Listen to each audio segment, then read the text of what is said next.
Test. Test.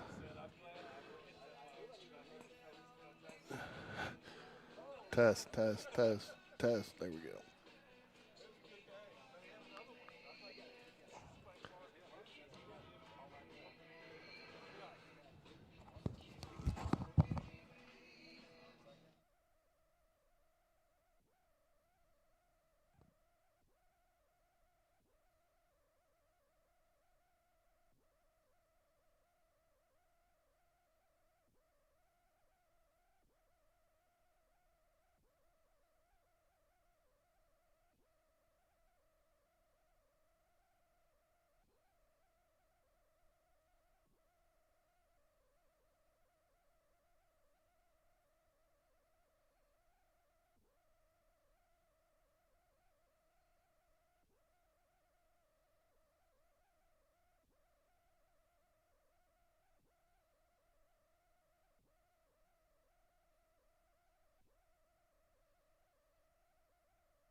just going to do this one without the flag? Go ahead and lower it down? Yep. Apparently so. Hello, hello, hello. You're number 2 today. Oh, number 2. You good old number 2. So got game changer on. Let me make sure we're streaming because the other day I had to hit an extra button on this new version that I didn't realize. Yeah, well, we're an inning behind. Yeah, because I didn't realize you had to hit I didn't realize you did go live. Yeah, we're live. Built Ford tough today. Yeah. Look at that, man. Got the outfield cam. Oh, yeah. New camera added today, folks. All right, here we go. We're going to go through your JV defense. Going to be Asher McBride back in the lineup today out in left field. Mason Jones, keeping up with the Joneses out there at center field. Anderson Walker, new nickname for Anderson Walker, Nutty Buddy. Nutty Buddy Walker. Nutty Buddy Walker out there. Wyatt Big Time Beatty at first base. Hit it Fario Rosario out there at second. Still working on a nickname. We're taking suggestions on that one, folks. Riggins Rogers at short. Hudson the Hammer Carter at third. Brennan Charles is behind the plate. And you got Carson Greb on the DH spot. Your starting pitcher is built for tough, Ford Tate today. If he doesn't pitch well today, we got to take down the graphic because it didn't work well for him. So I may start it so. But anyways, we got built Ford tough on the mound. Ford Tate pitched, he worked himself out of a jam, got himself into a little bit of rhythm. Started a little rough that last game we saw him, but I think that's one of the reasons they're bringing him back so quick. See how he responds. Yeah, I think so. You know, like you said, it was Saturday against Briarwood, and just really didn't have great control of the 2 pitches he normally has control of. So, going to see if he can bounce back here. You know, kind of a tune-up for the JV Metro tournament for him next week. As you know, we'll see him at some point next week with that tournament. Yep. So we got the JV Jags sitting at 3-0 in the area also, George. Are they really? Yeah, we, swept Chelsea right, just like the Varsity did, and then of course we beat Pelham just like the Varsity did on Tuesday night. So we'll go ahead and see if we can't go ahead and get this 4th win in the area for the JV, and then Varsity on deck for a big one later on tonight at 6:30. Oh, I know what I'm doing.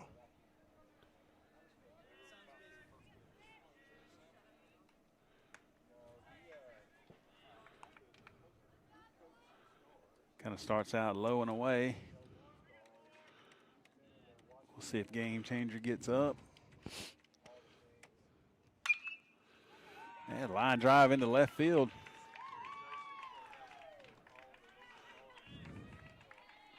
Throwing strikes early. That's, that was like we said earlier, he was struggling with at Briarwood. So good news there. Because you like the guy to hit his way on. Don't mess around. Don't mess around. Don't give him any extra chances. Right. No freebies, as Coach Smith likes to say. No freebies. Make him work himself on. Don't give it to him. Got a square for the bunt. Hudson's come charging in.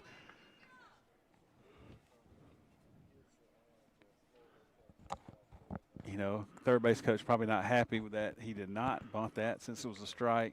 So I bet you makes him try to bunt again.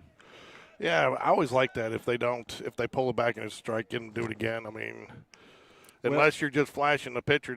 But are we really at that level now where we're still flashing to get the pitcher a little bit all hot and bothered? No, I don't think so. I think his job is to get a sacrifice bunt. What's your feelings? And really, from the looks of it, I could see 2 things wrong there with that bunt attempt. One, he didn't put it in fair territory. Yeah, the barrel dropped below his left hand, the knob of the bat, so that's not going to be a good sign. And plus, he looked like he was running out of the box. Your job is to bunt it in the fair territory, and if you get out, you did your job. Ford Tate coming over to first base. So probably not going to see a bunt now, but probably a good time to go maybe a fastball up, maybe a fastball out to see if they want to try to steal and get the runner to second since they can't bunt him over now. Ball misses low and outside. Tell you what, you need to get out and start leaving the umbrella for us. Not so much for the heat, but I just can't. For the glare. The glare on the camera, on the screen. I got that hood, but it's too big. Got pop up straight up in the right over the home plate. Brendan Wow, Charles great makes the play. Great play, Brendan Charles.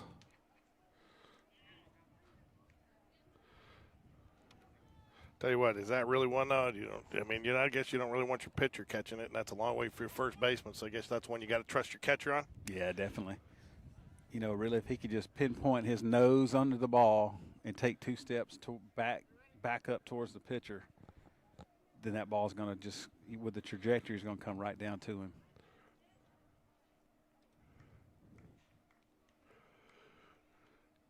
Misses outside. Let's off-speed pitch to start. Or at least that's kind of how I taught my catchers. When that was the first thing I got to do, George, as a GA when I was coaching at the University of Montevallo, was I was coaching catchers and outfielders and hitting pop-ups to both. And man, you get really good with a fungo when you just do it every single day. Oh yeah, when you could throw down, not in time. Yep, so that's what they did. They stole second instead of trying to bunt him over. I think it was called strike there, wasn't it? The board says 2-0. Does it? Okay. I don't know that I heard the umpire say either way.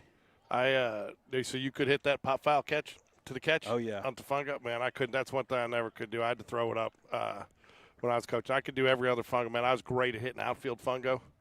I could get that one hopper out there. I could get the deep fly ball. I could make a run for it, But I could not hit. Well, we had, supposedly we were supposed to have 20 hours a week of practice, and I know that was way less than that was probably what was written down on paper. But so we had a lot of hours to hit fly balls, and catchers, we probably had 20 minutes to work on that.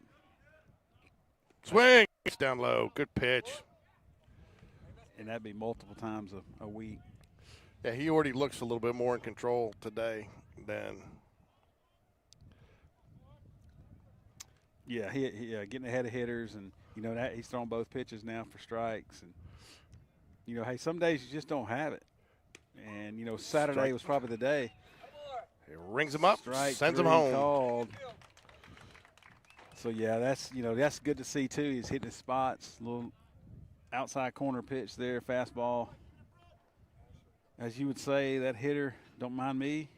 I'm just looking. I'm just looking. You worked on that one all night, didn't you? Don't mind me. I'm just looking.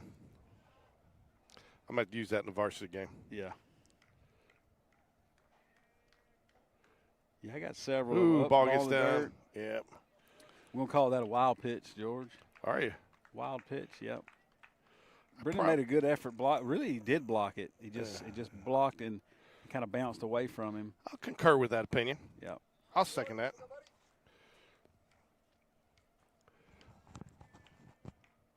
Should you forward the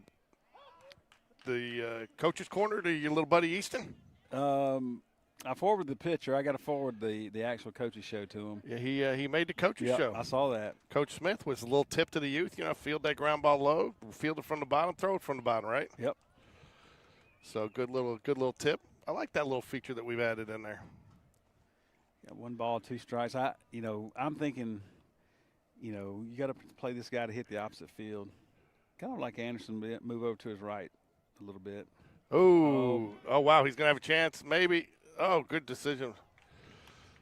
Might be like to see him slide on that to try to get that, but from where it came all the way back to, I think that kind of surprised him. Yeah, and you mentioned it early when we got the first guy got a single. We really gave him a freebie. Actually, he got a hit. 2 wild pitches moved him to third and scored the run. Oh yeah, without a doubt. So I mean, that's giving them something they hadn't really earned. 2 balls, 2 strikes here to the batter trying to get out forward. Just had a nice inning so far, other than those 2 wild pitches. Swing and a miss gets him, and that. I mean, is it just me, or does it feel like they're a little lifeless out here today? Yeah, it doesn't just feel that way. Yeah, I agree. I mean, it seems like they are not into it yet. Maybe we need to crank some tunes, some music up or something. I mean, I thought they did, and then everybody was out here, and, I mean, just warming up. They were real casual. Tell you what, I hope the varsity doesn't do that today.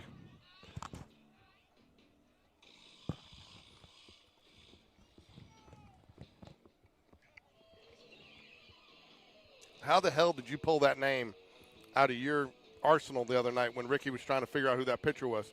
I remembered him, and I knew he pitched for Hewitt, and that when they came over here and he was throwing it really hard, and he'd already committed to Alabama, and he was a football player too, and so yeah, when he was talking about that, I think his name's Riley something, yep. and then Riley Quick.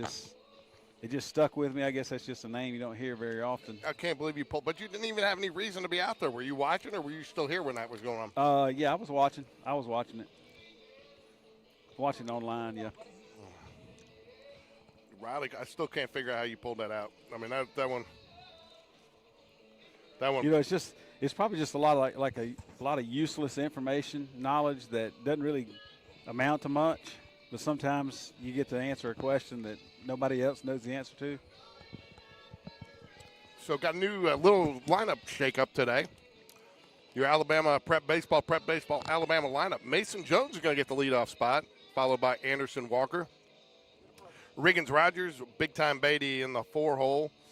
Charles in charge in the 5-hole. The Hammer Carter, 6. Carson Grebb in the 7-hole. Asher McBride in the 8th. And Rosario's batting 9th for the Jaguars today. That is your prep baseball Alabama starting lineup. Yeah, we've made this change, kind of bumping Mason up to the top. I think he's got a lot of walks. He's getting his way on base. I think he may have not even had an official at bat against Pelham during the last game. I don't remember for sure. I think you're right. So getting him on in front of Anderson really here in the first inning is what's been happening a lot, either in the second inning when we get back to him. Well, he might be forced to hit here, getting a strike right on. And you would think that that's the one guy the pitcher's going to try to get, fire and challenges the 9-hole hitter.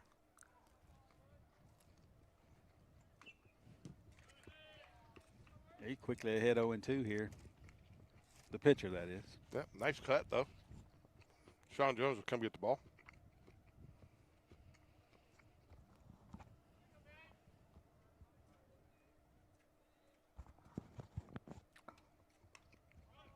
Good take right there.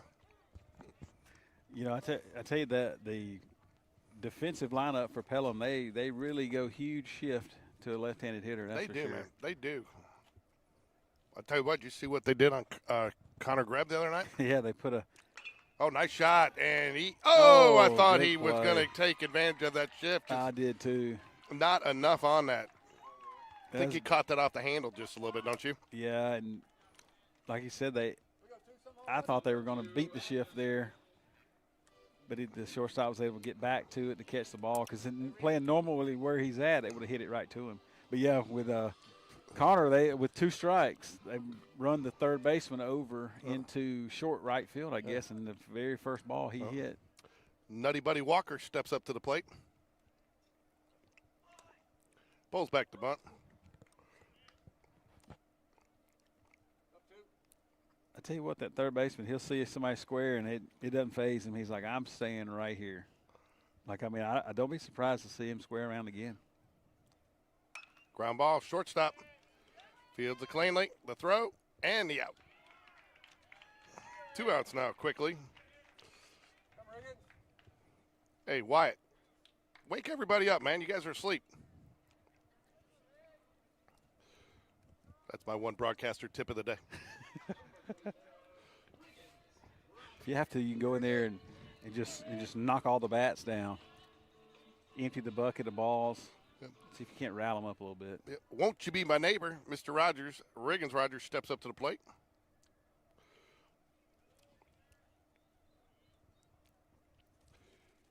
Ooh, off speed. Nice off speed pitch.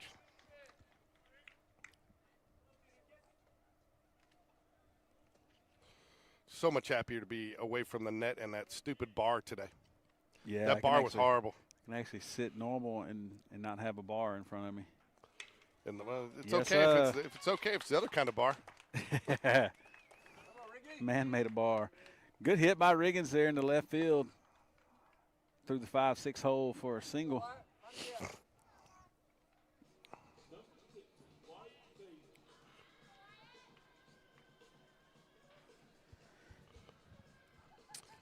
Wyatt Beatty steps up in the 4, a little different for him. I like this, maybe giving him a chance to have a couple more runners on.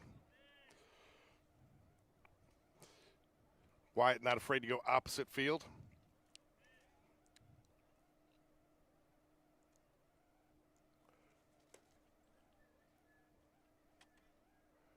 Speaking of opposite field, I went back and checked, George. It was 4. We had 4 hits to the right side and 4 to the left last game.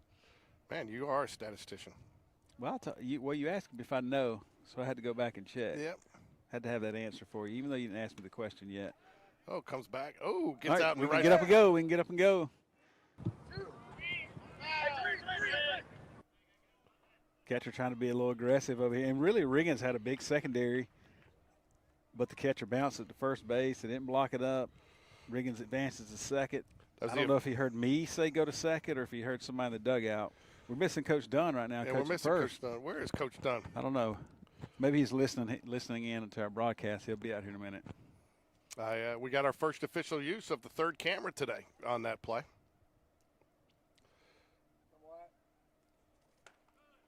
That's called strike. Drops it in there.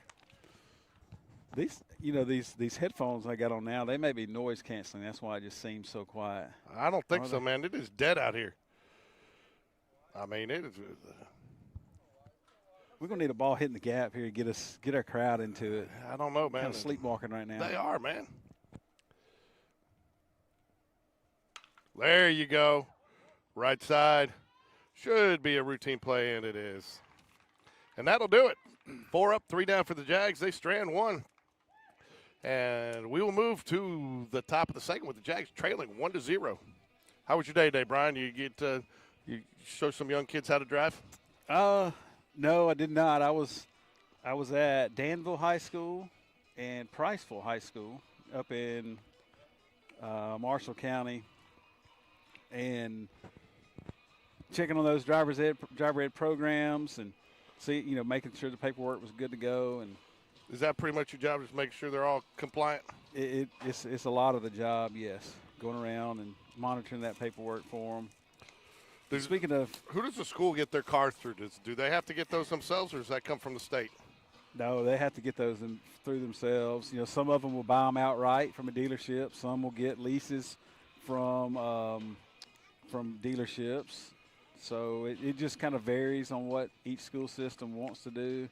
Some have really nice vehicles. If you look down in the parking lot here at Spain Park, we've got 2 nice, I think, Ford Explorers sitting down there that Coach Smith, who's the baseball coach here, but also is a driver's ed teacher, as well as Coach Litton. They're the 2 guys that do driver's ed here at Spain Park and have 2 good rides for our students to be in, because, like you said, I see a lot of schools out there that may be in an 08 or 09 Impala.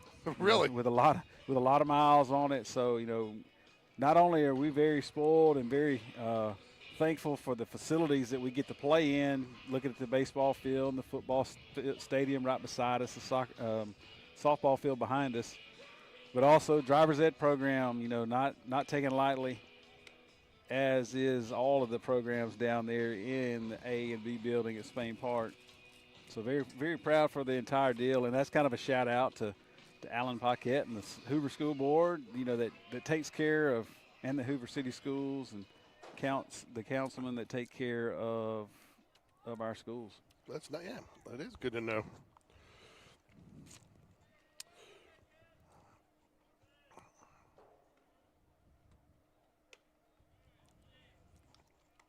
Ball misses low. Ford Tate back out on the mound for the Jaguars here. I'd say the glare sucks. Yeah, that glare is just going right off the iPad. Nice little strike. Getting a low strike today, and if you're a pitcher, you like that call. Absolutely. You want to work down, because the more strikes you throw down, the better chance of getting a ground ball instead of a fly ball they are. Nice strike there, too. 1 ball, 2 strikes. Even though he started off 1-0 here, he's back to being ahead, and he hasn't fallen too far behind today. Yeah. The only blemish is those 2 wild pitches. Ooh, I like the decision there. Thought he was going to ring him up there. Yeah, it must have missed just a little bit out, because it was a good pitch. Good pitch, 1-2 for sure. Just a little bit too low. 3 balls, 2 strikes. Ford's doing a much better job keeping his hat on tonight, too.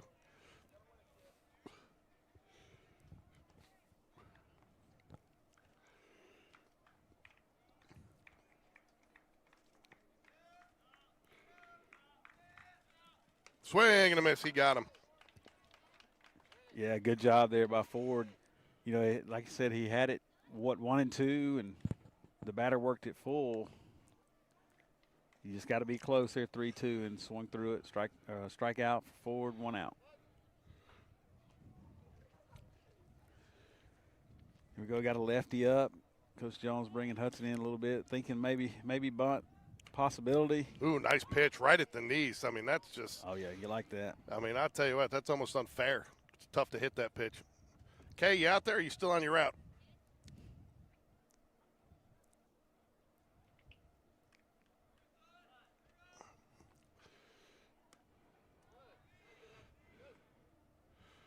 We got a shout out for number 24. I think that's Riggins Rogers, is it not?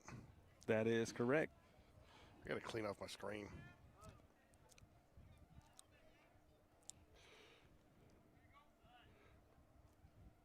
Swing and a miss. He got him right there with a nice pitch. Yeah, I think he go right back there again. I mean, his bat was pretty slow going through the zone. So I would definitely, if I'm Riggins, Asher, Hudson, you got to be awake here. If he puts one in play, it's going to be to them. Fouls it away. Man, he was way late on that. I'm telling you. I think the pitcher he hit that out of the catcher's glove. He was so late.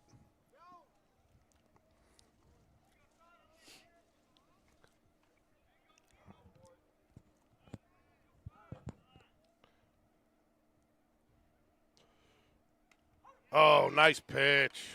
Strike 3. Tell you what, totally different Ford Tate today. He's definitely built Ford tough today. Yes, he is. So, he is dialed in. Had a flat tire on Saturday, but we got that changed out, huh? Huh? That's a good one.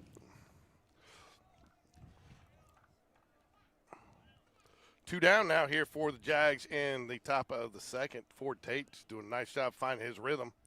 Missed just a little bit low with that one, but I like the pitch again, the choice. You want a tender? No, I'm good.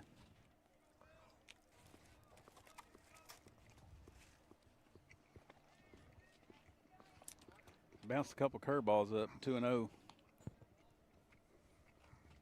Probably going to see fastball here.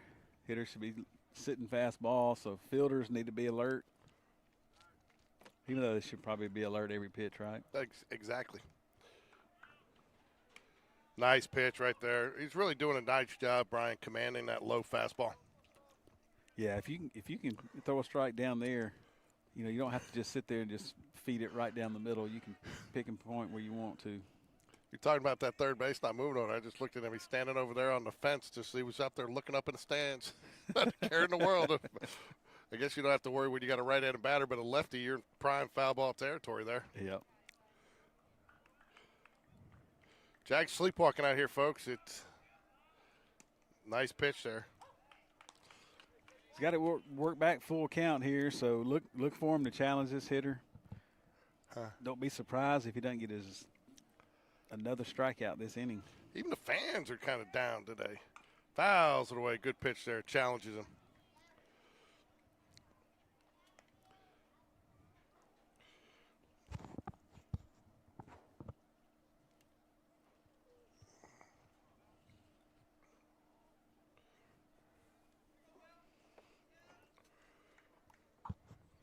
Oh, yeah, got to put the guys in the luxury box. Swing. There he There you goes. got it. Strike 3. You know, but that's all been set up by him hitting that low strike, right? And then you got to swing at that because you don't know that if he's going to call a strike or not, you know? No, that pitch right there where he threw it, he's been calling that a strike, so he has to swing at it. If not, it's going to be strike 3 call.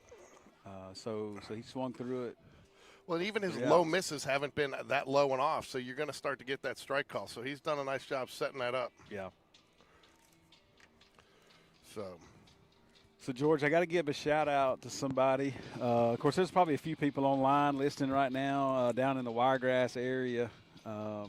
Coach Dale Barnes, he's a guy that works with us. He's a retired state employee, inducted into or going to be inducted into the Henry County Sports Hall of Fame down in South, I guess you'd say that, Southeast Alabama. Dale, he works with us on the driver's ed side. He goes around in his territories in the south part of the state there near Abbeville, and had 40 years in the education, was a driver's ed teacher, an administrator. He was with over pupil transportation, the school buses there in his system.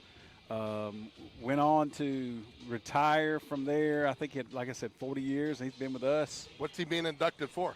The Sports Hall of Fame. What sport, though? Well, he was head football coach. Okay. I think I saw where he was also head baseball coach.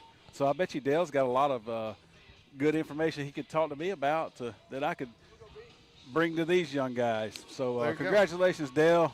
That I is know. awesome. I know we kind of sent you a text earlier. Want to give you a shout out. I know you're down there in Abbeville, Alabama, listening in. Not a better one. Not a better guy out there than Dale Barnes. That's good, man. Thanks for bringing that to our attention. I'll tell you what, you got a guy that's dedicated and doing it for others when he's done it for 40 years, retires and still wants to do it, huh? Absolutely. And he's still willing to work with you. I know what you're dealing with, Dale.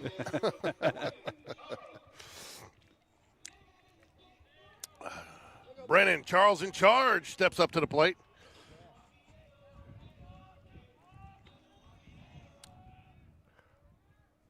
Curveball. He started, I know Riggins off with a curveball, and also Brennan. I'm not sure about White.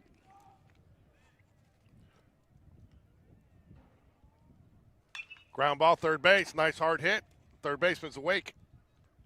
God, nice throw. Nice dig by the first baseman. Not a nice throw.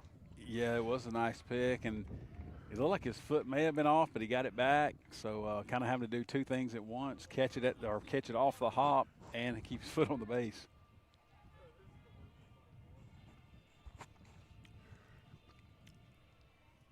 One out here. Hammer time Carter steps up to the plate. Carson Greb stands on deck.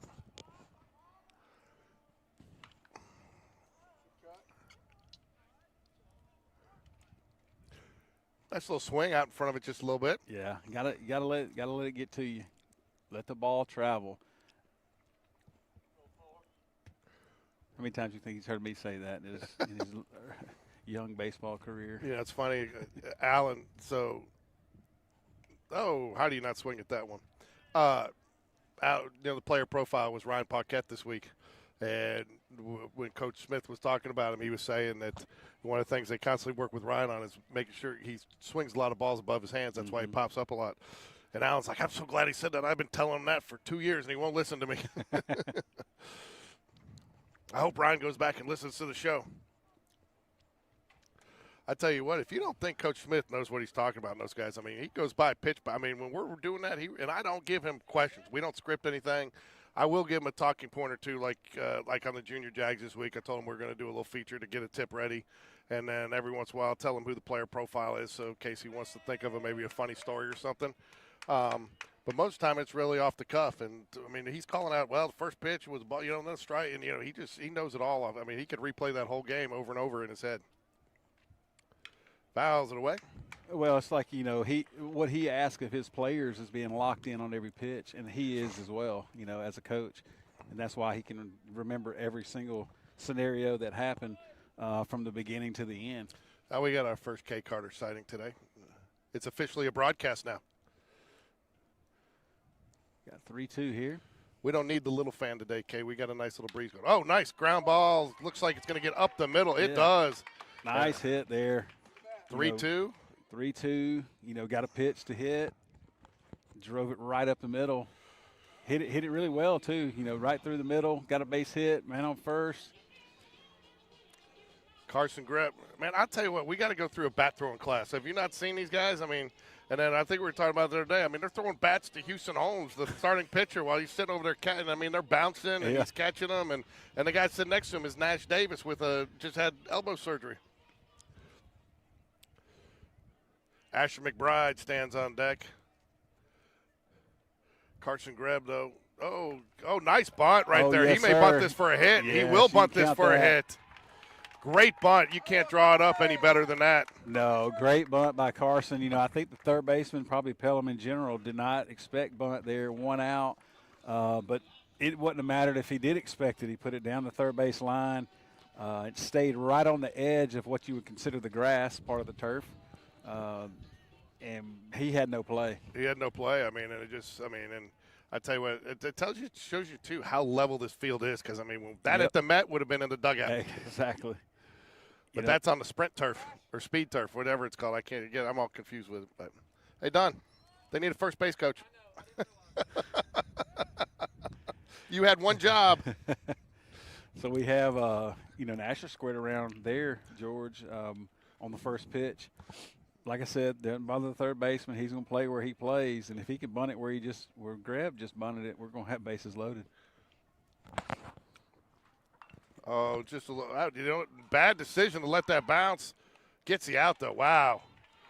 I almost thought that was going to come back to bite him there. Yeah, that one almost, kind of Masters week here, and that kind of had almost like a little pitch shot that kind of checked up, and the pitcher, he got away with letting it bounce like that to make the play. Threw it in the baseline a little bit, but they still made the play, 2 outs. But now we got second and third. We're just a wild pitch away from a run or even a single by Rosario.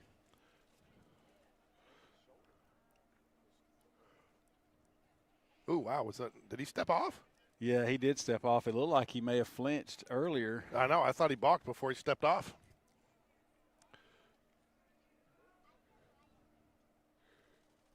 Oh, a little pop fly. Got that new camera angle. You can see the foul ball. I like it. Oh, you like it? I do like it. What's going to kill me is I'm going to invest in another camera now because that's just my old iPad up there. I've been told I need to up my game because I've got to, I can actually get 4 more cameras. If I have like a phone out there, I can put a phone behind home plate. I'm using a streaming program to do that one. Oh, wow. Got him. So Rosario drives it into right field over the right fielder's head, who we mentioned even Tuesday night and also today, playing very shallow. And like you like to say, hey, if we can see your number, that means you are turned with your back to us, running to get the ball, and that was a good hit. The question for Allen though was it a crooked number? Check that out, George. We get a first base coach, hit, 2 runs. How about that? See, Don, that's all it took. So I got to tell you, did you see the little comedy of errors on the first run that Pelham got the other night with the catcher overthrow? Did you see all that? Yes, I did. I was actually there at the game during that. Oh, so I'll tell you about that here in a minute. I was talking. That was not in the Coach Smith broadcast, but we talked about it yesterday when we did it.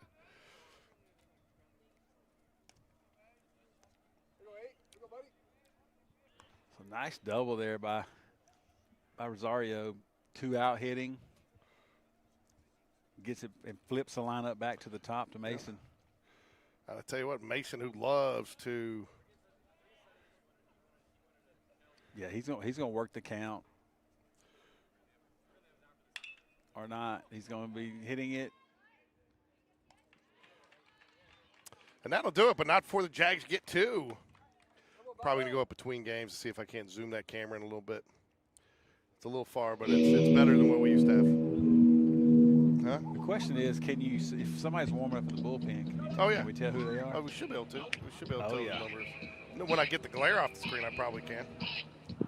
Yeah, so for the varsity game, the sun will be down. Be good to go. So right now I want to thank Waldo's Chicken for sponsoring the team meal today. They have been phenomenal providing meals for the Jaguar baseball team this year. So Waldo's Chicken, I'll tell you what, Brian, too, great place, great patio. It's real close to my house, but they do a great job feeding our team. They have it ready for us every week. The boys love it. It's one of their favorites. They help, they're a contributor to the program. So I want to thank Waldo's Chicken for their sponsorship. I'm not allowed to say their second word on the air. But the great patio out there. You can bring a dog up there and sit out on the patio. I'll tell you what, up there too, I see a lot of Little League baseball players out there after games. So if you have a chance, please go out and support Waldo's Chicken. And they are a big supporter of Spain Park baseball, and we appreciate what they do.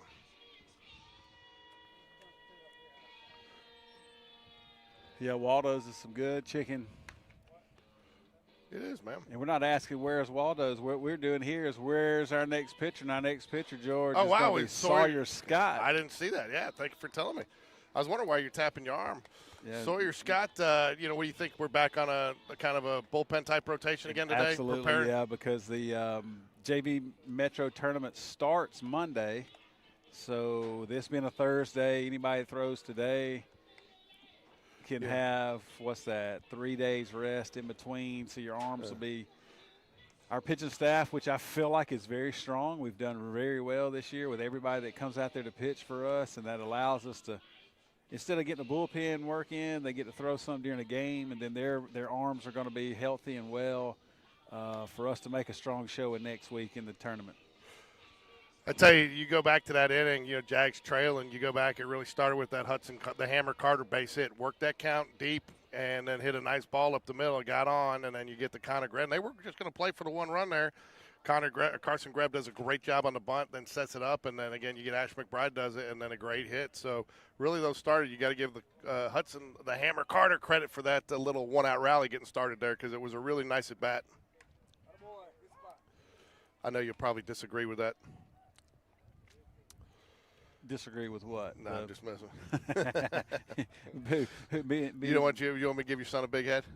Oh wow, Sawyer Scott is dealing that curveball from the mound. Oh no, I totally agree with you, George. As you know, and he had a great at bat, and started that rally off. Good miss there by Sawyer Scott. He's a guy I definitely see on the mound next year for the Jaguars as a junior. Maybe in a relief role, depending on to start, as a junior. But I definitely think the way he's pitching. Oh wow, curveball. Fly ball out to right field. Anderson Walker is under it easily. I tell you what, it's nice. It's nice. I don't even have, now I can actually see what's going on out there. Just making the fans at home being able to view even better. And now I gotta set up the automatic camera switcher on that too. But I figured out how to do it last night.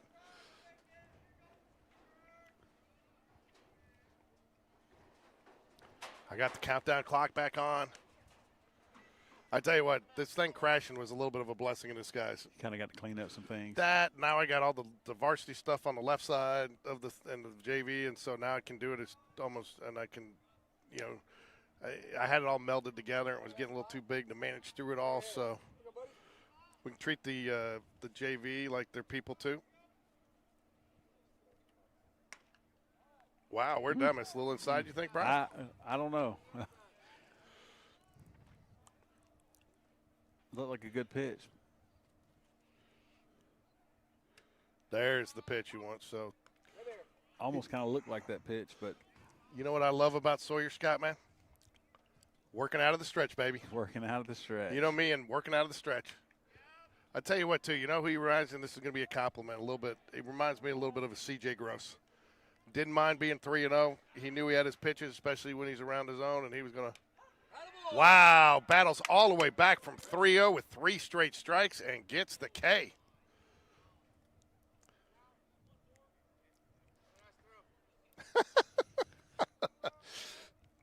As I told, when it came up to Don yesterday, I was like, hey, man, could you maybe work with your catchers a little bit on getting that ball back? And I sent him a text last night, and I said, hey, when we were in youth ball, we would kind of have the pitcher walk up a little closer to make that throw not as long. I got a couple of emojis I can't say on the air. Uh-huh. Sawyer Scott again. It's interesting though too because even with he did it.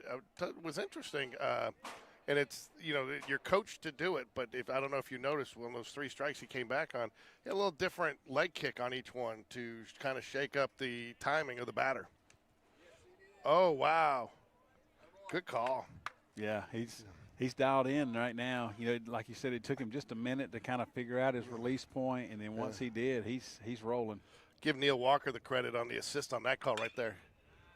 Oh, wow, that was a good hard hit ball. Out to right field. Yeah, that's a leadoff hitter. He led the game off with a hit, and now he's got his second hit. Same place, too, basically, wasn't it? Yeah. We got 2 out here, 2 outs, 1 runner on. Again, the guy, that's when you got to kind of tip your hat to the batter. He took the pitch he gave, which was low and outside, drove it away. If he can do that, wow, that was nasty. Yeah, I don't know if that curveball made it to the plate. I don't think it did. But out of his hand to the hitter, it must have looked like it was going to be a good pitch. And oh, yeah, it started high. It definitely was a 12-6er there. Just missed a bit outside.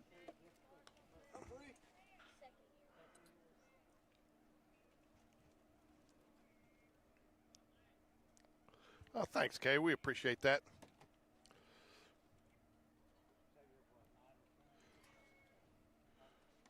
Good block, but I'll tell you what, Brendan Charles back there on those low pitch just makes it look so easy, doesn't he? He does, and, and that's what I said even earlier this year. We take it for granted a lot of times that we just expect him to block everything. Yeah. I mean, if he gets near it, we expect him to block it. Oh, geez, I flinched on that one. Look out, George. We've got a net and a wall in front of us. I was looking down. I was actually looking down into something, and I kind of caught it coming out of the corner of my eye, and I was like, there's something coming at me. See, you're happy that there's a net here in front of us now. Well, just not in front of the camera. Just no net in front of the camera. That's going to wake us up. I don't know about everybody else. We're going to get some Skittles for everybody in the stands, I think. Everybody's sleepwalking. Yeah, I know. I hope they've go inside. I'm gonna go tell Coach Will, man, find some energy. I hope the varsity's got more energy than the JV out here. Swing and a miss. He got him, man. That was. Does not have tag him there? He would have, yeah. I guess the runner chose to know that he was probably going to be out, so he just said. When the catcher's farther down the first base line than you are, you're going to get probably tagged. Yeah, he's like, well, he looks like he's got me, so I'm going to be out.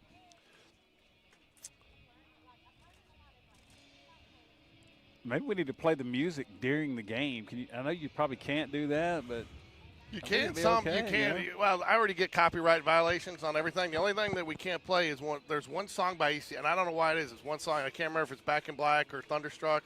One of those, they actually take the broadcast down. I got to go edit it out before the broadcast can come back up. Now, we do get blocked with all the music that gets picked on the background in Belarus and Russia, so our viewers there cannot watch the games. So we're missing some viewers out there. Yeah, we're missing some viewers out there, so.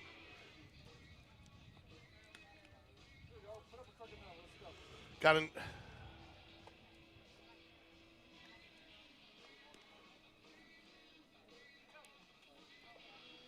2-1, Spain Park Jags.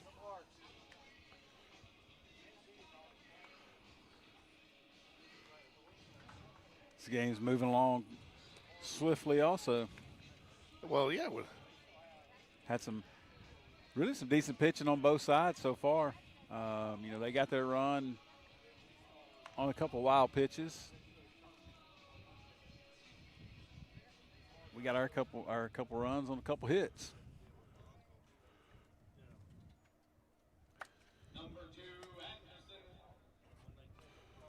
Anderson Walker of the famous Walker Boys.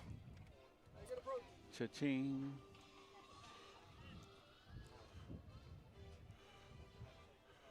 Riggins Rogers stands on deck for the Jaguars. Jags would love to put a couple more runs on the board here. 2-1, kind of a game that they – oh, wow, he saw what had happened earlier. A little bit too much to the pitcher. And, wow, barely got him, but he got him. I agree with that call. Yeah, he did barely get him. I like the idea. The idea was great. The execution was not so great because he would want that to be closer to the line towards the third baseman. Got it too close to the pitcher. The pitcher was able to get to it to make the play. Well, just think about great idea, though. Just think about it this way: the pitcher has to take one more step to get to it. He's out by a step. That's the difference. Yep, that's right. So, David, what are you doing? Man, I got power. What do you need power for? Huh? Oh. Just going to make sure he's not taking my outlet that I might need.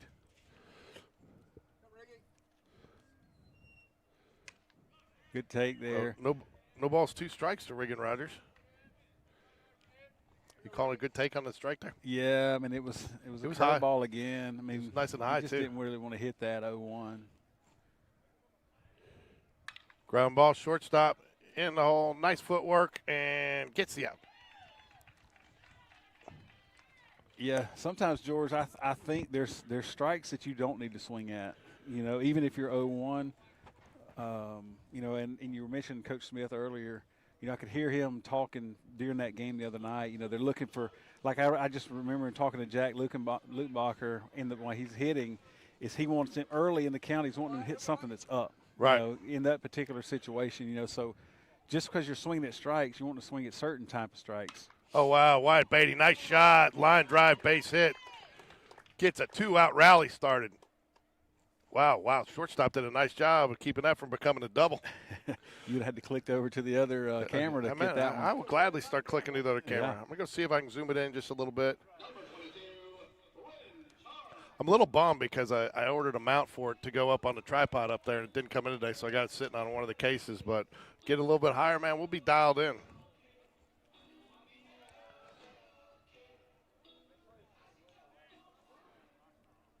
See, that's what I was talking about, George. It's just play music during the game. Oh, I see what you're talking about. I thought you were talking about play it on here. I'm not sure. I was wondering what you were talking about because I'm not sure how playing music on the broadcast is going to help the players get fired up. No, not play it out here, but I'm sure somebody would say that you couldn't do that. 1 ball, no strikes to Brennan Charles in charge.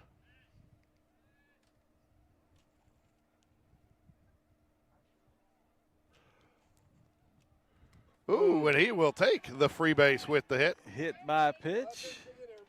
We're going to see who our courtesy runner is for the catcher today.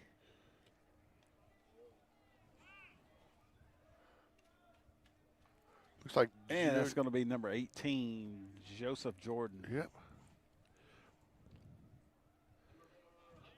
Hey, Carson. That's a great ball, man.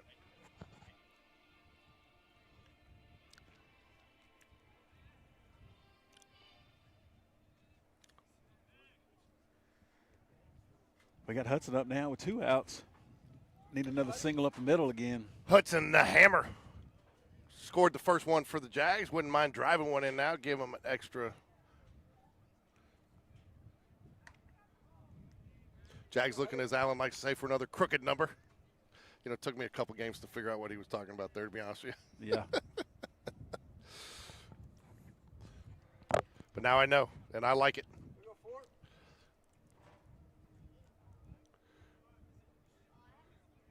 Nobody's holding wide at second now. That ball's up, too. So now you're 2-0. Pitcher's struggling a little bit. So this goes back to what we were mentioning earlier. What strike do you want to hit? You want to hit a strike here that you can drive. 100%. And then you've got, 2-out count, 2 outs. And I'll tell you what, you load the base here. If I thought he could do it again, I'd tell Carson Greb to bunt it the same way if he could place that down there like that because nobody's getting it. Oh, yeah. 2-1 to Hudson. But I'll tell you, Hudson did a good job last time. He did the same thing, saw a lot of pitches, finally got a first base coach. Coach is done out there. I like it. We're going with the pinstripe uniforms for the varsity tonight.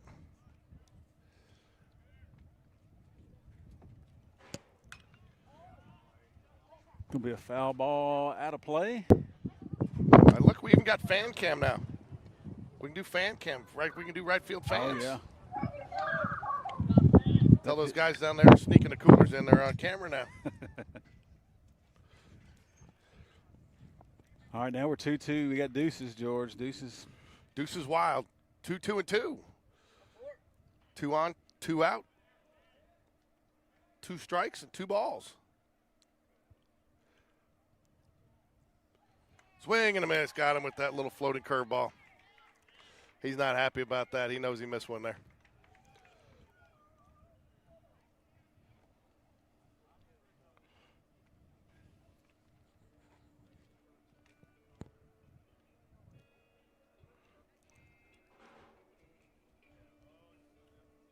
All right, looks like Sawyer's coming back out for his second inning of work.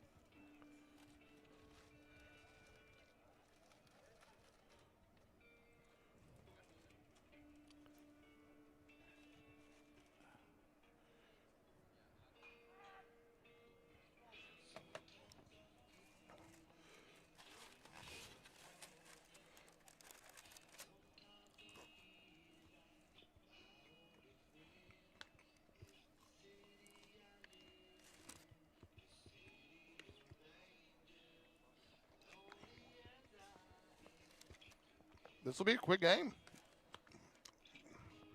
Yeah, moving right along. And I'm not sure this is one you can start too early with it being teacher appreciation night. Because they told the teachers to be here, I think, at 6. Yeah, you probably wouldn't. Of course, it's 4:51, so got a good hour left. May take, it's taking us 50 minutes to complete 3 innings, so that's true. Probably close. Top of 4 here. So what do you think? You're going to go 2-2 on pitchers? 2 innings apiece? Oh. Well, Ford only went 1. No, he went 2, didn't he? He went 2. Yeah, you're probably right. 2 innings, and then Sawyer's getting his 2 innings, and then we'll have to check out your new cam to see who might go down and warm up. It may be. Oh, we got somebody running down there. Can you see who it is? Looks like that's going to be Joe Jordan running down. I like it. We got bullpen cam. I got to go zoom in a little bit, though, between games. Getting the third cam dialed in. Nice pitch. Tell you what, you got to love a pitcher that's confident enough to throw that first pitch curveball of the inning. Again. Oh. Yeah. You must have just missed a little bit inside, but, hey, he's feeling good with it. Coach Jones is still calling it. So a lot of confidence in a JV player to throw an inside curveball like that. Ground ball right side. Wyatt Beatty makes the play. He'll take it himself and get the out. Yeah, so you got your hitter there is probably thinking curveball again. He's seen 2 of them, and then he actually gets the fastball, and it's all in his kitchen. He hits it off his hands to first base, easy out. I tell you what, if I know Wyatt Beatty in football too, I'm slowing down as I'm running down first baseline if he's running towards the base with the ball. Yeah, he's going to make sure he peels out of the way there, seeing big-time Beatty coming down the line. 1 out now. Sawyer Scott's been cruising so far, which means I just jinxed him. Oh, ground ball. Hudson the Hammer Carter. Nice job fielding and staying down on it. Makes the throw. And the out. Good stretch there by Wyatt Beatty. Throw wasn't too far off, but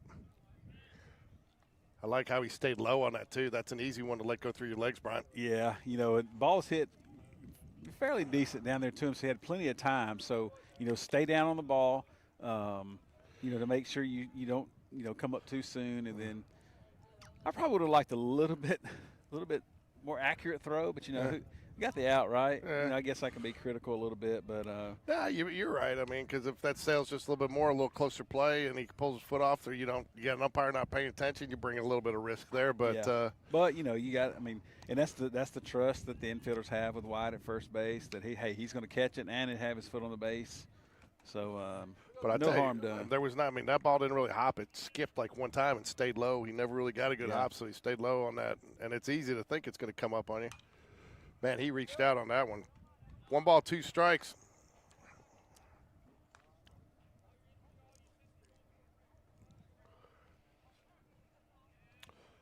Here we go, sorry. Let's get this quick inning right here. What do you do? You drop that inside curveball right here? Oh, no, but he went high fastball. A little too high. Fastball, so that means he's definitely coming curveball here if he wants to go, kind of changing his eye level. He sees one up. Now he's going to have to see one down. If it was less than 2 outs, we'd throw it around. Wow. Right side. Right at Anderson Walker. And makes that catch. Easy catch. Coach Spencer in the house, sporting a little Masters green. It's not.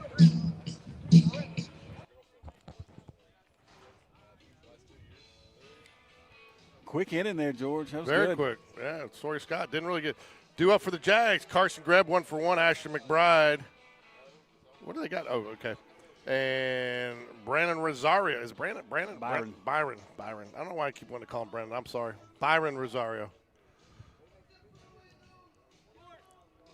Little 7, 8, 9. Try to bump it around up to the top.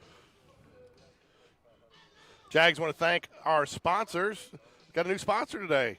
Missy Gurley, who is also a sponsor of another thing, though. She wrote a book, man. She's got a book out on Amazon.com, The Front Porch.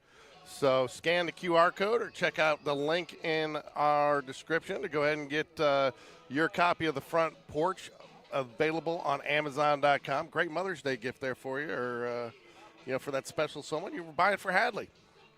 Get her something, man. Get her a gift. She might need a book, right? She might. So hoping to get Missy on at some point where we can learn a little bit about the book. But congrats to Missy Gurley on her, I believe, her first book. But anyways, scan the QR code or get the link in the description and go purchase a copy today.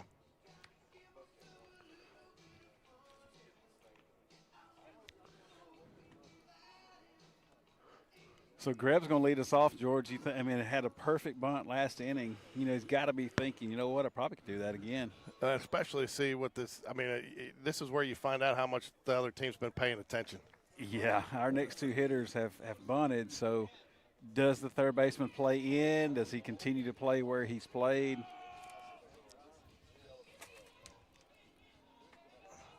And looks like to me he's playing where he's been playing. Yeah, he ain't moving. So I'd say, Greb, drop it down. He doesn't. He drops a strike in there. Oops, what happened there?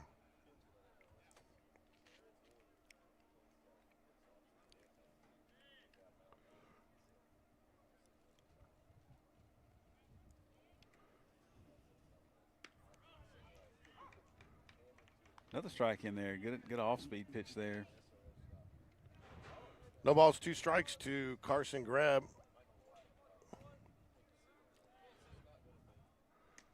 Oh, wow. That's a tough one to take after you just watched 2 strikes go by you. Yeah, that was a close one there.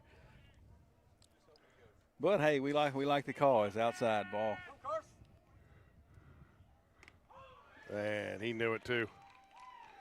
The pitcher kind of just stayed with that curveball there, just kind of stayed trying to just drop it in and drop that third one in there for a strikeout.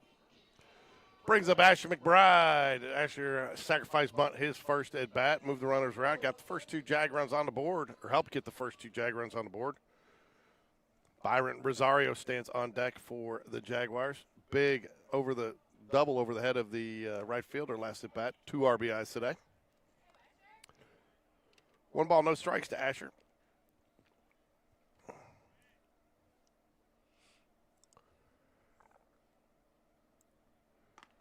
Ball 2, 2 balls, no strike.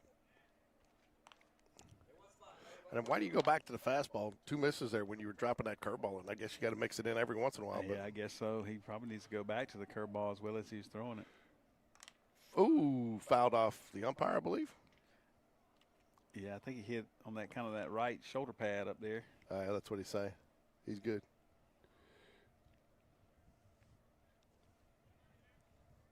Two one, still get a good pitch to hit here. Man, back when I umpired, I still had the big, the little handheld chest protector you put out there, and then just kind of had to hide behind it. Yeah.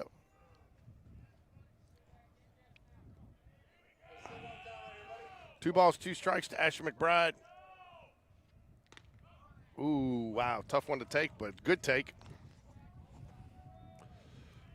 Yeah, I think it was just probably a little bit down. Good take, full count. So what's the word on Taylor Jones, man? I saw he pitched a little bit this weekend, but hadn't been back since. Yeah, I don't know. They're probably just trying to slowly bring him back as far as the pitching is concerned, to where he can be ready to pitch a little bit next week as well. And I saw him on the list. He possibly may get an inning today here in the game.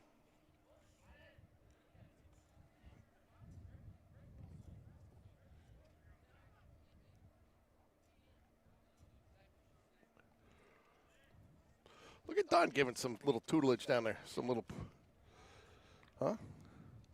Yeah, that's why, a lot of baseball knowledge in that family. It's called Coach Dunn. It's not like pitching Coach Dunn or first base Coach Dunn. It is Coach Dunn. He's a coach of all. Now Casey's his cousin? Yes. And Sonny is his father or his uncle? Sammy. Sammy. Yes, Sammy would be Casey's dad. Yeah. Okay. So that's Brooks' uncle. So Mike Dunn and Sammy Dunn are brothers. Okay. Oh, is that what it? Okay. Mm-hmm. Yeah, Sammy Dunn. He won a couple championships over at Vestavia. Oh, trust me. Oh, yeah, he did just a few. Just about everyone in the 90s. Tell you what, Rosario draws the 2-out walk. Maybe we can get a 2-out rally going. Scored our last 2 runs with the 2-out hit by Rosario. So now he's on base with 2 outs. Got us to the top, Mason Jones. Finally can see the screen a little bit. There he Runner goes. Wow. I'd be running all day on that.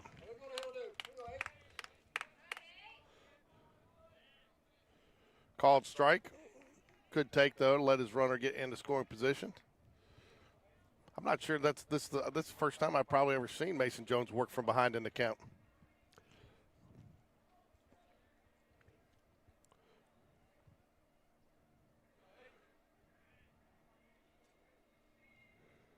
Ground ball, right side. Going to get foul. No balls, 2 strikes to Mason Jones. Leadoff man for the Jaguars today, center fielder.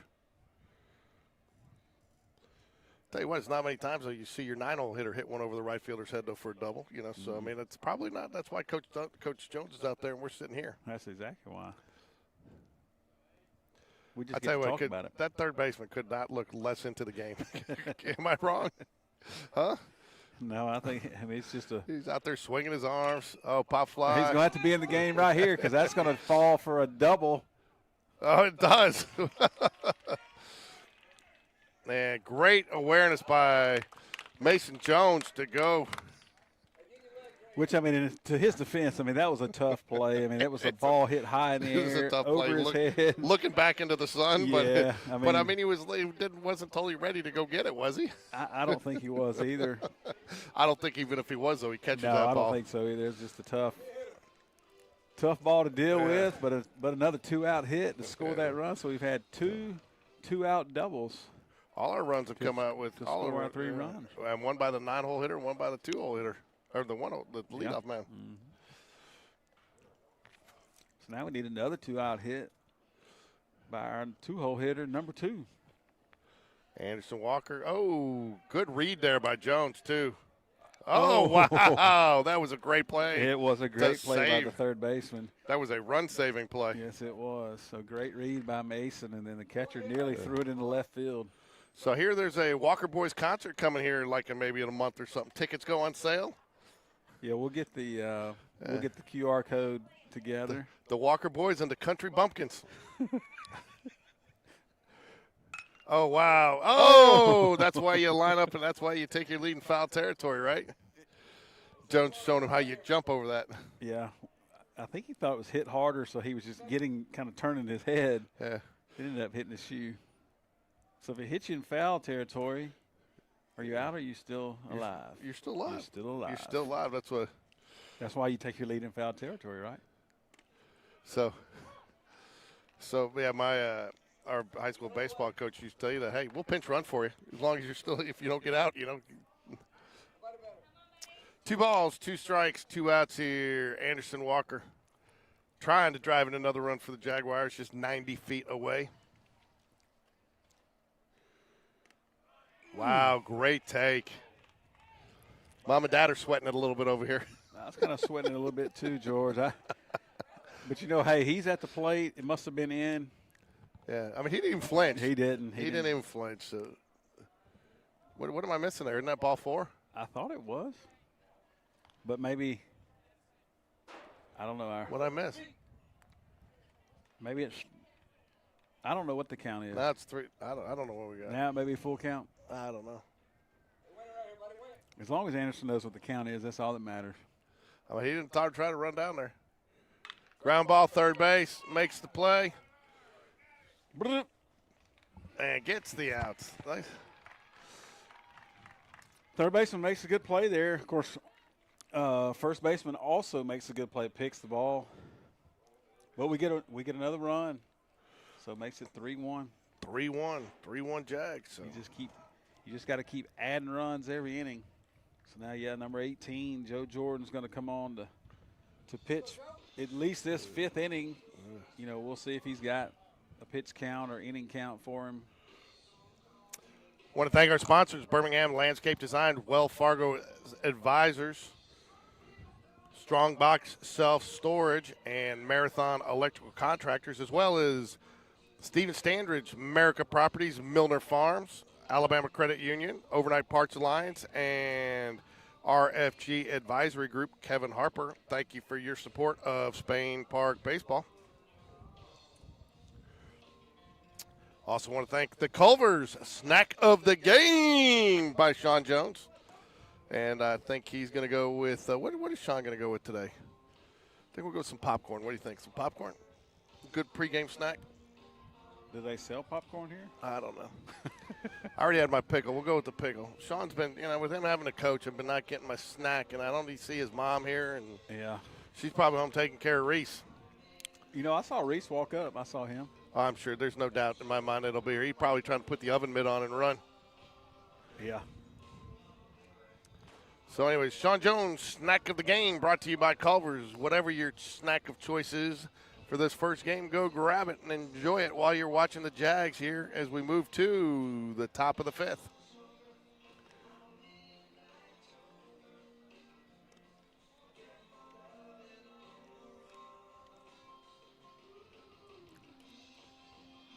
I tell you what, one thing I've noticed, George, and of course it probably will change during the varsity game when it gets dark, but the wind is different today than it was Tuesday, as far as it's more blowing in at us than more so kind of that right center gap like it was in Pelham. I tell you what, this is definitely, and I don't know, maybe it's just because of the way the trees box that in out there, but it definitely looks like this is a bigger park too, doesn't it? Mm-hmm. It does. That right side of that field's big. That left side, that left side's got to be shorter. All right, Joe Jordan on the left. Oh, we got a lefty. Oh, and he starts the lefty, hits the lefty in the back there. I mean, he almost threw that so far enough, but it was been behind him. Great job done. Hey, you're doing a great job. Seriously, over there with coaching those kids. Seriously. No, when you were talking to Asher about that was a great tip, great advice. I'm being serious. That's what he said. No. What? But you're a pitching coach. And Brian pointed out you're a baseball coach. I said you were that was Coach Dunn. It's not pitching coach Dunn or first base coach Dunn. He coaches it all. That's my biggest. That's one of my biggest pet peeves out here. Is why do you call it PO? You don't say you're an SSO, a shortstop only, right? You don't say you're 3-0, right? You're CO, catcher only. Well, and because Alan tells me because you hit too. I was like, well, you can still go in as a pinch runner. You can go in as a pinch hitter as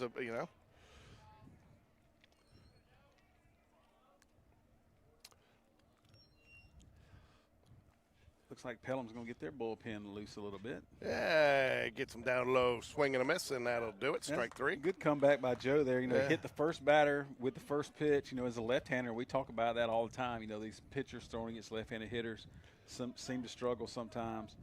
But then he comes right back and goes 1, 2, 3 and strikes the hitter out. So great job of coming back. Fouls it away quickly.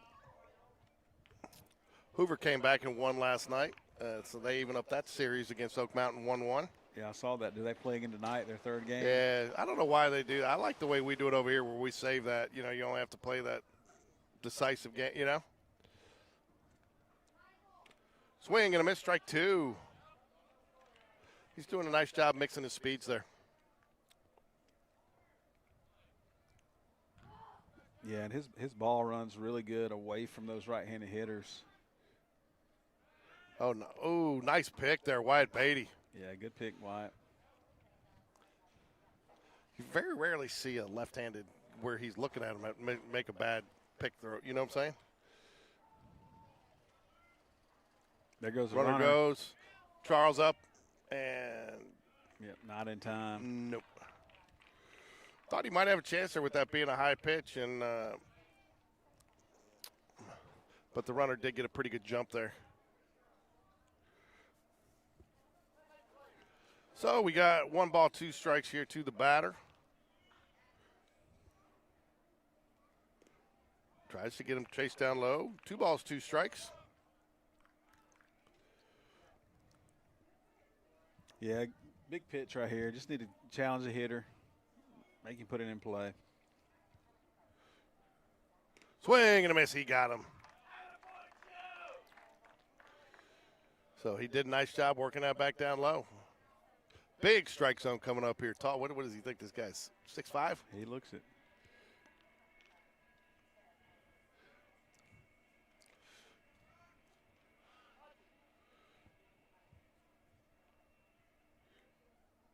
Fouls it away. I believe this kid, George Brock McMahon, played with us over at Hoover East back when we were 6. Did he really? He did, yep. Good kid, good family. Were you coaching then? Yes. And he's still playing.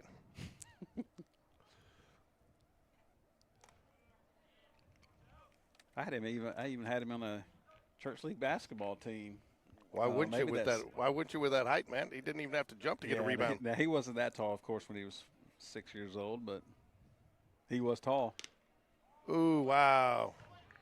Not a bad miss there. Must have been a little off the outside of the plate. Felt like that pitch was pretty good. Yeah, it may have been a little down too. You know, like we talk about, he's got kind of a taller strike zone. So, oh wow, way out in front of that one. Yeah, you'd almost say whatever pitch you just threw then, throw it again. You think that was a changeup? I think it may have been. It looked a little off speed, or he at least approached it like it was. They did it again, and he will ring him up, send him home. And that'll do it. Nice outing there by Joe Jordan. Yeah. I think you could have gone 2-2. Now you see a 1-1-1 because I think Joe's probably more of a reliever. Yeah, so you might see them try to give the starters 2 innings here as they work into it, and but we are cooking along here as we move to the bottom of the 5th. Due up for the Jags is going to be Riggins Rogers, Wyatt Big Time Beatty, and Brennan Charles in charge.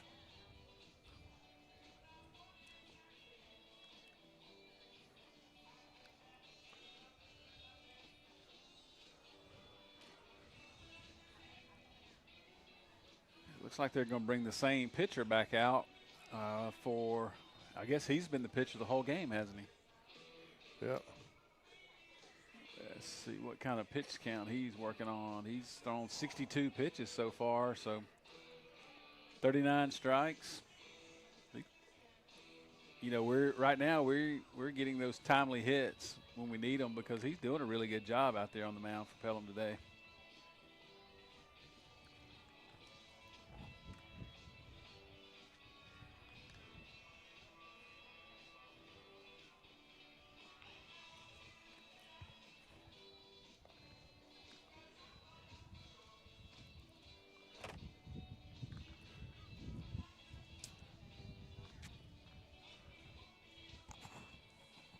Hey, what? Nice hit last at bat. Said it was a nice hit last at bat. Do it again. Do it again. All right, Riggins Rogers steps up to the plate. Won't you be my neighbor? You know what? We could actually do that. Wasn't there an insurance commercial about neighbor? We could put that into our insurance sponsorship we're trying to get next year with Riggins, you know? Yeah, probably so. The Riggins Rogers Allstate, won't you be my neighbor commercial, you know? Sponsorship. Yeah. I mean, there's all sorts of things we could work our way to. You know, I want to get the. Since you're out there, you've got any car dealers, you know, that are going to cut a deal on like driver's ed cars. See, you can't get us like an old van where we just pull it up and we sit on top of it. Oh, that'd be awesome. Huh? Yeah, well, you'd have to come with like I don't know what you'd call it. What kind of van? I mean, I tell you what, man, I built a trailer that we used to tailgate out of, and it was made out of wood, and we had like a rubber top and all this, but I had it set up. I mean, the TV was mounted. All we had to do was basically crack the doors, and everything rolled out, and TV was mounted on the wall. We had a tap handle in there. I had the satellite dish on the front on a telescoping little pole. I mean, we were set up in like 20 minutes, and it was like a living room. 3 balls, 1 strike here to Riggins Rogers. Yeah, Riggins 1 for 2 today. Wanting to hit again, I guarantee it. 3 balls, 2 strikes. Pitcher battling back. Fills up the count. Full up. That's got some. Oh, wow, he can't get to it. And now he gives up on it. Riggins Rogers might try to go for third here. He will try to go for third. It's going to be a close play. He is in there. I believe. I haven't seen the official make a call yet. Oh, Yeah, the ball's sitting on the ball's ground. on the ground. So I didn't see it sitting there safe. by the base. Okay. I was like, I never saw the official make a call, Yeah, but he never did. But I didn't see the ball, so I couldn't see it. It was right kind of behind the corner of the base there. Yeah, good piece of hitting there by Riggins. Like I said, that left fielder was playing really far away, and he hit it pretty well down that line with the wind blowing in. I was going to say that may have been out if the wind hadn't. But just like that, the Jags are threatening here in the top or bottom of the fifth. Ball misses high. Wyatt Beatty. Brennan Charles in charge stands on deck for the Jaguars. Done a nice job behind the plate today. Yeah, absolutely.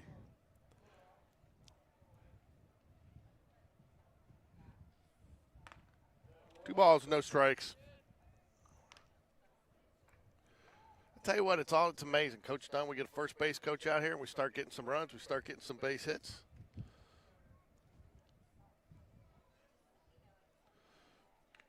Oh, wow. Gets far enough away. Good read by Riggins Rogers there, and he should be safe. He is safe.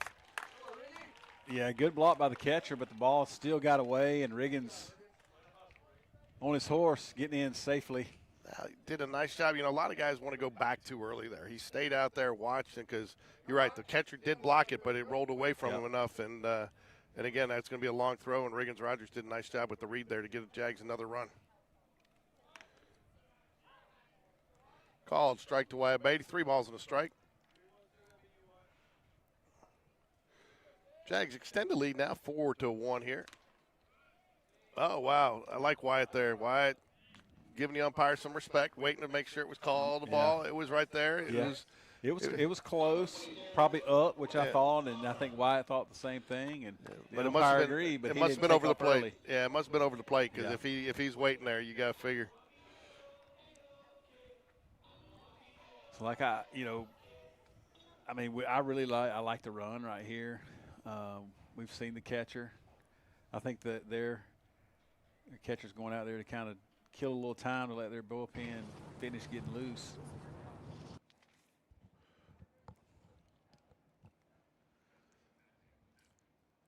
I don't know. They may be making a switch right now. Or did they just get him down there? Well, the one on the left side has been down there. This is going on his second inning. He's running his pitch count up down there in the pen.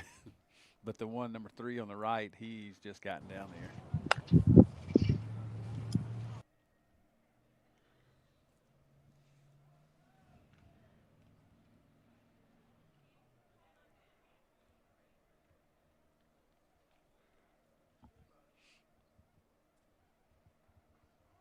And then the pitching coach is out here, and I think he said, "I'm just going to talk to you until the umpire comes and gets me. I'm going to give." Yeah, what do you guys want to get on the way home? Zaxby's on the way. You know, we hit that Sonic over there down in Pelham. Huh? What are you thinking? The Route 44 vanilla Coke? You know.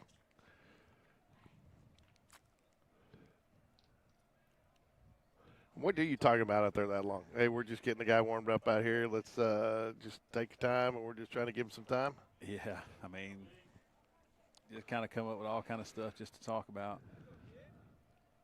Wyatt Beatty on first base for the Jaguars. And then you tell him, hey, now concentrate on this hitter. Got a good guy in the box. Wow. Good take there by Charles. Yeah, which that was his 74th pitch, and the pitcher definitely probably wasn't going to tell the coach, Coach, I've thrown a lot of pitches, man. My arm's hanging. Take me out of the game? Yeah.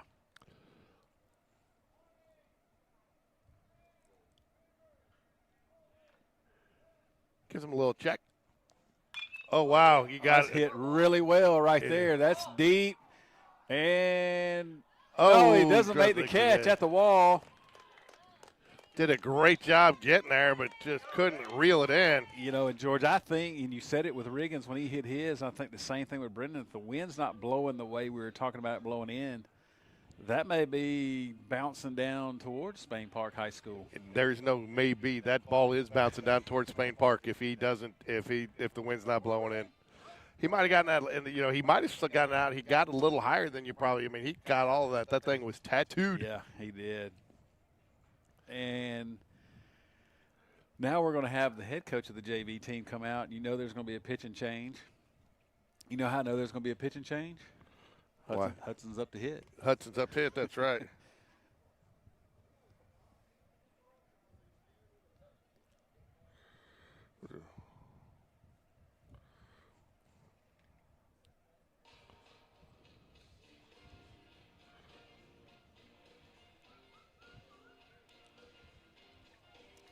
Yep, so there goes number 15. He's going out of the game. They're going to bring in, looks like, is that number 7?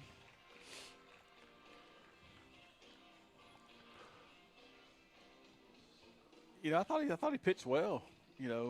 We basically had to battle and get some timely hits. We did. So good for him, but even better for us to work ourselves through some counts and get some really good hits. And 2 hits there in that inning were pretty deep. So I let you know that pitcher was about done.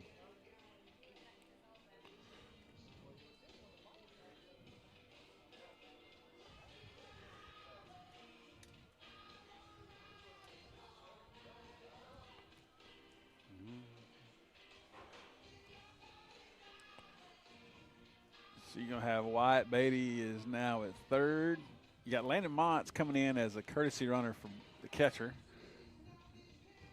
even though he is a catcher. He is a catcher. Yeah, his dad told me that today. He can be the courtesy runner for the catcher right now.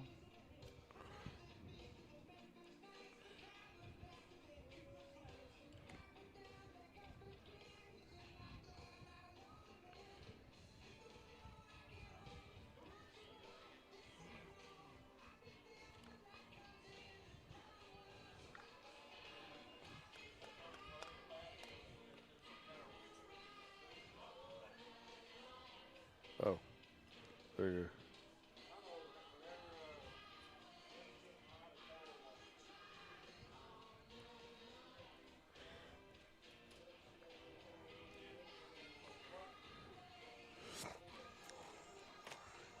Got second and third, no outs. Another good time to get some more runs on the board. It would be a good time to get some runs on the board. In theory, you could actually close out this game if you got enough runs on the board. Yeah, you sure could. And so what you saying? They change pitchers a lot when the hammer's up? Yeah, he would always tell me this is all the time, just growing up, just playing. And he's like, Dad, every time they change the pitcher, it's always when I come up to hit. And it just kind of works out that way. But like I said, today it worked out that way again. Couldn't get a Hadley sighting today? No Hadley sighting today. She's still in school right now.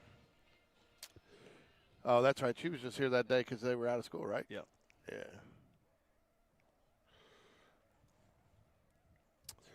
All right. Nobody down here. Jags threatening. Big Hayden Lambert stands on deck for the Jaguars. He'll come in as a pinch hitter. Ooh, good block by the catcher there. Yeah, you got to be real selective with this guy. As far as all of his warm-up pitches, it was like gravity was taking control. I mean, a lot of them were low. They were not throwing strikes. So you got to be selective and stay back. And you're thinking opposite field with this guy pitching. Oh, fouls away. I like him being aggressive there, though, taking the first good pitch he saw there. Yeah, because your goal here is to score that runner at third. Well, how do you do that? A deep fly ball or a ground ball to shortstop or second base? Or a base hit, score 2. Or a base hit. You're just not getting greedy? Yeah, not getting greedy. Just okay. A hit is the bonus. Oh, wow, and he is going to get a run in. And that's probably one of the weaker slides I've seen, to be honest with you. Well, I think as Wyatt was sliding, the pitcher was getting there. He wasn't sure if the catcher was going to throw it. Need to work on that slide, Wyatt. 2 balls, 1 strike there. It's almost like he just went up there and sat down on the plate. Yeah, well, because if he didn't slide, he'd probably have a coach tell him he needed to slide, so he had to at some point get down. Ball 3. Did you see that thing on it? It was one of the MLB bloopers the other night where the guy, and I don't know how old it was, but that happened and he slid, runner didn't tag it, but he didn't tag him, so the catcher just went and sat on the plate and covered it so he couldn't touch it. He had to come up and get tagged. Oh, good take right there, and that'll be a walk. Yeah, I think Hudson may have thought, he did the same thing as Wyatt did, made sure it was a ball before he took off. So you got Hayden Lambert going to come in here to pinch hit for Carson Greb. And Isaac Sutherland, right? And Isaac Sutherland grabbed his bat. He's coming on deck. So you got Hayden here with no outs. He has the same situation, first and third now. Ground ball scores a run. Deep fly ball's going to score a run. A hit will score a run. I'm not against hits. Ooh, good block again there. Good read, though, by Hudson. Gets to second. Yeah, I'm not sure. Reading the ball in the dirt. I don't know if he was stealing on the pitch. But, you see ball in the dirt, take off. The catcher's not going to throw it down to second with that runner on third. No, and especially when he's blocking, he's still got to gather it. And so you got Dad over here. He's got the high intense powered camera, but he's filming his son using the iPhone.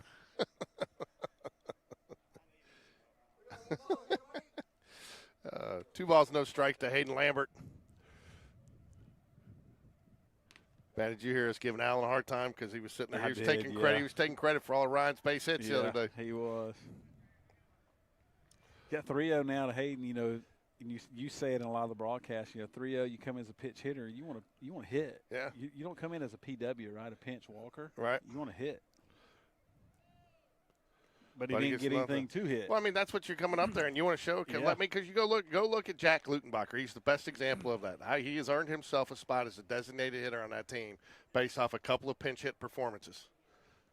Yeah, but and that also shows Hayden being a good teammate there as far as just take the. He's not doing too much. If it's a ball, he's taking it. He's going to take a ball. So now you got Isaac Sutherland going to pinch hit here for Asher McBride. Isaac comes up with the same plan, get a pitch that you can hit, nothing out of the zone. You want to get something you can hit hard.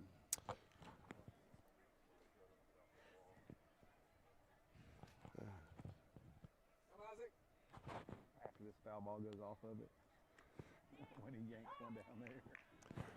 Called strike. So good job there by Isaac. I think he's probably thrown 7 straight balls there before that strike. Yeah, got to take right there. Bases loaded. Yeah. Well, I mean, none of them are close either. So. Yeah, and on a pitcher like this, I even like a hitter to slide up in the box, closer to the pitcher to kind of catch it before it drops. A lot of off-speed stuff coming here. Yeah. That's all he's working. Ooh, and that's going to score another run and open up first base. And Mons does a nice job. Doesn't even have to try the Wyatt Beatty sit-down move there. No, he read that quickly enough to where he was safely standing. 6-1 here, Jags. Nobody out still. Like you said, we could spin this thing where we go ahead and end it in this inning. We could Doug Cole him. As you would say in the slow pitch softball game, leave them standing. Yeah, there you go. Another ball. I like that pinch walker. I'm a pinch walker. Yeah.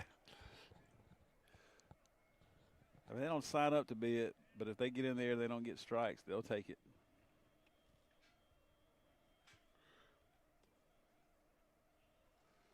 Swing and a miss.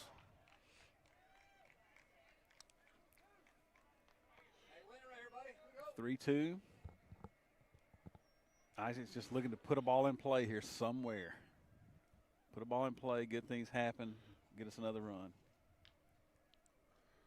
Fouls it off. Good job there, hanging tough, 3-2. First base is open for him if they decide they want to put him on there. Yeah, I mean, who puts a fence that high in the stands? Huh? I mean, at Pelham, I'm sitting here, I mean, my neck hurt when I got home. I was going up and down, up and down. I mean, I felt like I got a workout. Yeah, it's almost like they could remove that pole. I mean, if I do that, I would need a stand-up broadcast desk. We'll have to bring some bar chairs next time. Yeah. I tell you, that's what do they call them? The director chairs. Yeah, those don't even work, man. I tried those over here. I tried this over here for the rail at. He gets him strike 3. First out is what I meant to say. That'll bring up Byron Rosario, the second baseman today for the Jaguars, hitting in the 9-hole. Mason Jones will walk into the on-deck circle.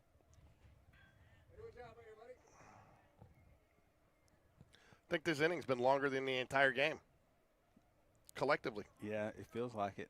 Been a lot of Jags come up and down in the lineup and making their rounds around the bases. Wow. That ball's hit well into the gap. The wind's going to hang it up. Hudson's going to tag from third. He's going to score easily. Nice job. Byron's hitting the ball. Tag up at second.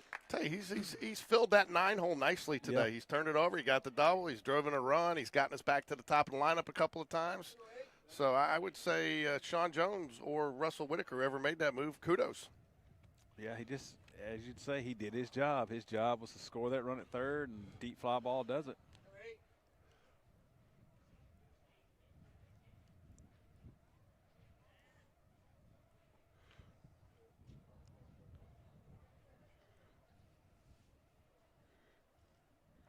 Ball in the dirt.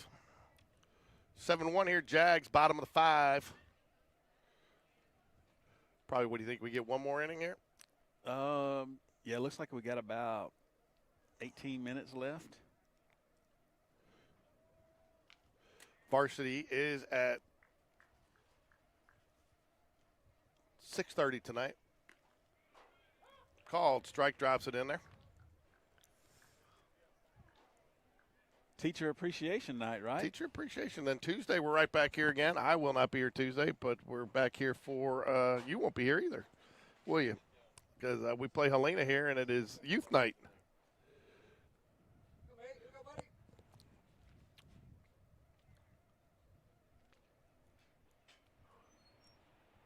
Oh, wow, that's going to fall over his head. Nice little Texas leaguer. Hayden Lambert is going to try to score. He will score easily. Oh, yeah, he's going to score. Wow, that throw should have gone into second base, but it doesn't, and that will be another RBI double. Well, probably going to give him the single with the throw there.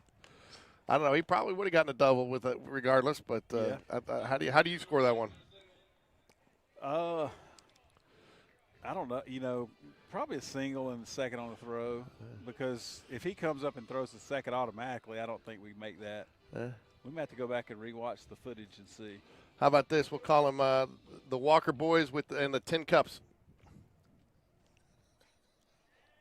And the Walker Boys and the Tin Cup Band. How do you like that one?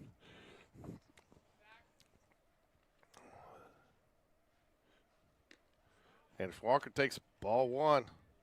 We have learned he is the fastest of the Walker boys, much to the chagrin of his oldest brother, Tyler, who wants a rematch. Oh, yeah, he's in Auburn now. That training. could be, Susan, that could be, we could probably sell out the stands for a fundraiser next year on a Walker boys race. And I'm sure Brooke would be happy to put him on the 55-yard line.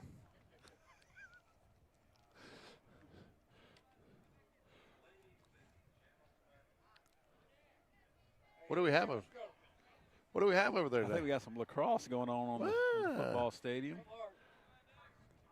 2 balls, no strikes to Anderson Walker. Riggins Rogers stands on deck.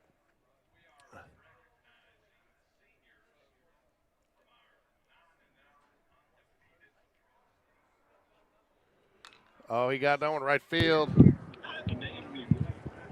And it will be caught. Oh, wow, he bobbled that one, it looked like.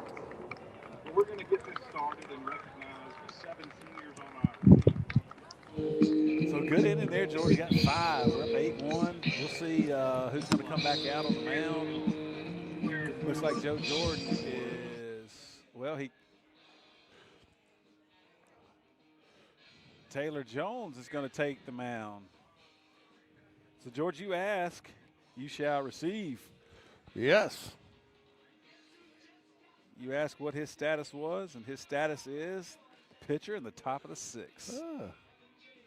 Alan Rogers out there watching, so I guess Garrett finally shared the broadcast link with somebody. He got off of the just having the bubbles. Yeah, the bubbles. Yeah. That was so funny. Did you see when John sent that last night? That was so funny. So, moving up to the top of the 6 here. I like Taylor Jones on the mound for the Jaguars.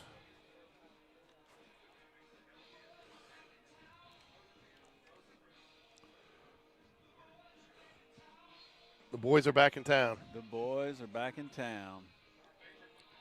You stick around for the any of the varsity game tonight, or are you heading out of here? You know, I'll hang around. Watch a little of the varsity action. I got scolded by my wife the other day. She said that Alan, Ricky, and I were talking over each other a little bit, so we got to slow down a little bit on the 3-man crew. So,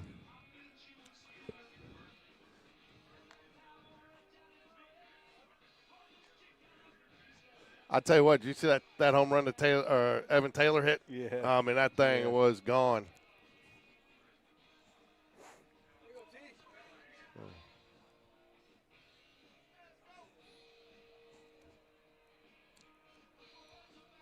I tell you what, that was I'm not going to lie to you, that was a late night the other night. I mean, I didn't get home till like 11 o'clock after that game, scoring all those runs and not starting till 7, and even then it started late. Yeah. You had to clock in some overtime that time. Yeah, man.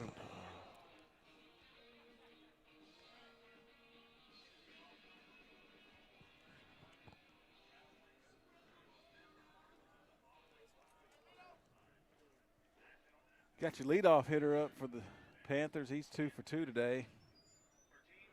I don't know why they can't put your name. So this is Alan is here, so it is Nina. Nina Rogers is watching, just chatting in as Alan. So Taylor Jones starts off with a ball.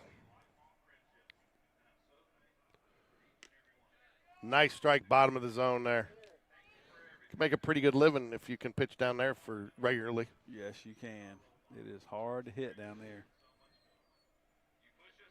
Ooh, worked that curveball just a little too much. 2 balls and a strike. You know, Taylor got a little work Saturday also at Briarwood.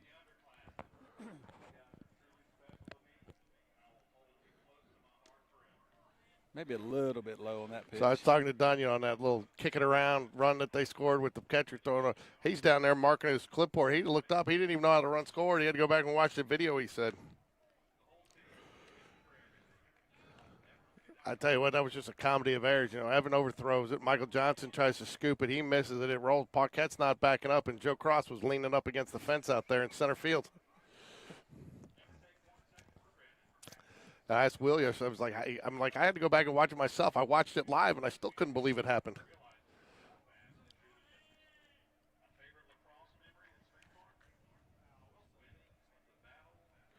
Wow, watching from Charlotte. I like it. Watching from Charlotte.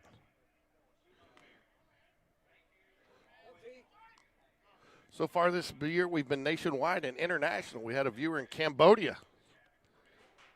Wyatt Beatty's grandfather was traveling in Cambodia. Watch us from there. The best was that year that Ryan Cole was playing and Cole Edwards and those guys.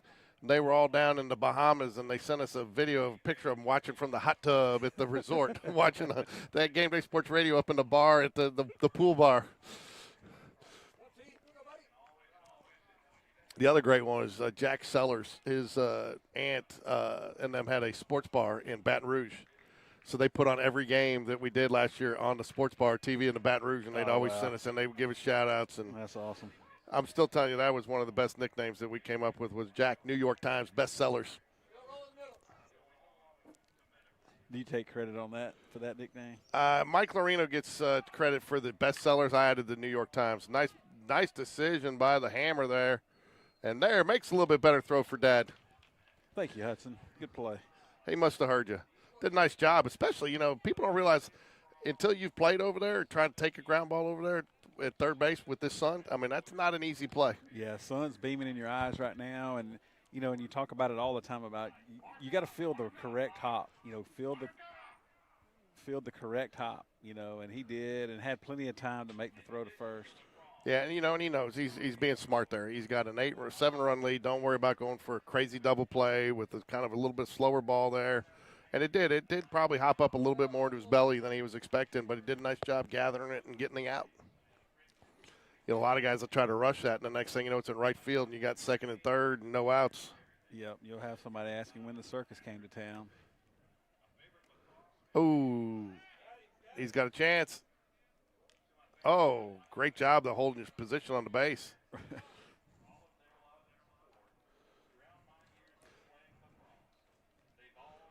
He's done such a nice job on those. Just enough velocity on there to get it under the glove there, roll back just far enough. Yep.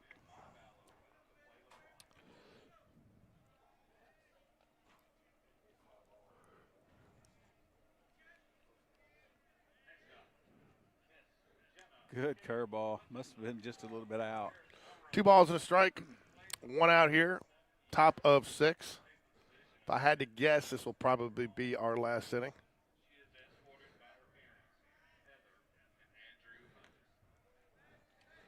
Curveball misses. 3-1.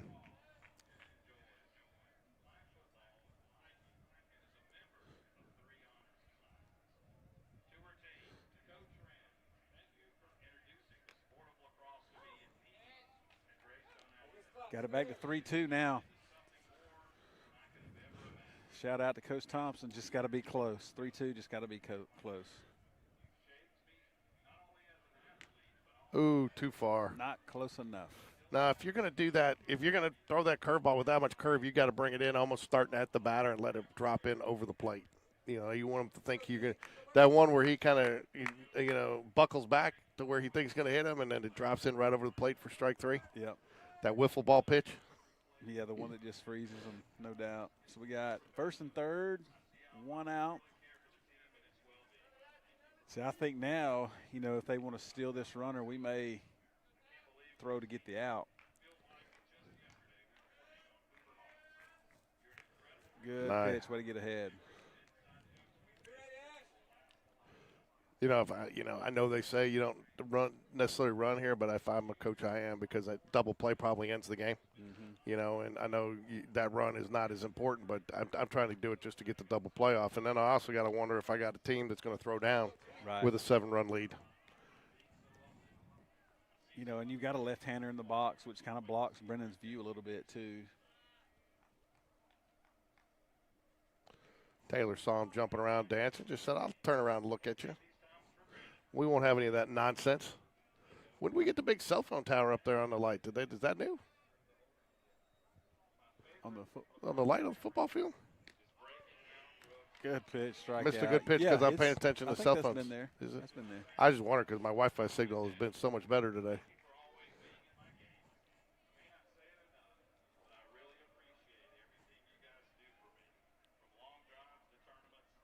This is a great curveball there that froze the hitter.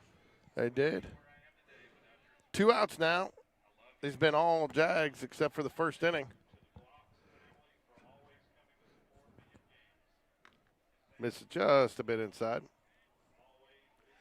And see, I think too, George, you definitely steal with that 1 out, because now I don't know that you can steal. No, because then you end the inning if you get thrown out. Oh yeah, and you are thrown down. If I'm Brendan Charles, I'm thrown down. Absolutely. I'll give up the risk of the run to get the out. Swing and a miss, puts it in the catcher's glove for strike 1.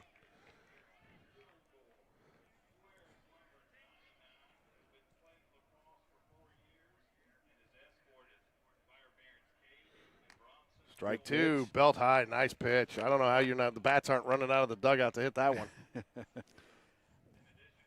Let's see him freeze him on this curveball. I think he's going to throw it at him this time. Oh, you called it.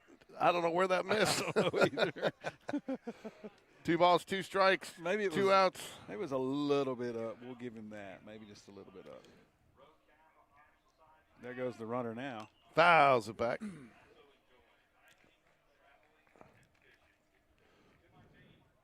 Hayden Lambert will track it down. I'm pretty pumped about third camera, man. Now we can see the whole field. I don't have to have Listen or Ricky complain anymore. That's why you got that third camera in it. Yeah. Oh, wow. Just a bit high. So they got full count, 2 outs, so the runner at first will be going. Ground ball is going to be the play at first base this time.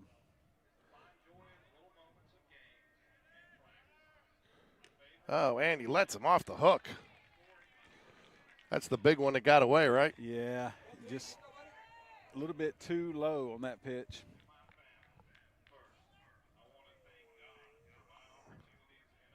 All right, I'm going to say my guys on my left side here, Hudson, Riggins, Asher, got to be alert. Got to be alert with this hitter. Nice, comes back after letting him off the hook with a strike pitch.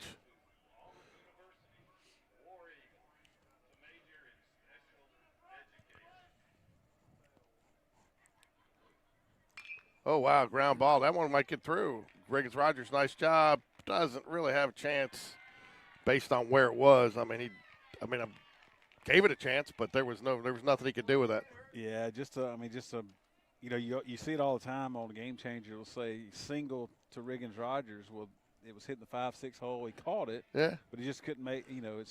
Wasn't able to make the play. It wasn't that he couldn't make the play. It just was an infield single. We got the youngest Walker boy stepping up to watch the end of his brother's game here.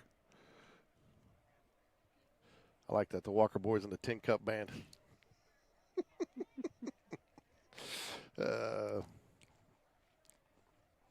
Since we've decided they're no longer a band of outlaws. Yeah, definitely not a band of outlaws. No, they're a country music group.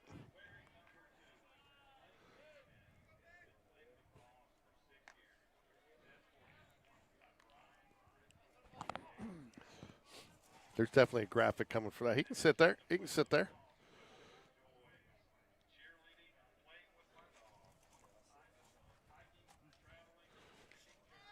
Oh, Brent Charles comes. Oh, Wyatt tried to put the tag on him just a little too quick.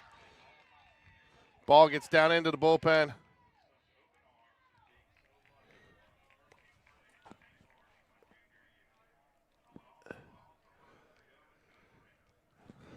They give.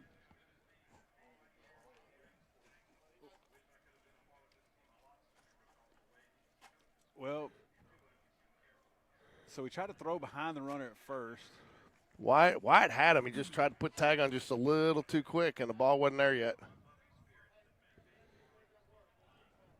And so then the ball gets away, and it gets down in the right field corner. I guess that's a dead ball area if the ball rolls in there. If it rolls in technically, there, over the they line. probably didn't call it. Well, no. Our bullpen, I was told, was part of the field. You can't throw it. You can't throw it over the bullpen area, but right. Yeah. That's what I thought too. I was looking. Of course, I see Coach Smith out here and Coach Dunn. I mean, they didn't say anything different, but it may depend on how they determine the rules at the beginning at the plate meeting. Yeah, 100%. Whether or not if the ball goes in there, is it dead or is it live? And like you said, nobody's questioning it. So obviously the correct call was made. It was a good throw. He had him. It was probably would have liked it to be to the field side of the bag instead of the foul side, but that should do it. Wyatt Beatty's going to come in. He's going to make the call. He's going to make the catch, and that should do it for a ball game. We'll see. Yep. Umpires do the cross with their hands. Ball game. So that's the ball game. So we'll be back in a little bit, folks. What time is it right now? 5:49. So about 40 minutes.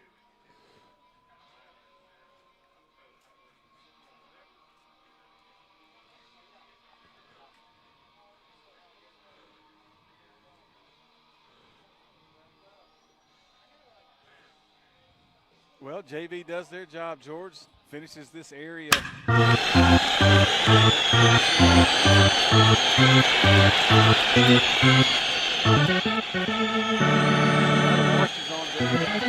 Appreciation night. So we're not talking about anything about 4-0 type deal. Coach Smith with his varsity guys, I guarantee you, has talked about winning this game. It doesn't matter what we've done up to this point. Let's win tonight.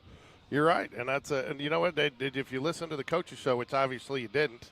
No, I did. I'm just messing with you, but he said, you know, it's funny actually. Doug Cole, one time somebody's like, "You don't watch Coach show, do you?" He's like, "Why do?" Because he goes, "Every question you're asking, George asked Coach Smith, and you already know the answer." But he said, you know, we need to play every game like it's the season's on the line, regardless where we're at. We need to play every game with the season on the line.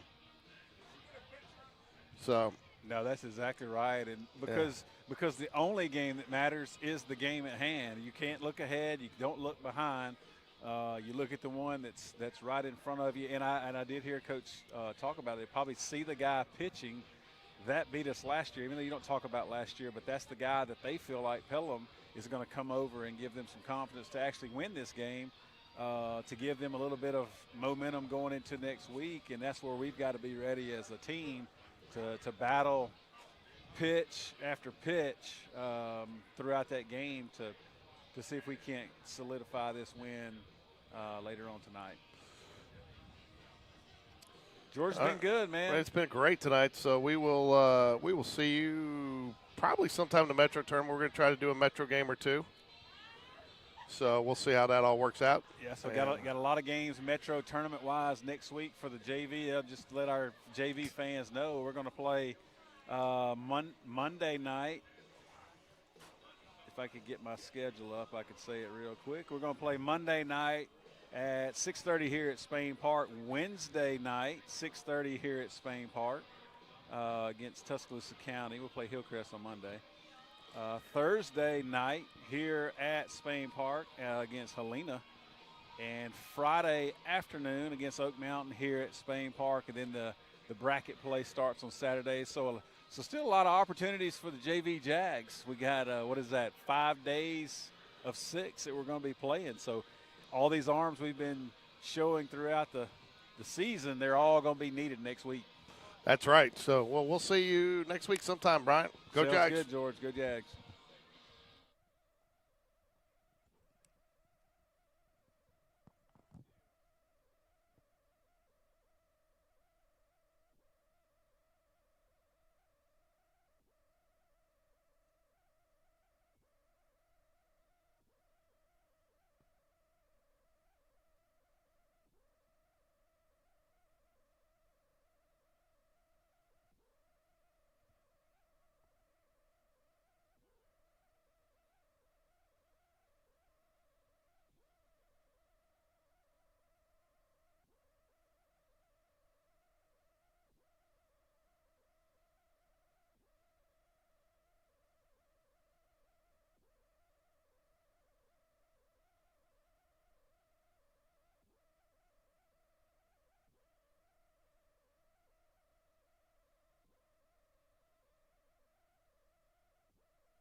and express our sincere appreciation and gratitude to this group of dedicated educators. Varsity players have chosen the following faculty members as teachers who have meant the most to them. Please welcome the following faculty members as they join our varsity players on the first baseline for our national anthem. Mr. Robert B. Yelfer. Ms. Kristen Woodward. Ms. Olivia Gordon. Ms. Nell Dash. Ms. Michelle Oakland. Mr. James Graber. Dr. Pamela Hamilton. Mr. Stephen Hobbs. Ms. Meredith Jackson. Ms. Julie Noel.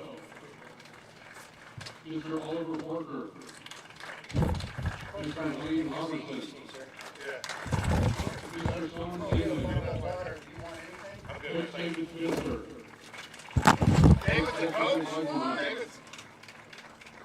We have 4 teachers who cannot join us tonight. Ms. Michelle Bennett, Ms. Tasha Caston-Smith, Coach Russell Whitaker, and Coach Michael Zola.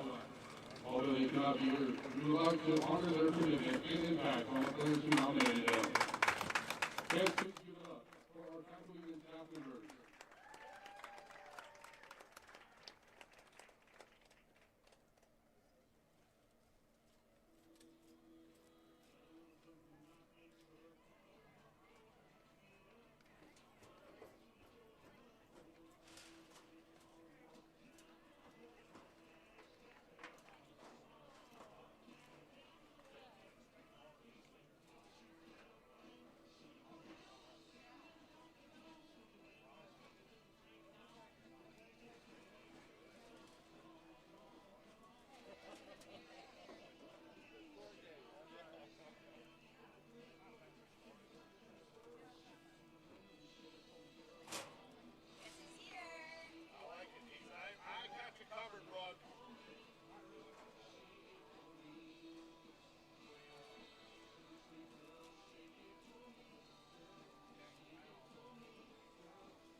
All right, here we go. It's endless the possibilities of what you can do with this, George.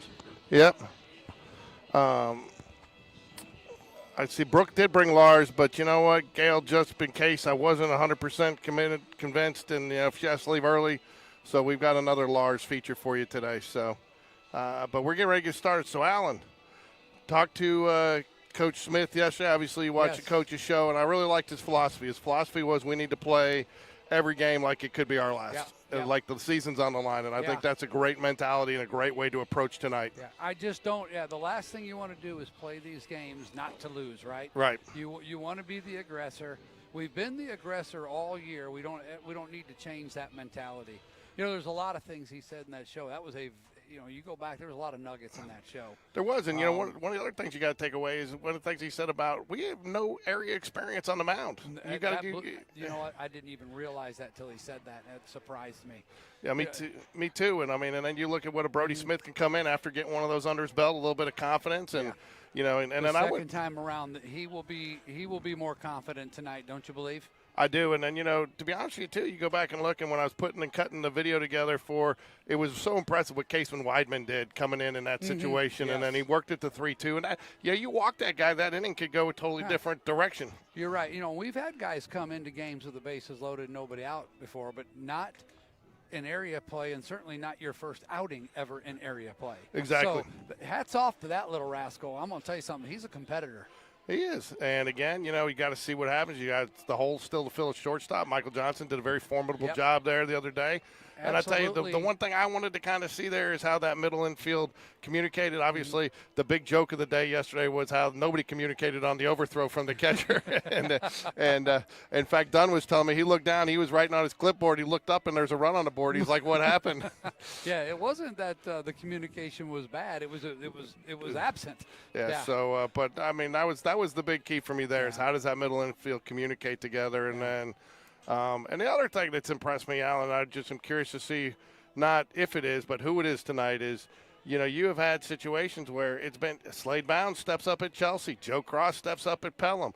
Casey Weidman steps up here at home. You get Slade Bounds a big hit here at home. It's Who's not it just be tonight? it's not just one guy. It's been a lot of guys. Yeah, I want to point something else out, too, that is just not understood or appreciated, and maybe people haven't noticed that. The presence of Coach Sean Jones in that dugout during varsity games has been a breath of fresh air. Because, I found out that a lot of the players, the coaches are coaching. Right. They're all busy. Coach Smith's busy. Coach Dunn's busy. Coach Spence. But he's there and he's available. And they'll ask him questions. What do you see? And he'll come then when he sees something. He'll just calmly have conversations with him. I have heard not just Mike's son, but others say, I talked to Sean during the games a lot, and he's very, very helpful. That's good to hear. That's good to know. And I'll tell you what, you were talking about coaching. I saw Coach Dunn do that. Everybody gives him a hard time about being a pitching coach, but he's a coach. And one of the kids up here is Asher McBride that got struck out, and he went through the whole pitch sequence with him and what he should have done and how you prepare for that next one. And, he was telling the guy who was working him outside. He's like, get a little deeper in the box. And if he beats you inside, then tip your hat to him on that next pitch. But don't let him beat you outside when he's gone there 2 straight times. So he's coaching up the players. So we are going to get their best tonight in Hurd. Jags do have a chance to wrap it up tonight and clinch a playoff berth with some help over at Chelsea. They need Chelsea to beat Helena. But anything can happen, as we saw last year. That series split. We went into Helena and dropped 2. I believe we dropped both at Helena, and so we don't need a repeat of that. Let me ask you this, because I think I'm reading this right. If Chelsea wins tonight and we win, we wrap up the area. We wrap up the area. We should have the number 1 seed in the area, which means we'll host the playoff game. Because the only thing that could happen is. Everybody ends up 4-2, and we got the tiebreaker. Correct. So they end up 4-2. We end up 4-2. Helena would be 1-3 at that point, and the best they could do is 3-3. So very good. If we win tonight and Chelsea wins tonight, then we wrap up the area. We get the number 1 seed heading into the playoffs. I got mixed emotions about that too. You want to wrap it up early, but how many teams do you see clinch and get that magic number in the major leagues 2 weeks out, and then you slow down a little bit? How many times has that jinxed the Braves? I know, and you get out there and you want to see somebody, obviously you want to clinch as early as you can, but again, I think that's where it becomes Coach Smith's job. He's got to treat those games next week like they're still on the line, and I think he'll do that. I told you last week, I had an older gentleman tell me that he has seen a lot of high school baseball, and he says this Spain Park team's different. Yeah, it is. In a good way. It is, and and I'll tell you what too. I think this coaching staff is a little bit different this year. You can tell. Not that they're doing anything different. I just think they're having fun with this group. This is a group they've been around for a long time. This is a group, and I think Coach Smith mentioned that in his show this week that a lot of this has started in the locker room, and I think, Good he point. mentioned Ryan and Michael Johnson, Yes. the way they have competed and the way they've supported each other when they're not on the field. Yep. And they both have gotten better, even though they both haven't gotten maybe as many reps as Yeah. they would have. They haven't gotten as many reps as they would have been if they'd been the everyday starter, but they've gotten better by helping each other That's get right. better. And they like each other. I mean, they really do. It's a good situation. Ryan has come home and said really nice things about Michael and how much he enjoys him as a teammate. And, the Johnsons have told me that Michael said the same kind of thing. So you see that just as a microcosm, but that's really the way the entire team is. You're right. They're pretty tight. You're right. So anyways, about to get started. Umpires going through some rules here. We got Colin Campbell in the house. Campbell's in the house. Colin Campbell. And so talked to Doug Cole the other day. I told him we'd still been putting the oven mitt on. So Well, I gave Miss Ruth a pretty hard time yesterday and said I expect a visit to the park today from her. I got a maybe. So maybe? Wow. Yeah. Where is she at? She teaches over at Berry Middle School. Does she? Yeah. Yep. So I'd waved at Doug as he drove by in the parking deck the other day, but I haven't had a chance to talk to him this week. What do you know about this umpiring crew? Any of them look familiar? The shorter guy kind of with his back to second base right now that Will is talking to is now I think that's probably what they're explaining here because there was a miscommunication because our bullpen is in play. Mm-hmm. We had a throw go down there, went, and they ended up ruling it, and so I don't think that was covered. So I think that's what they're covering right now. But he did a good job calling. He was decisive about it, made the call. Sean Jones did not get upset about it, probably because it would have gone against us if it had stayed in play because they only gave him the one additional base. But no, I mean, he called a pretty good game at the plate. Was fairly consistent, and I have not seen this home plate umpire, but in my experience, taller home plate umpires like Tom are usually pretty good because they can see down on it. But we'll see. Yeah. Just as I say that, we're gonna get hosed on a call tonight. So I did talk to Will about now. Ricky still is convinced that kid they got third base caught the ball. I did learn something too, folks. So going forward, he told me that you were convinced that he caught the ball too. No, I just didn't want to argue with him. That's what it came down to. But I just didn't want to argue with him. But I asked Will, and Will said he heard it hit the ground. And but I will tell you, folks at home that have been frustrated, I'm frustrated when you have to broadcast behind the net. I did a little research. What I need to do is get it in focus during the day game like I do, and then go turn autofocus off, and it'll stay in focus. Because at night with the shadows and stuff, your shadows, it impacts it more. It impacts it more with the focusing during the night games, and so that's why it keeps going in and out of focus. So if we've got to be behind the net for any more games, but it sounds like we'll have that won't be. We got some home games coming up. So yeah, very good, very good. Well, George, you're always researching, always getting better. We're always trying to enhance the broadcast, the things you bring, and the thumbnails or whatever you want to call those. It's all pretty cool stuff, man. I try, man. I try. This is really nice. The only thing I hope the boys enjoy it. I mean, because that's what we do. We do it for the boys and our fans. They watch it. So, all right, here we go.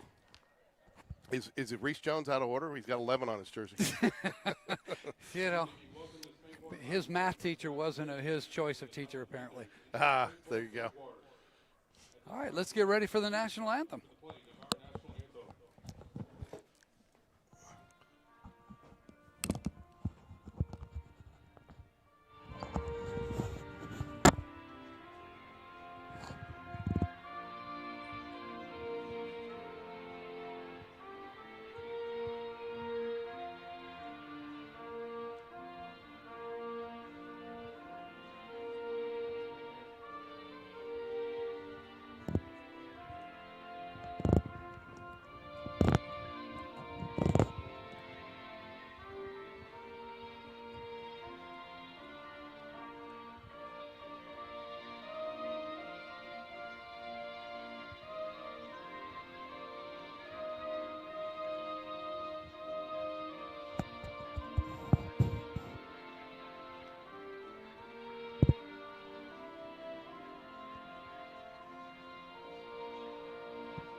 All right.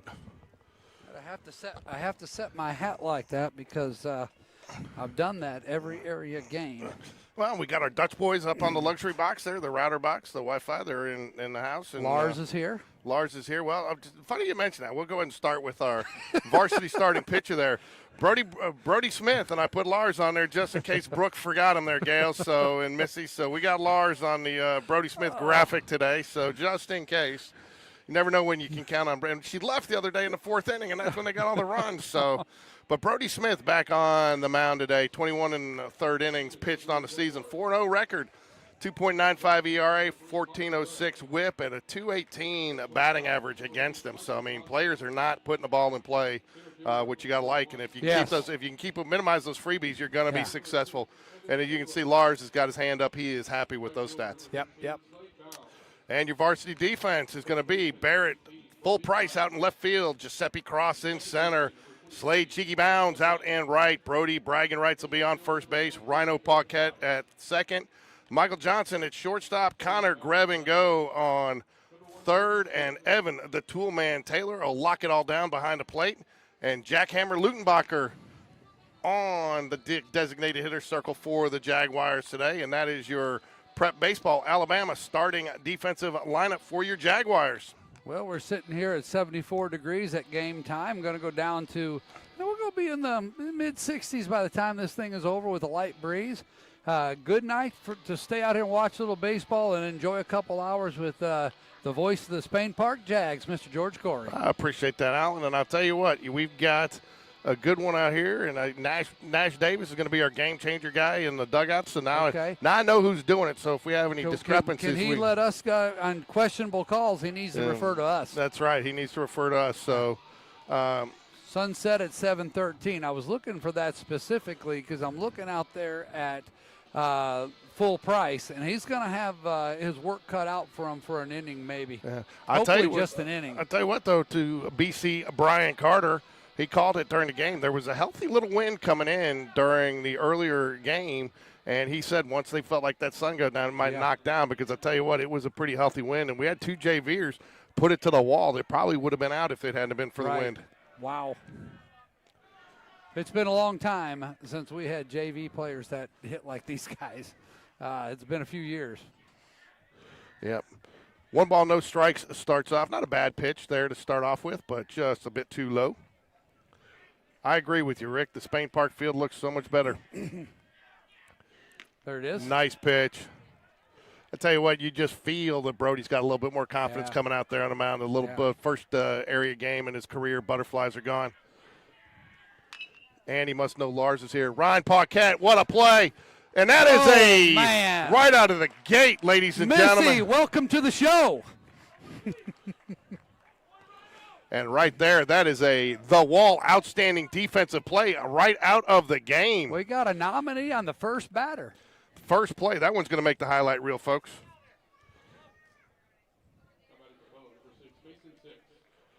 Mason 6. I'm going to tell you what, that is a tone setter. You get that ball through, leadoff runner on. He starts going from the stretch.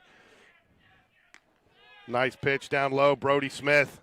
Oh, we like those first pitch strikes. You can tell Lars is in the house the way he started off.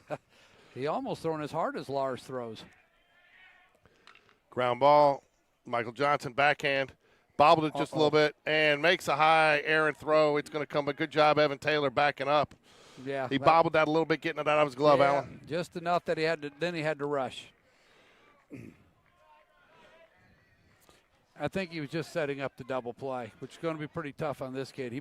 He'll have to absolutely hit a rope at the second baseman or shortstop to turn a double play on Pet Rock. He can fly. Oh, without a doubt. But I'll tell you what, so far, your pitching staff, you're happy. Yeah. 2 ground ball opportunity outs there. You know, he's throwing strikes. And, you know. Someone will pick him up here. You the man, Rick. You coming tonight? Give us a yes or no in the chat. Got a chair and a headset here waiting for you. 1 ball, no strikes. Runner on first. Brody working out of the stretch. Runner does go. Evan Taylor with the throw. Nice He's throw. got him. He's got him if he holds the ball. He does. Wow. Clean him up, guys. Nicely done. Well, you know, we can call that a defensive play too. You can.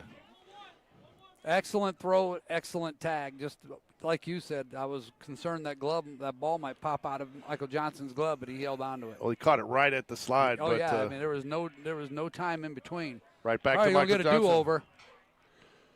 Little Yes, high sir. again, but makes the play, and that's it. 3 up, 3 down for the Pelham Panthers. We got some more sponsors tonight. We're going to go ahead and give our first sponsor a shout out here. We got a new sponsor tonight. The front porch. Missy Gurley has written a book. Oh my goodness! She has written a book that is available on Amazon.com. Is it a coffee table book? It might be a coffee table book, but it is a front porch book. It's stories and tales from a sweeter time. So you know what? I've ordered a copy for my wife for Mother's Day. There you go. So there's QR code, folks. You can scan it. Missy Gurley is a big supporter of Spain Park Athletics. We want to support her in her literature endeavor there. She's got it out there, and we've got the you can click the link in the description if you want to order it there. But let's support somebody who supports Spain Park Jaguars. So check out the front porch by Missy Gurley. How about that? Well, it's not often you stumble into a Mother's Day gift. No. That's pretty good. I'm hoping maybe I got to go up to Florence next week. Maybe she'll let me stop by and I can interview her on the front porch, and she can tell us a little bit about what the book's about. When you got the book, you need to get it signed. Yeah, I need to get an autographed first edition. Yeah. So. I was beginning to think that MJ was going to lead off this game. He's just quick to get out of that dugout. Yeah, without a doubt. Yeah, I think it's just two-man crew tonight. I think Rick's going to have to do some family duty, but so we're going to get that link out for a couple more times. I just got somebody can put the link up again. We'll go ahead and put it up again. We'll give Missy a couple more shout-outs during the game. Well, if he's not here, then we can talk about him and tell everybody that sidewalk job was done by him. That's right. And he'll want to come back. No. So it's actually Mason 6 on the mound and not Hurd for Pelham. That's a little surprising to me. Is it not to you? Well, we thought it was going to be Hurd the whole time. I did take a look at his numbers from the Helena game, and they were not good. Really? A lot of walks, a lot of hits, gave up 7 runs. So they must feel like they got a better shot with this lefty. But this team's loaded with lefties. So I don't know if I've ever seen a lineup. Did Coach say there's 5 lefties in it? Yeah, there are 5 lefties in it. That's crazy, isn't it? It's unheard of. I was so used to growing up and on every team being the only lefty.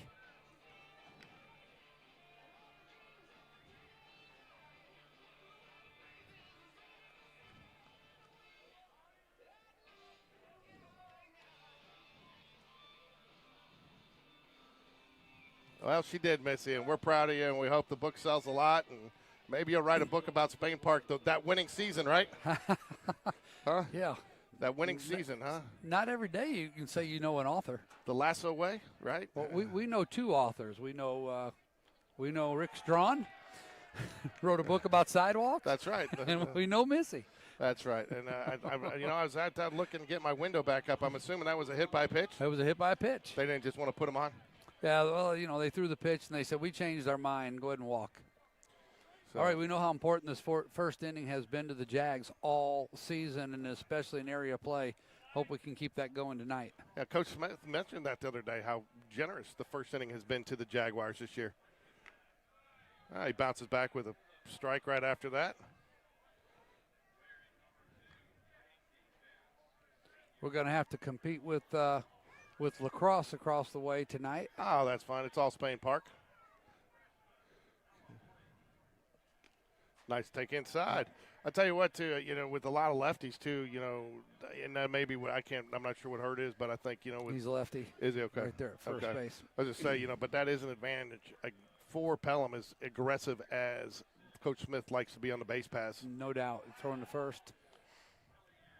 Yeah, Alan, you want to give it a check out? Look at that, right down there, right field cam. Oh, we got goodness. Bullpen, we got fan cam, we can see those are fans we hardly ever get to see. I know. You don't realize there's that many more people here. Well, now I got people that can prove. You know how many people said I was there, but I was down the third base line or the first base line. Now I can go back and check the video.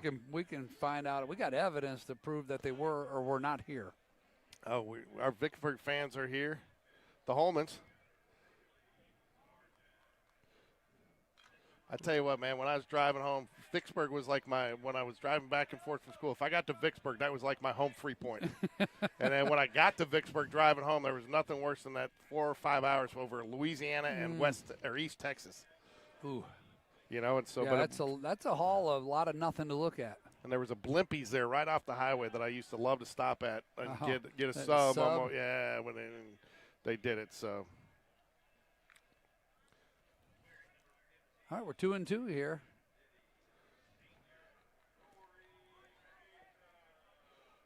Swing and a miss. Got him on the off speed. That'll bring up Joe, the hot-hitting Joe Cross. Yep. Wind has gone to basically a dead calm out here, maybe just a little breeze. It was blowing pretty healthy in earlier. Yeah. You know, you've got to, you talked to Alan about how important first inning's been in Jags. It's really more important. When they give you a freebie like that with a hit by pitch, you've got to take advantage of it in a playoff game. Yep. Fouls it away. You know, I kind of anticipated this game would potentially be a little bit like the second game against Chelsea, where it's going to be a little closer. We don't need to make any mistakes, keep the game clean, and we should be in good shape. Well, you're Pelham. Your season's on the line tonight, That's too, right. because otherwise you go into a must-win situation where you've got to sweep next week to try to get in. Yeah, and hope, then they'll need a lot of help. Yeah. Or, their season could be over tonight. Right. Because if we win and Chelsea wins. Then they've got that series, but all Chelsea's got to do is win one game and they're in. Fouls it away. Hanging in there on a breaking pitch with 2 strikes. No balls, 2 strikes to Joe Cross. A little surprised maybe that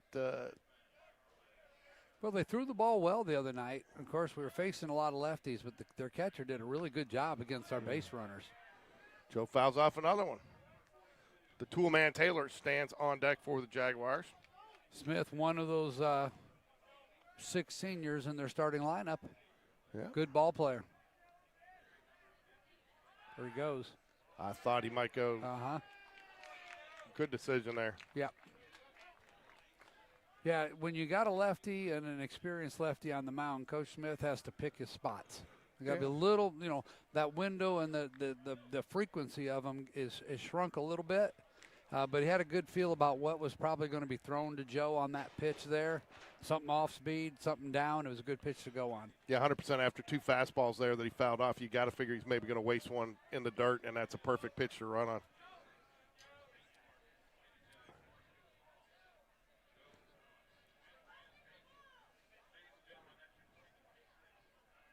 Oh, Joe Cross.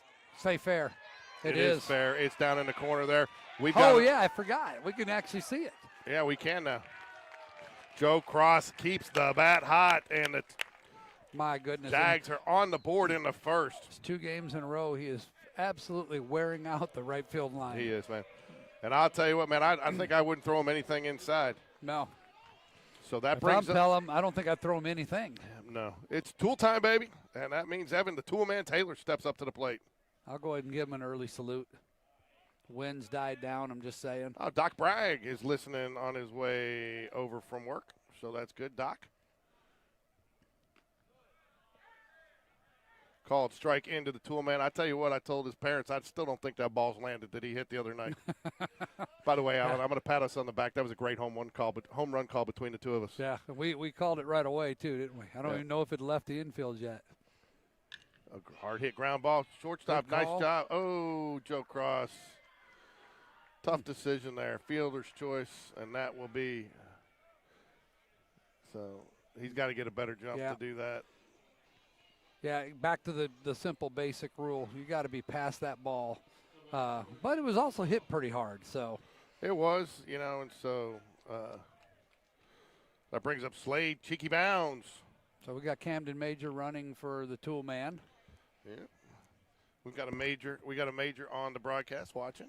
Good. Welcome, Mr. Major or Mrs. Major. No, it's his grandmother. Oh, Camden's grandmother. Glad to have you.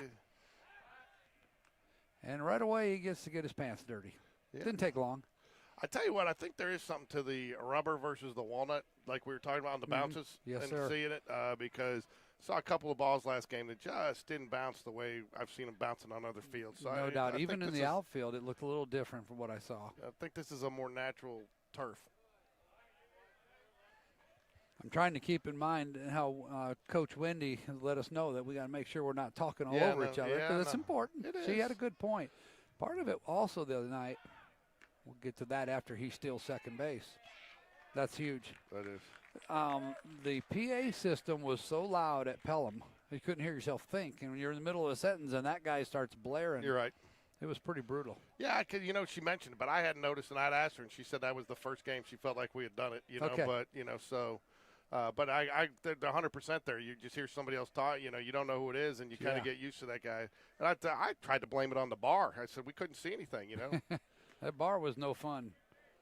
2 balls and a strike so far. Rick Strawn, I think this would be a Rick Strawn approved umpire. He looks like to be calling it pretty consistent, pretty reasonable. Yeah. Slade bounce, 2-1 count, 2 outs. Runner gets to second on the steal by Camden Sea Dog Major. Slade's been clutch a good part of the season, certainly lately. This would be a good time for him to go ahead and put another one in that outfield grass. Glad to see you with us, Abigail.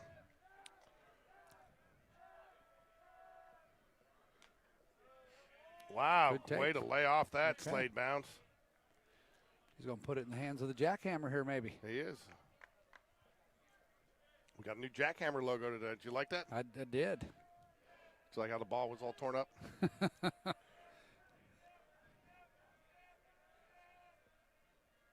Oh, fouls it away. You like him having the green light there, Alan? Yeah, 3-1? I do. I mean, he's hot. Why would you not?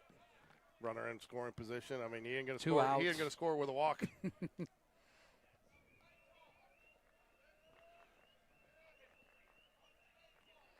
Who is that? Have you found out who the alternate Vandy Whistler is? Fouls it. Oh, wow, that hurt. Yeah, I don't know. We'll have to get that, I to wonder ask if for they that did an information. apprenticeship under Lutenbacher before they were awarded that position. Yeah. Lutenbacher's about to have him a whole bag of balls out here in the on-deck circle. The collection.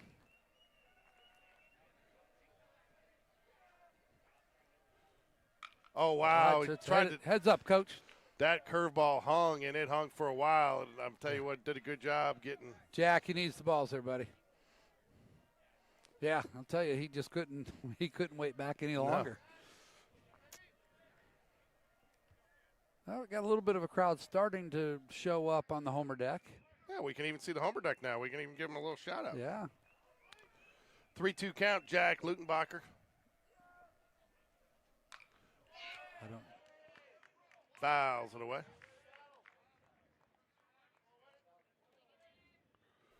Hoover bounced back last night, Allen. Tied up that series. I went to the game. Did you? Yeah, I went to the game. You should have told me. I would have met you out there. Yeah, it was kind of, somebody very important on that baseball program gave me a call yesterday, and we're talking about other things. He said, you need to come out. So I showed up. Good at bat, Slade bounce, draws the walk. They're fighting for their lives tonight. It's a must-win for Hoover over at Oak Mountain right now. Yeah, so jackhammer Lutenbacher. He's been tearing up the ball, steps up to the plate. You like that? Got the little jackhammer up there. Jackhammer Lutenbacher.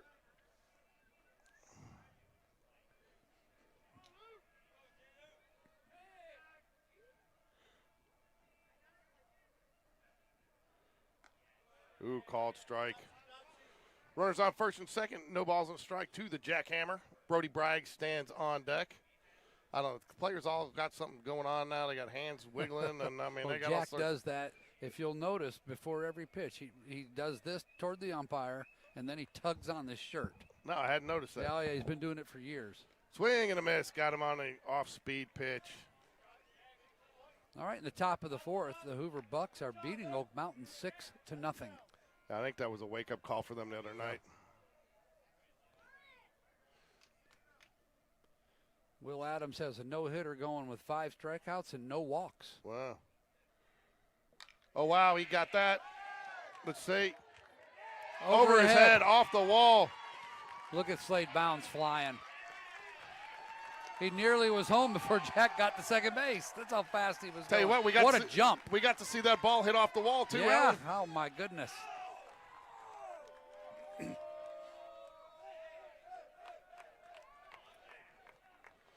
Two-strike double off the wall by the jackhammer. You know what we'll do? He gets that jackhammer back up. He jackhammered that ball. He jackhammered that ball, folks. Nicely done. That brings up Brody bragging rights. Coach Sean. Well, there you go. Sean Jones doing it all. Way to go, Sean. He's doing it all. Bringing out baseballs. So,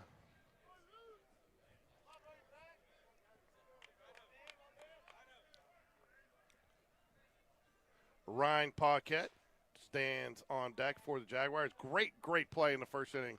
And right there, you know. Right off the bat. I'm going to tell you, that's just a tone setter right there. This game is totally different with a leadoff single. Yeah. Yep.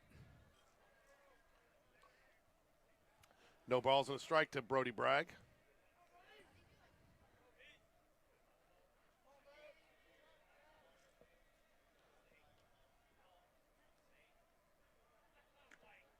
Strike two, down low at the knees, but I thought it was a pretty good pitch. Yeah. Pretty good pitch for the pitcher. I'm not sure you're swinging at that, are you, Alan? I don't know, 0-1. Some of our guys, that's kind of their hot zone.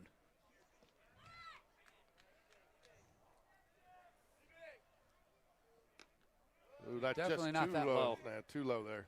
So far, been pretty happy, pretty impressed with this umpire strike zone. He's been calling pretty consistent. I think he's got a pretty good zone. Not that my opinion matters. They're underway at Helena with no score in the first inning between the Chelsea Hornets and the Huskies. Wow, Brody fly Bragg. ball. That ball's hit pretty well. It is hit pretty well. He's on his horse, and he is not going to get there. It is off the wall, and it is going to be a they're going to trade places. RBI double for Brody Bragg. All right, let's keep it going. And that means it's time for the Rhino. The Rhino. The Rhino. Oh, that's awesome. The Rhino steps up to the plate. You know, these kids probably, like, they see me coming, they're like, oh, please, just walk away, Mr. George. They probably all just think I'm an idiot. They love it. They really do. Rhino Paquette, you know, and he's been hitting it a ton. As long as the ball's below his hands, right? Yeah, that's true. And, So- you know, it's funny because I went back and looked at his at-bats the other night, and it was unbelievably true. So, you know, he did. And I'll tell you what, man, talk about a guy that went up there and saw the pitch that he wanted and drove it and didn't wait around, and he did it twice. He had two 0-0 base hits and nice solid base hits. Yeah. Real confidence builders. I mean, and I say that because, you know, with Reese Jones out of the lineup for a few weeks, we need him and Michael Johnson to step up and pick up some of that slack, and it looks like they're both up to the task. Lutenbacher and Bragg going back-to-back with walls that got to the wall, balls that got to the wall. You know, my big problem now, Alan, is I got to figure out which right field cam to switch Yeah, to. my goodness, you got good problems, George. 2 out here, Jags, and you know what a lot of this has been based off of? 2-out rally. Yes. Good take there by the Rhino. The Rhino's one of the fiercest animals in the jungle, my friend. Yeah, that's right. You won't get that horn.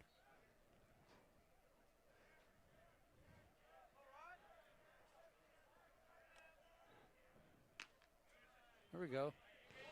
Now we hit, right? Now we hit. 1 ball, 1 strike, 2 outs. Jags have put a 4 spot on. Would like to add to it. As Alan says, it's a nice crooked number. I like that 4 out there. I like to see a 5. Moving on contact, a base hit. Oh, wow. Get your camera switched? I did, and it's foul. Man, this I camera's got to actually, remember to look this way. the camera's actually looking pretty good down there. Yeah, Huh? that's really a nice picture. Yeah. So the only thing that's I when I get it up a little higher on the mount, we should be good.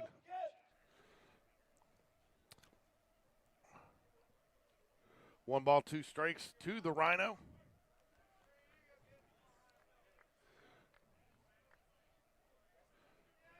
Probably going to bring him something off speed here. Good take. Yeah. Oh, wow. Uh-oh, Good. uh-oh. Hey, He he's got there. in there. He got in there. I thought he got a good jump, but he Yeah. didn't. He probably need to go, and I think that's what Coach Smith's telling him. I think Brody borrowed a pair of work gloves from somebody on Ricky's crew. Yeah.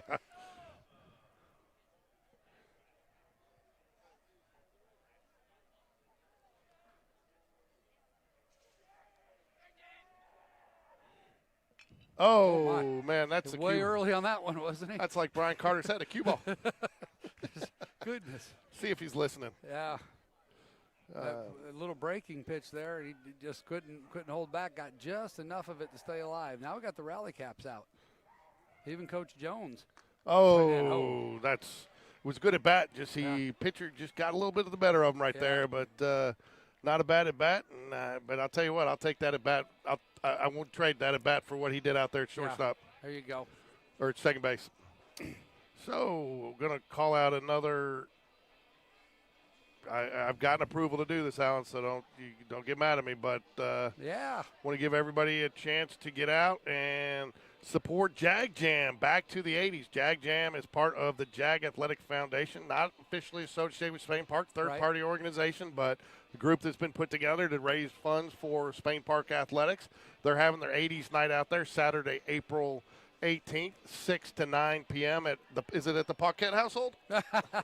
If it is, that's news to me. So, no, but scan the QR code. You can DM us if you need to get more information on it. But Jag Jam back to the 80s featuring Rock Mob. I don't know who Rock Mob is, but they must be pretty big. So might have to check that one out next weekend myself. And so put on your vintage clothes and get out there for the Jag Jam. Does it say where it is? It does, but I can't. I got to put my glasses on to read it. Oh, it's Brock's Gap Brewery. Brock's Gap Brewery. That's where it is. Brock's Gap Brewery. That's where all those kind of events are. So I spent so much time preparing all my other graphics, I didn't memorize that one. Where's Brock's Gap Brewery? On Stadium Trace, just literally across from the parking lot to the Met Stadium. Okay. So you could walk from Brock's Gap Brewery to the Met. Really? Yep. Oh, I know where it is. Yeah, right when you go out there. Yep. Yeah. So, all right. So Brock's Gap Brewery. Brody Smith back out for his second inning of action. Oh, I got to get the rhino off the screen. It's time for me to put on my. That's where I start to struggle seeing is at night. I got to get my glasses on here. 2 balls, no strikes here to Lee. Lots of lefties in this lineup. Jags lead 4-0 here. There he is. Called strike down low. Brody working a little bit brisker pace tonight. Feels like you usually see that when a pitcher's got a little bit more confidence in him. Look at that. Oh, must have missed off the outside. That was a double ooh from us, Alan. Yeah, that one looked pretty good. Of course, Taylor did not react, so it must have been outside.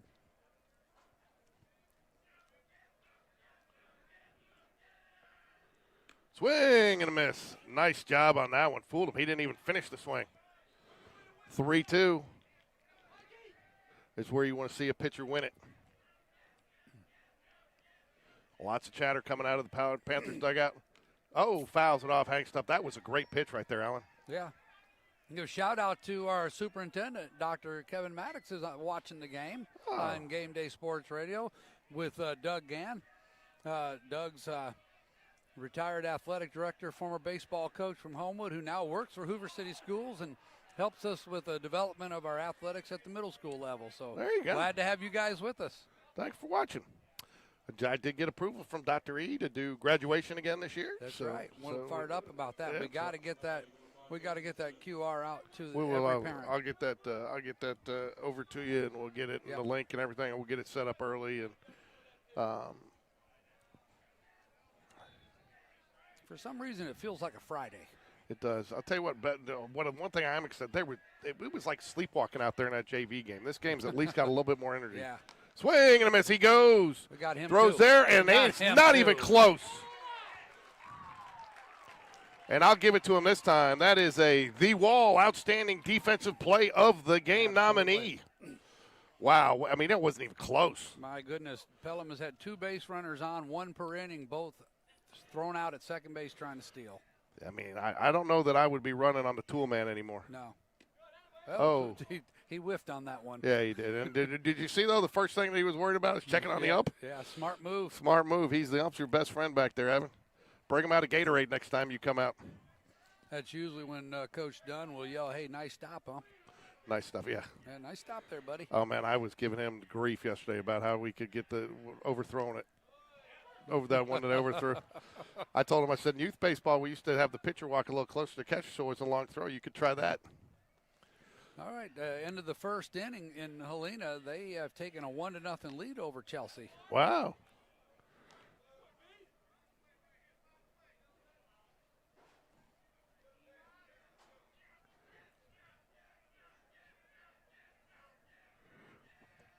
Fouls it away. 2 balls, 2 strikes. A staying alive swing there. That was just throw the bat at it and hope it hits Smith out there. Another lefty. I mean, this is just a lefty. Yeah. After lefty. I've never seen a team with 9 hitters with 5 of them left-handed in the lineup. Ooh, misses high. Overcooked that fastball just a little bit. Yeah. He wanted that one. So what are you going to bring here, Alan? I'm challenging them. I'm challenging them. I like our defense. They're behind them. Challenge them with that fastball. Oh, wow. That's going to be in the corner. Off the wall. Double off the wall in the corner. How important is that caught stealing now? I mean, that's a run. Maybe not a run because he's probably having to hold just to make sure he doesn't get doubled off, but he's at least standing on third. Trey Smith coming in to pinch run for the catcher, Smith, for Pelham. We know Trey. See? Yeah. Oh, you got to give Smith there, the batter there, some credit. Yeah. He nice at bat and took the 3-2 pitch, knew he was going to get something and won that battle. Yeah. Hurd steps up, what we thought was going to be the probable starting pitcher.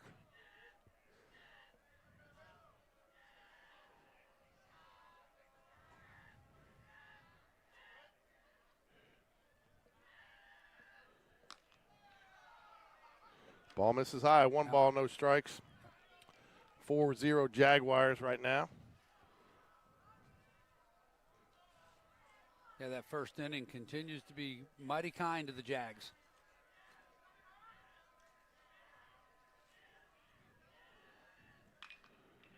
That's going to.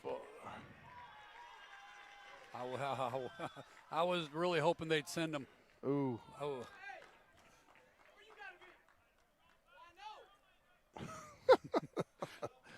So, got to hit. Man, Barrett Price has a cannon. He's got an absolute hose. Couple of hard hit balls here. Those runners on the corners. We're going to get our first words of wisdom with Coach Wilson's words of wisdom with Coach Dunn. So he was going to go out there and bring the tool man and the entire defense. Probably just more of a defensive play call here, what they want to do, especially don't want to try to compound it by throwing the ball around if they do try some type of steal here. Yeah, you got runners on first and third, too, so they can talk about defensive strategy. Probably play the middle back for a double play and the corner's half away. What do you think? Or just stay back and play for the out?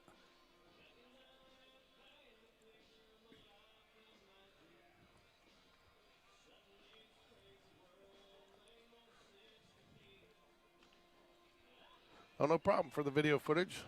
Glad you were able to join and watch it. Yeah, Game Changer doesn't always work right. No. Yeah, just trying to keep up with the area games and what's going on around us. Still 6-0 over at Oak Mountain High School. Hoover Bucks leading that game in the top of the 5th inning.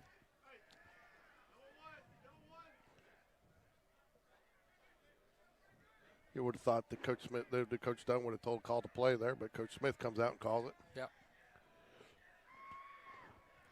I don't know, man. I might trade a run here to throw him out as good as Evan Taylor's been behind the plate. I would do it all day. I would absolutely throw through here. I mean, they haven't even been close on their 2 steals. No. Yeah, I would take that out. And honestly, you may get a hesitation from that runner, and you may not go. Swing and a miss. He gets him.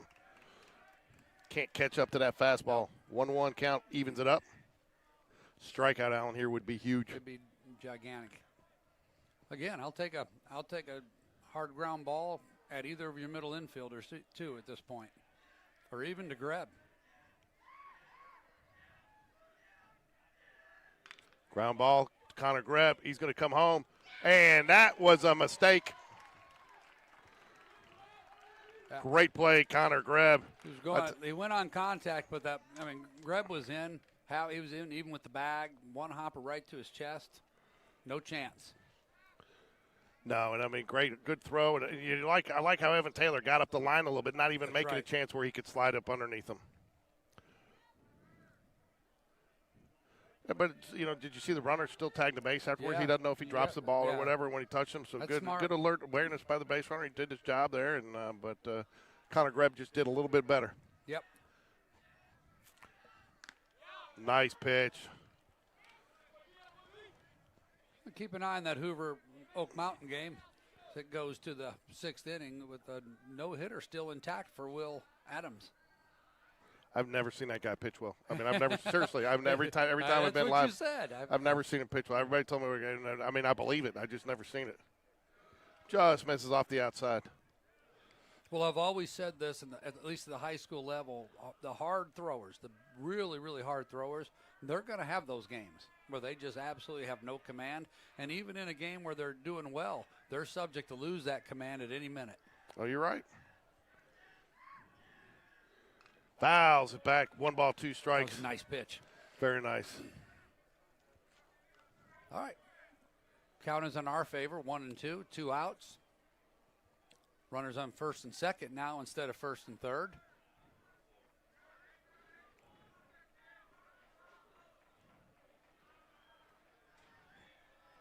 Brody gives him a little check at second base. Wow. Coach Dunn even thought it was a strike. Said it was in. Okay. Looked really, really good. I thought he would called it down when he called it in. That was a little bit of surprise to me. Yeah.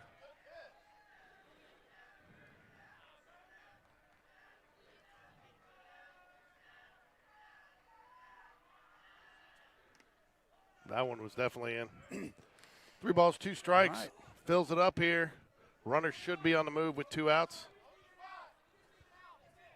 Throw to contact here, right? Yep.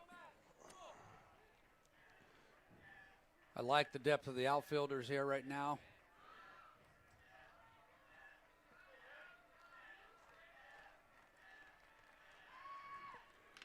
Oh, that's going to fall. Foul. That is going to fall in fair. That's foul. Oh, wow. Yeah, it was foul. I mean, it stayed in the air just long enough to finish that hook out of play. And I'll tell you An what. inch? Yeah, it may be. I'll tell you what, though, good decision by Barrett Price, knowing it's a foul ball. I'm assuming he knew it was a foul ball since he dove. Yeah. Because you don't want to dive for that if it's if it's a fair ball, because then they're circling the bases. Because you got no backup over there. There goes the merry-go-round. Yeah, you got no backup over there. I mean, it's one thing to dive for one in the gap when you got somebody coming over, but excellent point.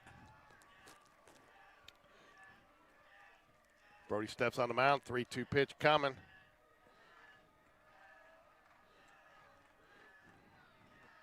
Trying to hold on to this 4-run lead. Oh, little curveball, and wow. He spoiled a good one. Yeah, he did, man. I thought that was a very good-looking pitch right there. We'll do the 3-2 all over again, Alan.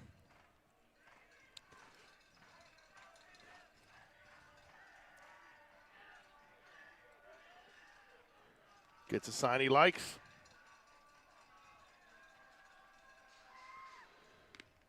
Whoa. Didn't get the call. Okay. I tell you what, man, I'm not. I wouldn't have taken that pitch. No, and I'm not disappointed if I'm a pitcher that I miss. I mean, he's squeezing the zone here a little bit.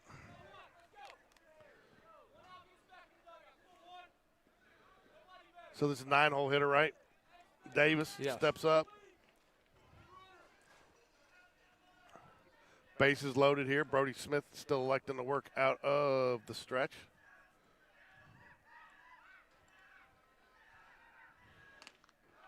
Ball misses high.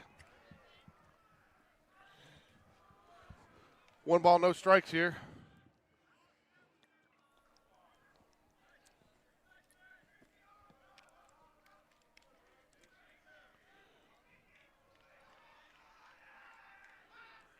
There you go. Good pitch there, 1-1, evens up the count.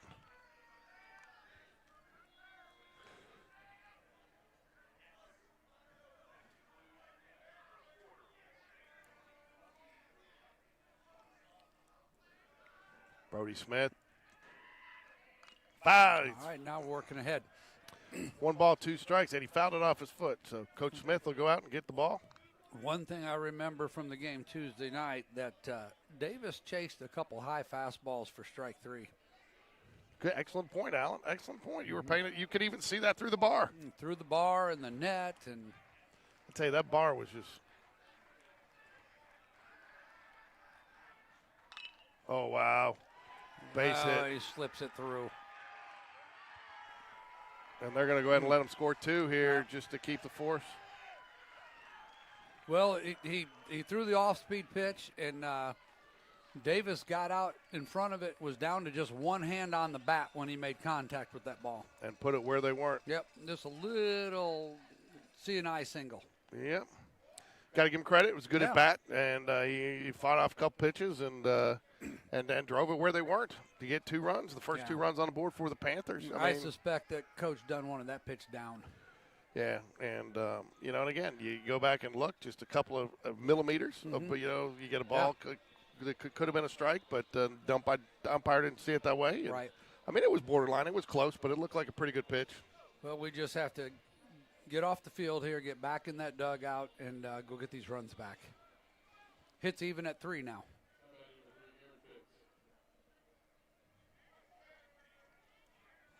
All right, Garen Fitz comes to the plate.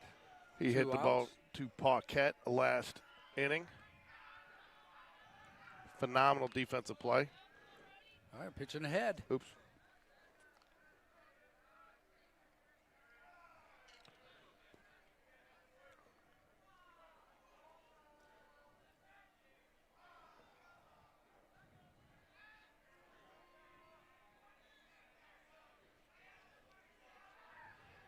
Ooh, misses that one.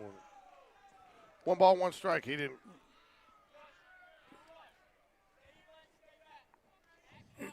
Yeah, that didn't come out of the hand well at all. No, Coach Dunn telling me he rushed that one.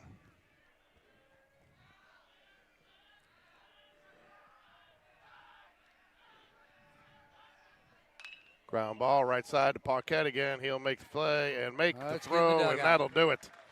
And nice job. Paquette's had his number today. Yeah, it's just as Coach Smith said in the show, this is a feisty team, this Pelham team. They're not going to quit on you. I mean, the other night, they're down double digits, and their dugout was as loud as ever. Oh, without a doubt. Yeah, so without a doubt. We're in for a game. Oh, yeah. So, so that will bring up Barrett the full price.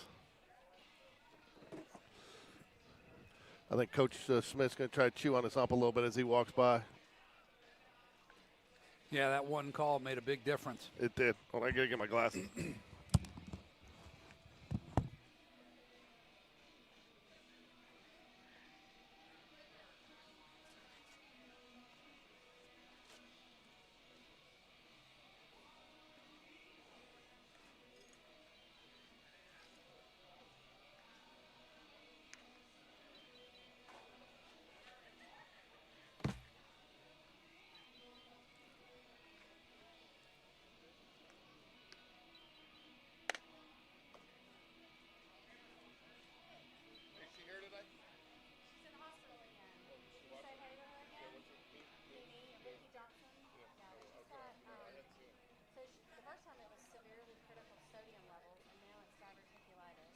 She's been in the hospital for 2 days. She's falling apart on us, but don't tell her that part.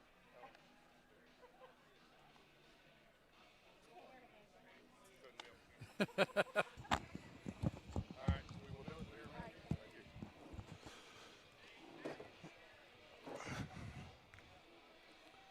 you. I've had to finally admit, Alan, I'm getting old. Got to put on the glasses at night. Oh, I know. So I'm fine during the day, but when it gets the light gets a little shady. Barrett, the full price, steps up to the plate here for the Jaguars to lead off the 2nd inning. Alan glued to the Helena Chelsea game. Still 1-0 in top of the 3rd. Chelsea at the plate. All right, that call's misses going low. both ways. That's It good to is. see it, yeah. But like I said, this umpire's been fairly consistent, so I'm not going to sit there and say, I mean, No, he's they done were a good close. job. They were closest pitches, but he's called it fairly close both ways. Swing and a miss. Yeah, it'd be a luxury to get Barrett on right here with his wheels, with the top of the order coming up. This is big. Tell you what, he impressed me with that arm out there. Oh, he's got First, I don't know which game it was in that Auburn series when we were down there early in that first or second game. He cut one loose, threw a guy out at the home plate. The ball was thrown in the air. The kid was stunned. Really?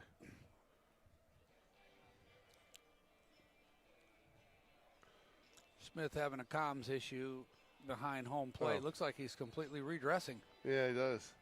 I was wondering why Smith talked to him, and then Barrett was just standing up there. I didn't catch that. I was cleaning my glasses.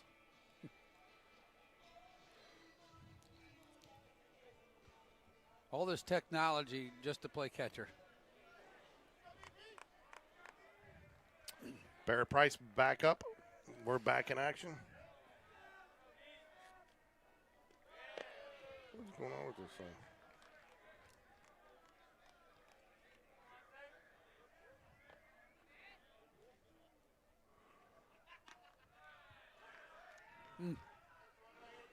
Two balls, 2 strikes. A little borderline pitch there went the pitcher's way. Yeah, I thought that was a little high. Same pitch. Yeah, It's about as close to the same pitch as you can get. it is. It's a game of inches, though. And this game has been millimeters. It's been. There it is.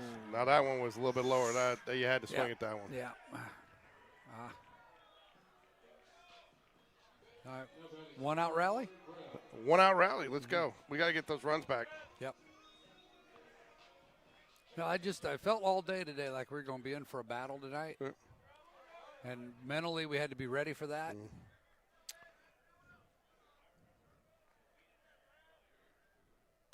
Ground ball, right side. First baseman will field it easily, and that will be the second out of the inning. That'll bring up Michael Johnson. Give a shout out to Vicky Johnson Mimi. She's not able to be here tonight. We hope she gets feeling better soon. So we want to see her here for some games next week. So Yes. Vicky, we hope you're out there. We hope you're watching. We hope you get to feeling better soon. All right, Chelsea's got a little bit something going in the top of the third. 2 on, nobody out. Fouls it away, Michael Johnson. I thought about what Coach Smith said on some of those ground balls on the infield. He was giving the advice to the junior Jags. Yep. Catch it low, throw it low. Without a doubt.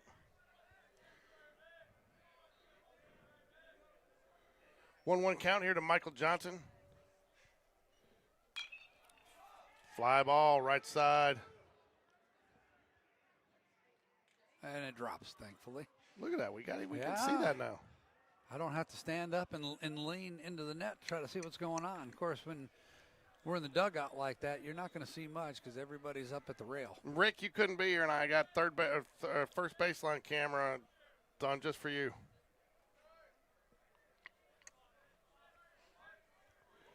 Shame on him putting family before us. Yeah.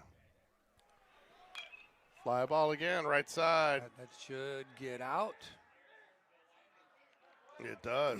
I had one of the dads say he couldn't believe your lack of commitment, George, that you would put your job before a Jags game on Tuesday and not be here. Yeah, I know. Very disappointed your level of commitment. I apologize. I'm sorry that our ownership group is holding a board meeting, the all mandatory board meeting. I'll let them know we need to move it for you. You know, company jet gets you back home. Yeah, if we had a company jet. We do have a company jet. It's called Delta. Yeah. 2 balls, 2 strike. Michael Johnson's fouled off a couple of pitches here, battling tough. 3 balls, 2 All strikes. right. Quality at bat right here. Joe Cross, the hot hitting Joe Cross. Oh, right. Good. Great at bat, Michael Johnson. Mimi, he did that for you.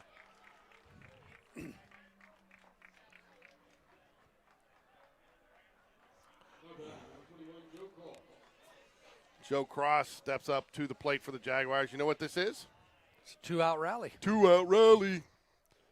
2-out rally. We got a drone flying over there? Where? Oh, it looks like it. There goes. And he's in there. Big time. I think that's I think that might be Hewitt Trustful scouting for next year. Maybe. That's pretty far out there to be a drone. I think we're going to add a drone next year, Alan. Seriously. Oh, that'd be wild. I mean, we can get a drone, and I mean, the way Bet was explained to me, you just program it. It goes up. We put the camera on. Yeah. We'll let Miller operate the camera on the drone. Yeah. Well, Bev can operate it. He's going to be coaching somewhere more than likely. Yeah. Well, maybe he's going to have to train somebody. Okay, that's going to drop. That's going to drop. Please, please, please. Nope. Little fisted. I think that's the first time Joe's gotten out in like 8 at-bats. Yeah, probably since like March. Well, and that does it for Jags Strand 1 getting on, and we will go to the top of the third. Jags holding on to a 2-run lead. Speaking of drones, I actually got a guy. He's coming to wash the windows of my 17-story office building with a drone. Really? Oh, I've seen some of that. So it's pretty wild.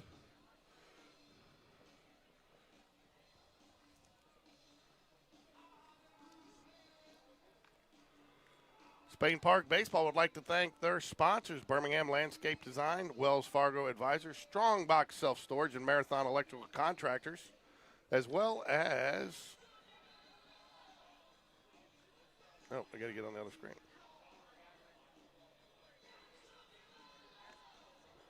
Stephen Standridge, America Properties, Milner Farms, Alabama Credit Union, Overnight Parts Alliance, and RFG Advisory Group, Kevin Harper.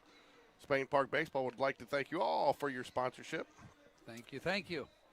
Got an update in Helena. Chelsea has tied the game up on a double by Craven, and they have runners on second and third with nobody out in the top of the third inning. Well, they're doing their part. We just need to do ours. That's right. Due up for the Panthers, 6, Petrock and Lee.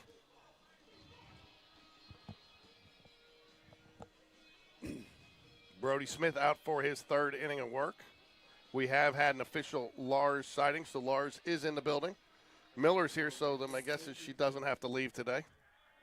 Yeah, he's locked in. He's locked in.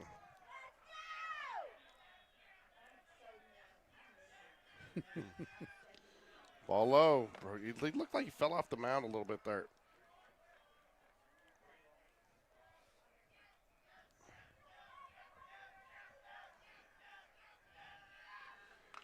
Fouls it away down third base line. Fans beware down there. Man, what a pretty field. Oh, without a doubt. I think Rick agrees with you. Even that sidewalk out there. Hey, even the sidewalk's gorgeous.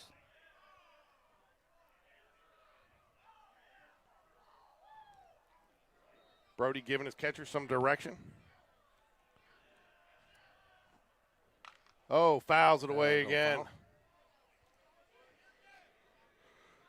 1 ball, 2 strikes here to 6. Number 6, whose last name happens to be 6. I Get get it. If he's on Seinfeld, his name would have been 7. Yeah.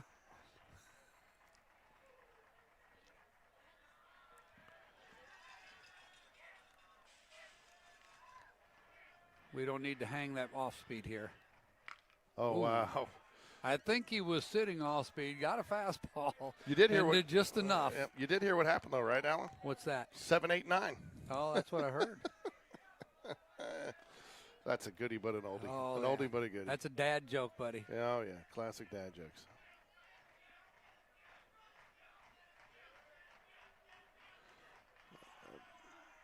Got a little noise coming from the homer deck. Yeah. We've got a About time we got a little life out of the students here. Yeah. I don't know what if they're getting in Brody's head, or he's just overthinking it, or he's not getting the sign that he wants. Curveball. Paquette makes the play. They didn't get enough of that one again. I'm a little concerned that this breaking pitch is just hanging up there a little bit too high for me. Just a little bit, yep. And Paquette got a nice jump on that, though, too. Yeah, and he read it well.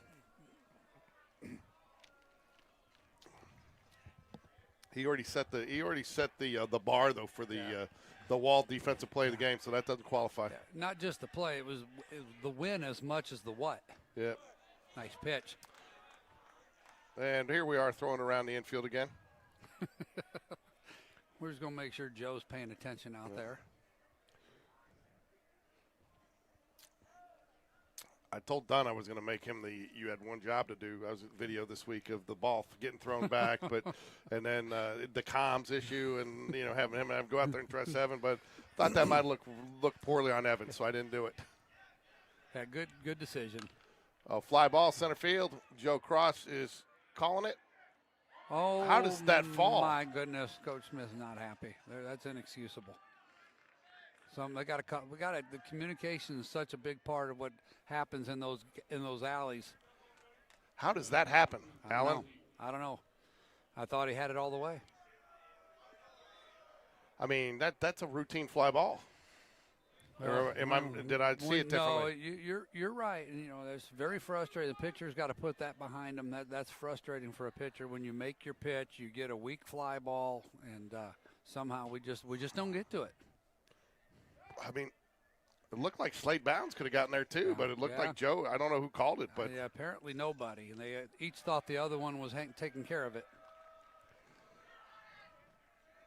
Now these are the kind of things that we can't be.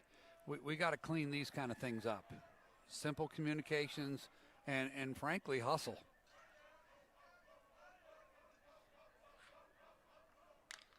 Fly ball. We're gonna get a do-over.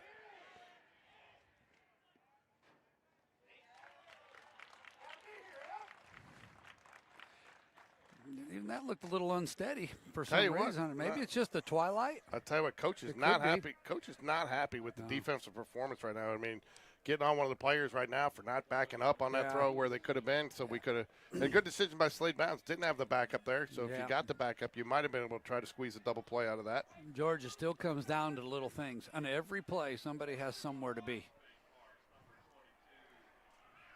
I listened to a guy say one time, greatness is a bunch of small things put together. That's a great line. It's so true. 2 outs here. Misadjust low. This is it's extra pitches on your starter's arm.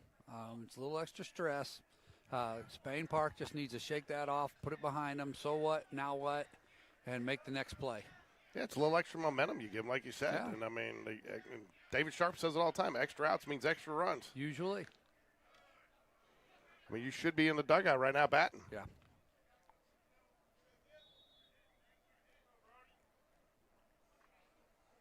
Haven't had our Ken Greb sighting today.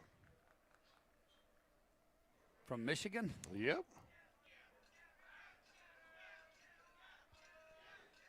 Fouls it away. That's going to get out of here. Yeah. All right. 2-1, 2 outs, runner on first. Make something happen on this pitch, and let's go hit.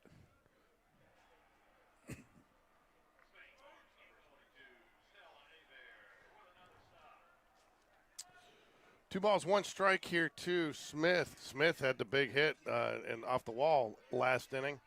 Kind of got the rally going for the Panthers to get their first 2 runs on the board. And he's hit another one deep center field. Joe Cross is going to trace this one down. It's right at him, and that'll do it. Yep. Jags get out of it after a mental error there, and fortunate to keep a 2-run lead here. I'll be right back, Alan. You need anything? I'm good. Thank you.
Alan, I'll tell you what, kind of coming back here from the concession stand, seeing some of the players, they look a little more determined than I've seen them the last couple innings. Not that they weren't, but I just I wonder what that's all about. They feel like they got a little wake-up call there, I think. Yeah, that's good. We'll take it. Little update in Helena. Chelsea has taken a 2-1 lead going to the bottom of the third. Big game for the Jags if we can take care of business here today. That's right.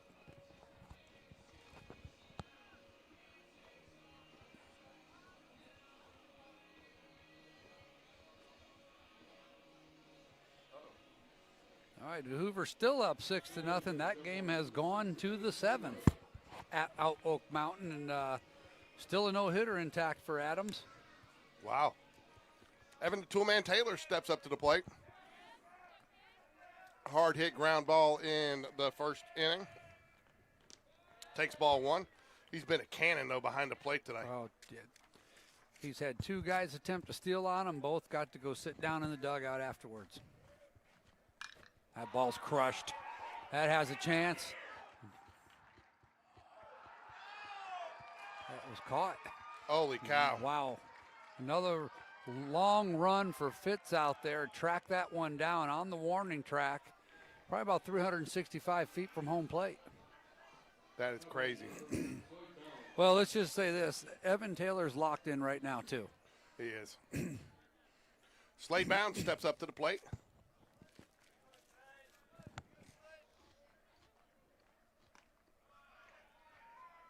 Looked like a little indecision on that swing. Swung a little late there, Alan. Yeah.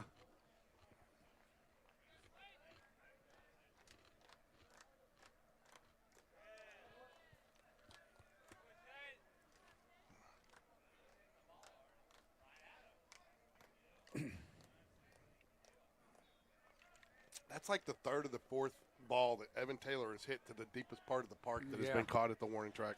Yeah. Called strike inside corner. All right.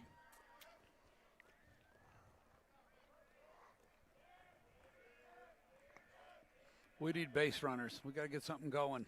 Swing and a miss.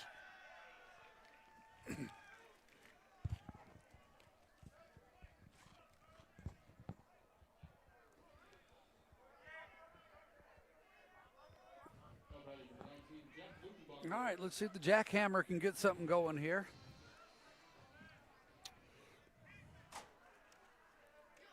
Jackhammer Lutenbacher, there he goes. He jackhammered the ball last time he was up. That 6 is kind of settled in here a little bit. It's time for us to kind of unsettle him. Yeah, he has gotten into a rhythm, and he is cooking. 1 ball, 1 strike to the jackhammer. Flags are completely flat now. The left center field wall. So there's no breeze at the park. Oop.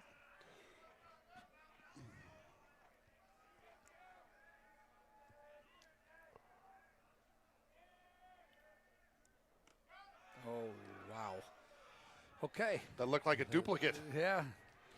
2 balls. See the hand? You see that? Yep. What he was doing with his backhand? That's it. Okay. 2 balls, 2 strikes. I'll watch it next time. 2 balls, 2 strikes. Wow, that one is going to be caught. And that will do it. 3 up, 3 down for the Jags. Very quick. All right, let's go pitch it and catch it.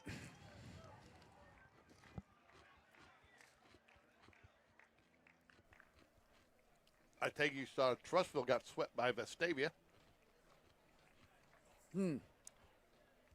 I had a person who shall remain unnamed from another school of which will remain unnamed that said, you know it's bad when you're pulling for Vestavia to beat someone, as he thought about that series. Yeah. Well, they got one of the top, they're like ranked second in the state, Trussville was. Yeah. Well, that's I'll tell you what, it's going to be interesting in 7A in this area around here. So many good teams. Some really good teams are going to be sitting home after the middle of April.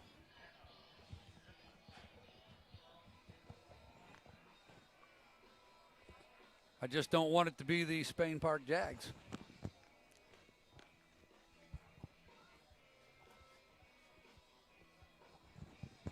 Agree with you 100%.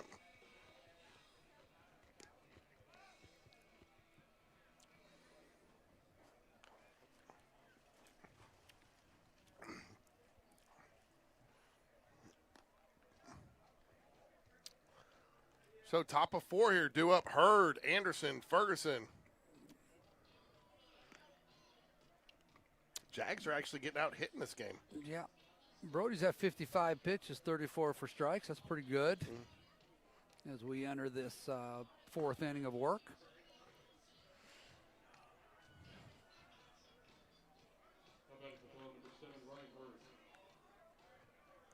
Hurd steps up. Another lefty in this heavy lefty lineup.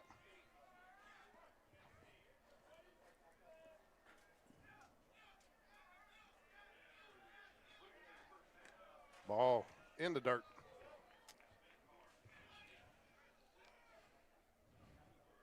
Did it say so? We're really going to have the first base coach walk all the way down to get that one that's 3 feet in front of. That's 3 feet in front of the plate. That's interesting.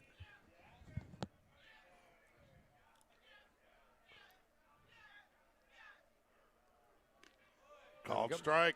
1 ball, 1 strike.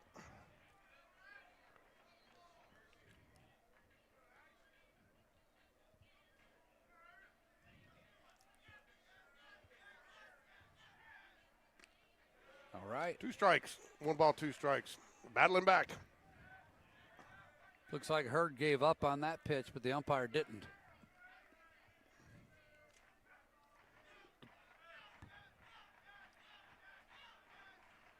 Got him. Oh, where did that my miss? goodness.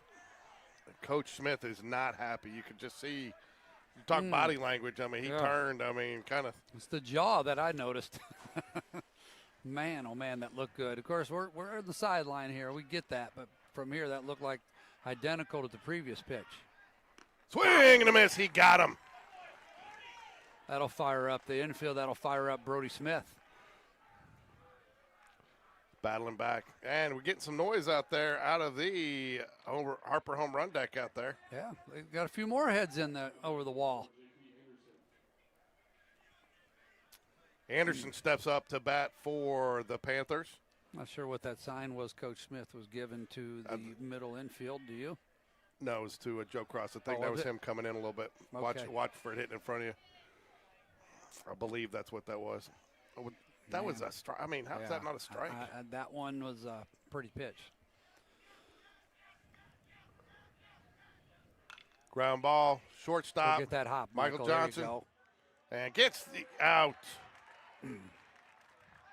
Nice job, Michael Johnson. Great play. Hey, caught it low, threw it low. He did.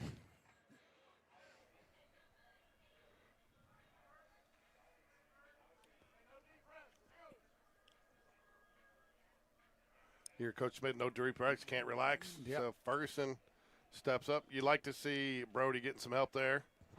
So pitching a little bit to contact here. Maybe Pelham's starting to feel a little sense of urgency. They got to start to be a little bit more aggressive, get some, they're running out of still very close ball game. Yeah, I'd love to get the 8th man out here and have that 9th man leading off next inning. Nice pitch, called strike. That's a Rick Strawn approved strike there at the top of the zone. Yeah.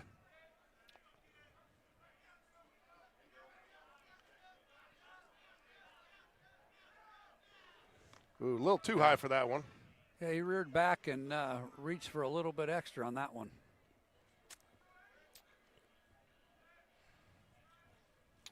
One ball, 1 strike here. Brody Smith trying to get out the bats back in the hands of the Jaguars here. I wonder if we're being watched down in the State House tonight. I wonder. I we told might him to tell his dad. Yeah. I wonder if his dad watches the coaches show. Just shoot us a note if y'all need our opinion on any legislation you're working on. We'd be more than happy. We'll be more than happy to share our opinions. Tell him I can come down and we can do it behind the scenes. Live at the Capitol. Live at the Capitol. We can do play by. We can sit up there and do play by play during the session, Alan. Yeah, you'll see some pretty funny stuff. 2-2 count here. Brody Smith trying to get the Jags back in the dugout. Ground ball, shortstop. Michael Johnson. Oh, that's a tough play, and he's unable to get a handle on it. Yeah, he had a little bit of a situation there where he wasn't sure if Connor was going to be able to cut that one off. The next few games coming up we've got 2 games next week. We've got one at home Tuesday, youth night at the home Spain Park against Helena, and then we're on the road against Helena, and then hopefully we don't have to play that Saturday because that would be a tiebreaker game. So, Right. fortunately, we'll not be here Tuesday. So next week, so we don't know what our schedule is going to be. Hey, you didn't have to do that, Missy, but thank you.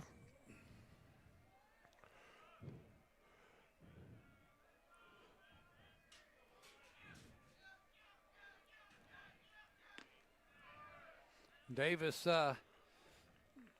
singled on a little A one-handed base hit. One-handed base hit. Just he fought off a breaking pitch that hung up there a little bit. He got out in front of it and did just enough to get himself a hit on it.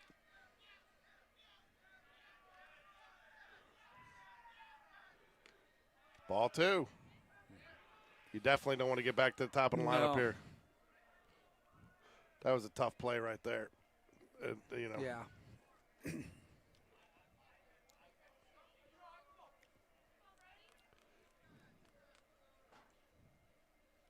Not really sure what we got going on here. Helena gives a sign. The batter's looking at his card in his back pocket. And, We with got our 2 second. outs. Yeah, We got with our 2 outs second. and man on first, I'm not so sure. You got maybe a hit and run. I don't know what they'd have gone. We got our second episode of Wilson's Words of Wisdom with Coach Dunn. So,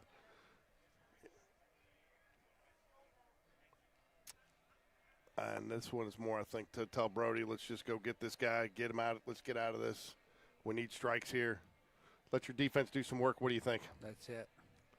You got to figure.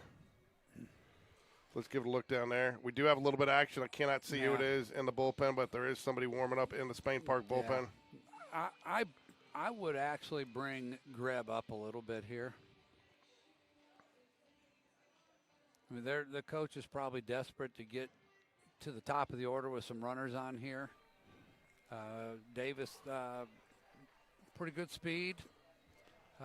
Maybe lay one down here and see if he can beat it out.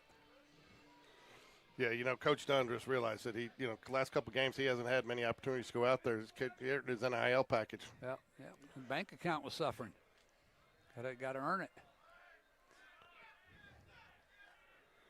There it is. Every time. Coach Dunn's perfect on the season. Yeah. Mound visit, strike the next pitch, or an out. The tough thing about that call was that was even lower than the pitch he didn't call I a know. strike that led to the 2 runs. I know. You were reading my mind, Alan. Yeah, that's like Living in my noggin. I'll take it now, but my goodness, I would have loved to have had it then.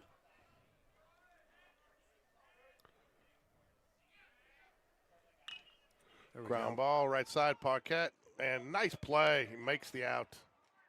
Ooh, can have a little collision there, huh? And that will do it. Yeah, don't throw it if you don't have to, right? Exactly. Good decision. He's had a nice game at second base today. Yeah, he's getting a lot of action with all these left-handers in that He is. lineup. So, Of course, I say that as a right-hander hits a ground ball to him, right? yeah. I've had a couple people text in, so I'm going to do it one more time here. Studio mode. Sponsors. Oh, yeah. Talk about the front porch stories. Yeah, well, and we've got tales. some people say, can get that QR code again. Well, if you miss the QR code, you can always get it. The link is in the description of tonight's broadcast. It's under the front porch. You just click on it. It'll take you to Amazon.com. But Missy Gurley and her book, The Front Porch, Stories and Tales from a Sweeter Time. So, and I did find out from her sister down there that I'm probably going to get to go up and talk to her and get a little interview about what the book is. And That's so cool. So, anyways, I think it's cool to write a book, to have something on Amazon. So, anyways, it's a great Mother's Day gift, right? Great birthday present, absolutely. So go ahead and scan it and pick up your copy today. Send a pic to the grandparents there.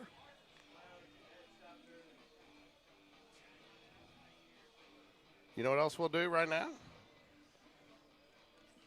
It's time for our Sean Jones snack of the game. Already? Well, Yeah. it is the We're the bottom of the fourth. Bottom of the fourth. So I'm gonna go with the pickle, man. I've had a couple pickles today. They've been good. So, and the pickle, you can't go wrong with the pickle at the ballpark. The pickle has been the snack of the game a time or two. Yeah, it has, but it's always good. And you know what? Always good. Pickle seems to bring us good luck. Is Yeah. Lars here? Are you sure Lars is here? Okay. Yeah. Lars is down there. So Got company, too.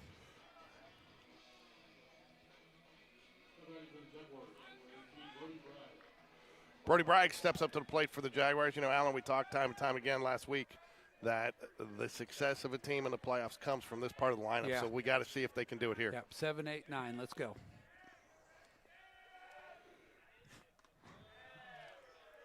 It's a good call by the ump on that one. Yeah. They wanted it badly. That was pretty high.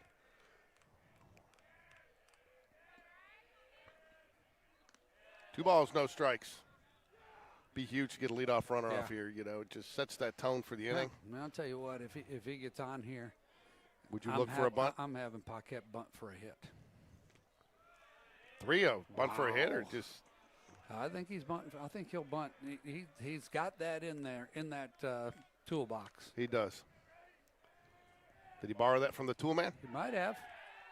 4-pitch walk to Brody Bragg to Yeah. start off the inning. What an eye, because there was a couple of those pitches were mighty close. Tell you what, he seems to be moving us a little bit better today. Yeah, absolutely. I heard him talk to Coach Smith the other day. He had another checkup, and the doctor said he's good to continue to go. So that'll bring up Ryan Paquette. Great defensive plays in the field tonight. Has really done a nice job keeping the Jags, keeping us at a 2-run lead. Third baseman's creeping up. I'm sure they're expected bunt here in a game like this, and thought about it, Yeah. pulls it back. Yeah. Wasn't even close.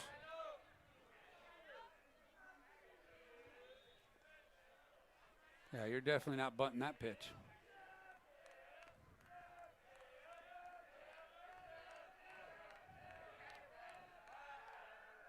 Predictable there. Not a bad idea by the pitcher to throw over to first. So, hey, we're happy to do it there, Abigail. I feel like this is a big point in the game. Told your other daughter, Chrissy, last night. I remember what it was getting this started. We needed all the support we could get, come on. so glad to pay it forward. Yep. There was a situation there where Ryan just really did not get squared around in time. No. To your point, I wonder if he is trying to bunt for a hit there. Usually when you square Yeah. around late like that, you are, because you don't want to give him time to come in and get it. Yeah. So it probably was a bunt for hit situation there.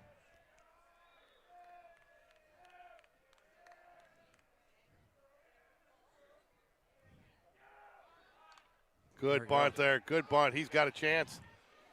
Good throw, though. Well done. Well done. Does sacrifice the runner over. Does his job. Sacrifice bunt. One out, but he does put a runner in scoring position for Barrett. The price is right, or the full price. The full price. Full price. Barrett, full price, steps up to the plate. Struck out his first at bat, but now he's seen him. Fooled him on a curveball for a strike. They've gone to the bottom of the fourth in Helena. Chelsea leading the Hornets, or the Huskies, 2-1. The Chelsea Hornets, that is.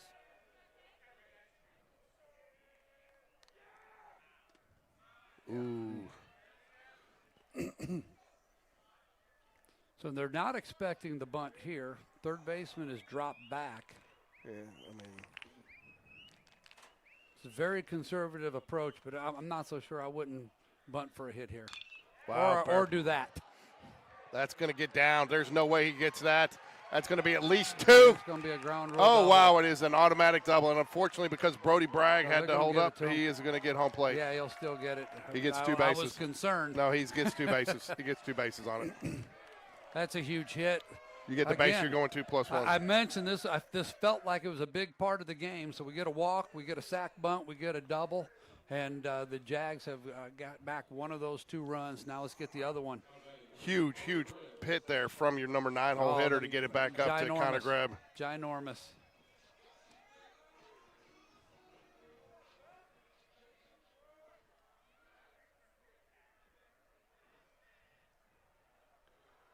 Great piece of hitting there to extend the Excellent Jags job by lead a little Barrett. bit there and just get a little bit of momentum back. You felt the momentum slipping a little bit. Yep.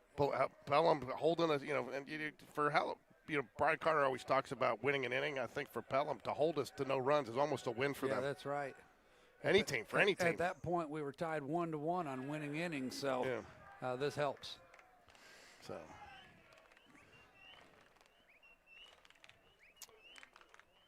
1 ball, no strikes here to Connor Greb and go. Would love to call him Connor Greb and gone after this at bat. That'd be nice. Fly ball. It should be playable. That's it's a tailing. long It's way a to long run. Oh, wow. It's a fair ball. Could not get it. He's going to send Barrett Price. Look at Oh, Greb. wow, and a They bad. threw it to the wrong They base. threw it to the wrong base, and nobody's there. Wow, what great aggressive base running. We'll take it. That was a long, long way for him to run. That for that was a fly long way ball. because they had him. Well, He if was you in the remember, parking lot. well, if you remember last night, they put the shift on with Yeah. Connor Greb because of his pulse. So Yeah. I didn't realize how far he was over there way when he over came there. running. But that's a He was whispering to the center fielder. yeah, and great. The Jags get another run and put a guy on third for Michael Johnson. So hope you're watching this out there, Vicky, Mimi. And we hope we got you back in the ballpark in live and in person soon. We love it when you watch us, but we love it more when you're here in person, right, Al? That's right. We prefer you have to go back and watch it on replay. I tried to shame a lot of the Spain Park family to get out here tonight. I didn't have a lot of success. Yeah.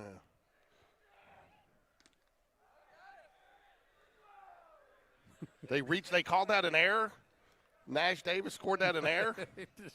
I tell you, man. I would have given him a double. I would have given him a double that- advancing the ball- third on an the error ball there. was not touched. I wouldn't have given him a triple on that, but I would have given him a double and Yeah, advanced on the throw. definitely.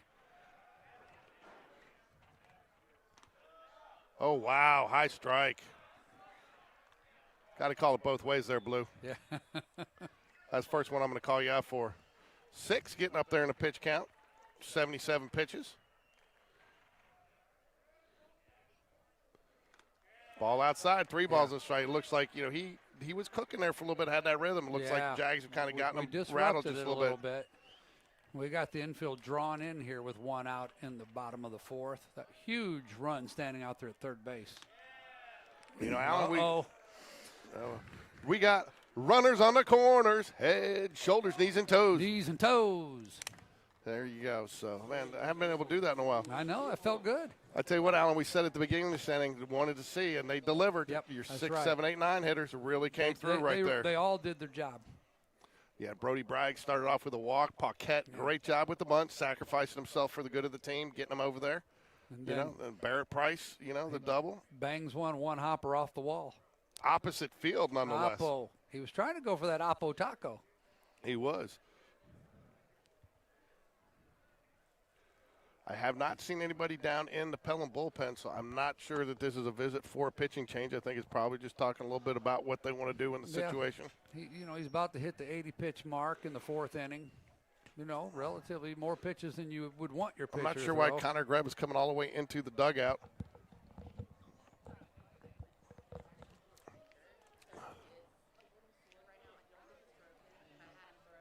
Probably need to get Connor Greb back on third base before action starts here again.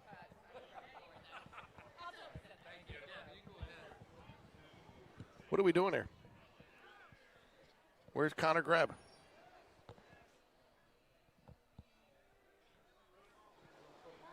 Oh, my gosh. Oh, my goodness. We weren't that. This is strange.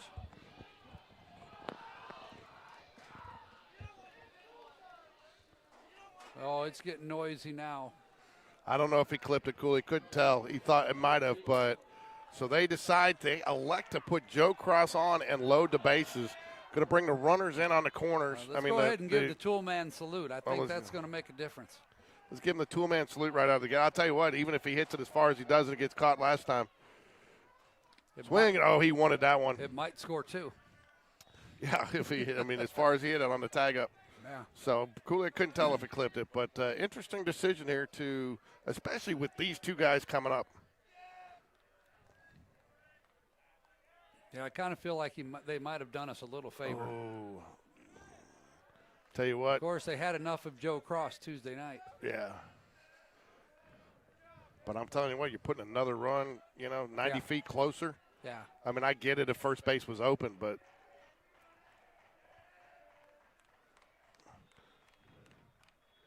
Fouls it away. 3 straight foul tips. He is just barely missing it. Again, a big at bat, a big moment in the ball game right here. without a doubt. And, this is one of those things where you can break it wide open and really crush their spirit, or they get a little bit of momentum. That's right.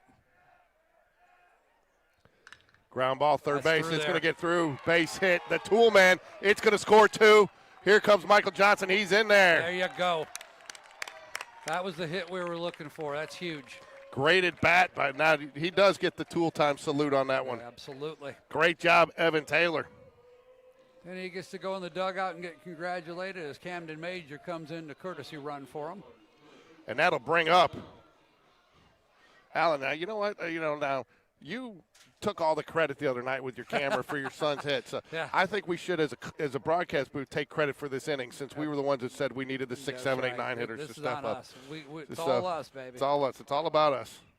So you made it about you. I'm going to make it about us. Jackhammer steps up to the plate, man. He's demolishing the ball.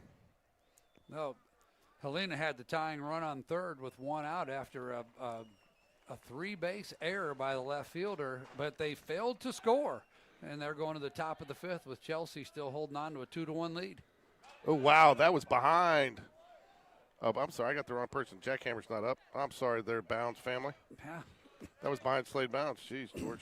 you got to get the cheeky thing Getting going. started. I got Cheeky Bounds. Sorry, Cheeky. We're trying to give Jack 2 at-bats. Yeah, well, sometimes he needs to. Yeah. Cheeky Bounds is up. I got ahead of myself. I'm just counting on this run to come in. Still only 1 out. Abigail gave us a tool time salute too. I like that. The tool time salute.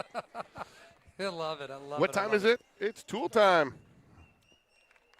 Evan has had a nice series so far, especially behind the plate. I don't think there's been any stolen bases on him, is there? No. That's going to be called a strike.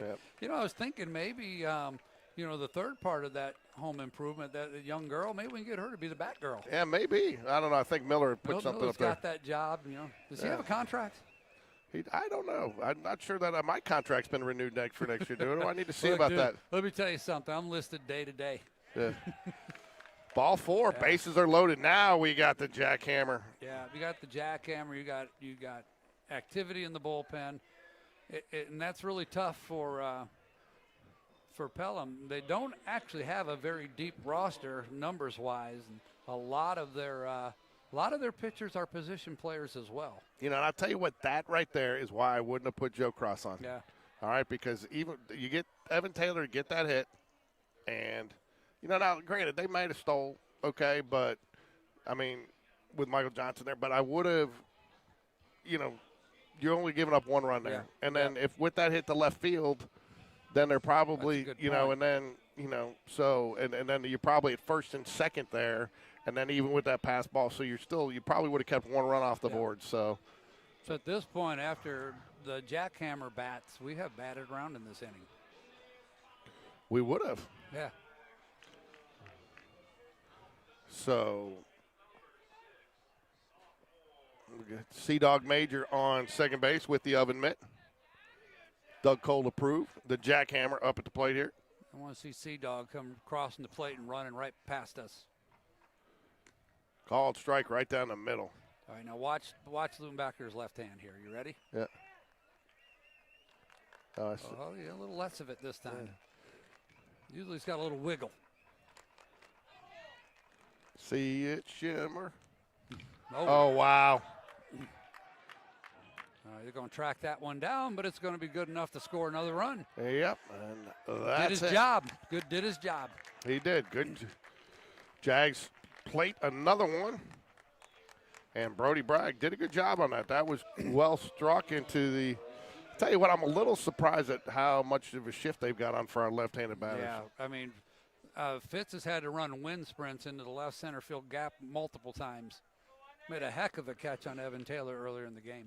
Cooley makes a very valid point. He goes, if you're the opposing coach, you do not want to see that's actually a very valid point. Oh, nice jump there, but I think he's got him, and he does. Oh. Okay.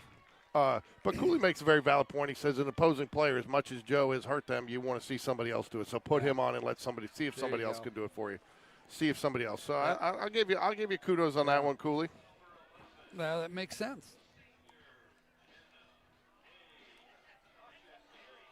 All right, as we go to the fifth, you think Brody Smith will get I think you a get chance to start this inning? What's he at? We'll see here in a minute. Yeah. Real quick, while we've got that going, I want to give out one more shout out to another sponsor, Waldo's Chicken and Beer. Waldo's has been a proud supporter of Spain Park Jaguar baseball this year, supporting the team by providing team meals for our varsity and JV. So I want to thank Waldo's for their support of Spain Park baseball and feeding our kids. And I want to encourage everybody to go out there to Waldo's. They've got a great patio. They've got a great menu, and they've got a great atmosphere. And I'm going to see, of all ages, I see lots of kids come out there, and see lots of kids out there after Little League games. So go out to Waldo's and support those who support the Jags.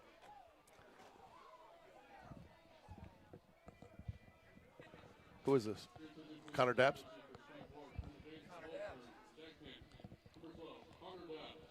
Connor Dabbs in the game for the Jaguars. To start the top of the fifth, Jags put 5 on, though, in the bottom of the fourth to make it a 7-run lead. And I'll tell you what, Alan, you did feel you felt some momentum. You felt some momentum coming from Pelham, and then you feel it just kind of the wind get taken out of their sails there. Yeah, exactly. Well, we called for a big inning. We got a big inning. Now we need the shutdown inning. And that, the other thing here, too, this is, and to your point, if you shut them down here, they're coming back with 6 outs left to go, and you got to feel if you can get 1, 2, 3, and maybe come back and put 1 or 2 more on the board, you almost might be able to call it a night. Yeah, you crush their will. Yeah. Ooh. Dabbs looks like he's got a little adrenaline flowing too. Yes, he does. So, Doc Bragg made it to the game. He did. That's good. It's over here to our left. Well, there you go. Finally made it. It's so strange. It's so warm during the day, and then you look up, and there's people walking around wrapped up in blankets. It is. Night.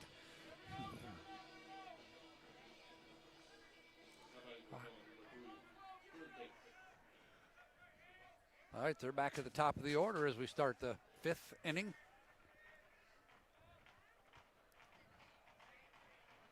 Looks like Chelsea's got a little something going in the top of their 5th inning. We're at the same place. Yeah. Lots of noise coming out of the Harper home run deck. Yeah. I'd love to see the students get behind this team. This is a special, special team. They're a lot of fun to watch. Oh, well, don't worry, Alan. We will be if Spain Park, if we get into the first round of the playoffs, Spain Park, Game Day Sports Radio will be doing a ticket promotion like we've done in the past where give kids an opportunity to come. Yeah, we got to get them here. 3 balls, no strikes. About 2-1. Oh, sorry. I thought I saw the umpire put a 3-0. We'll close this book on Brody Smith. He went 4 innings, gave up 2 runs. Both of them earned 2 walks, 1 strikeout, but impressive 43 strikes on 71 pitches. Ooh, fouls it off. Between Taylor and that umpire, they've had a lot of contact with foul balls and pass balls, so to speak. I thought Brody had a better outing this time, and I thought too they had a couple of unfortunate plays on the field, and that had him face some extra batters and a couple of really close calls that didn't go his way. Yeah, he definitely took a step forward tonight. Fly ball. Oh, it's going to be out of play. Wanted a chance at that one. Man, that is a great camera down there. It's a pretty picture right there. Yeah. Good color. Yeah, we got it all, man. We got 3 good cameras out there.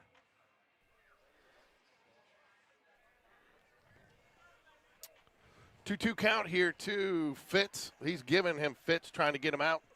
You like that one? Yeah, he needs to give him Fitz. Oh, ground ball, and that's going to get through the hole for oh, wow, Michael Johnson, but couldn't do anything with it. Nope. I did not think he had a chance to get to that. No, I didn't either. He covered a lot of ground, kept it in the infield.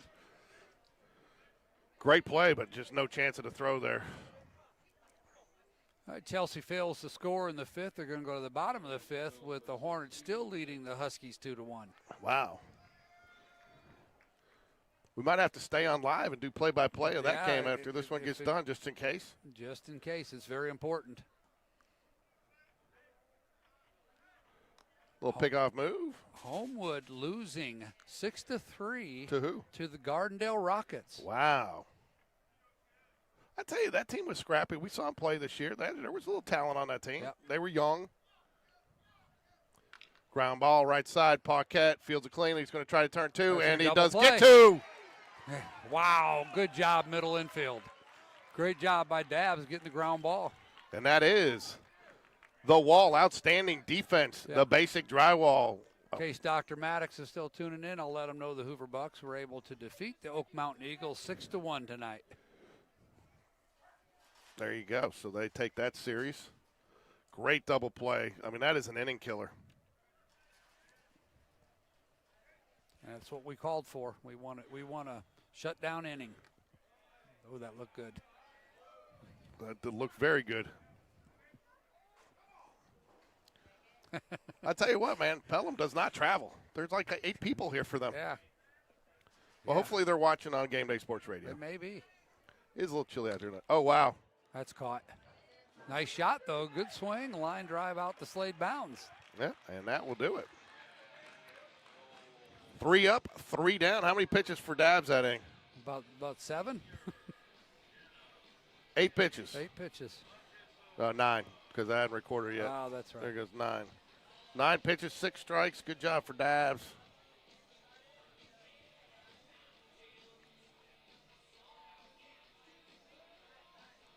And the Jags would come back, put the bats in the hand, see if they can't add to this elite. You know, Alan, to be honest with you, they get 3, your game's over. Yep.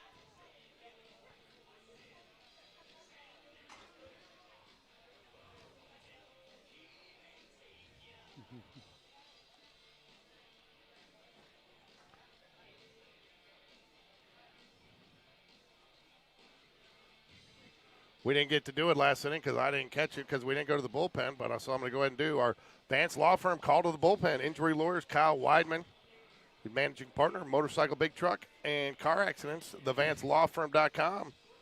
So you need any legal representation, reach out to the Vance Law Firm. That's our Vance Law Firm call to the bullpen.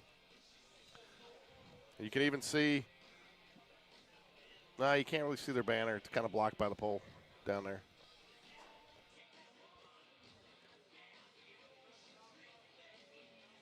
Sorry, Can't really.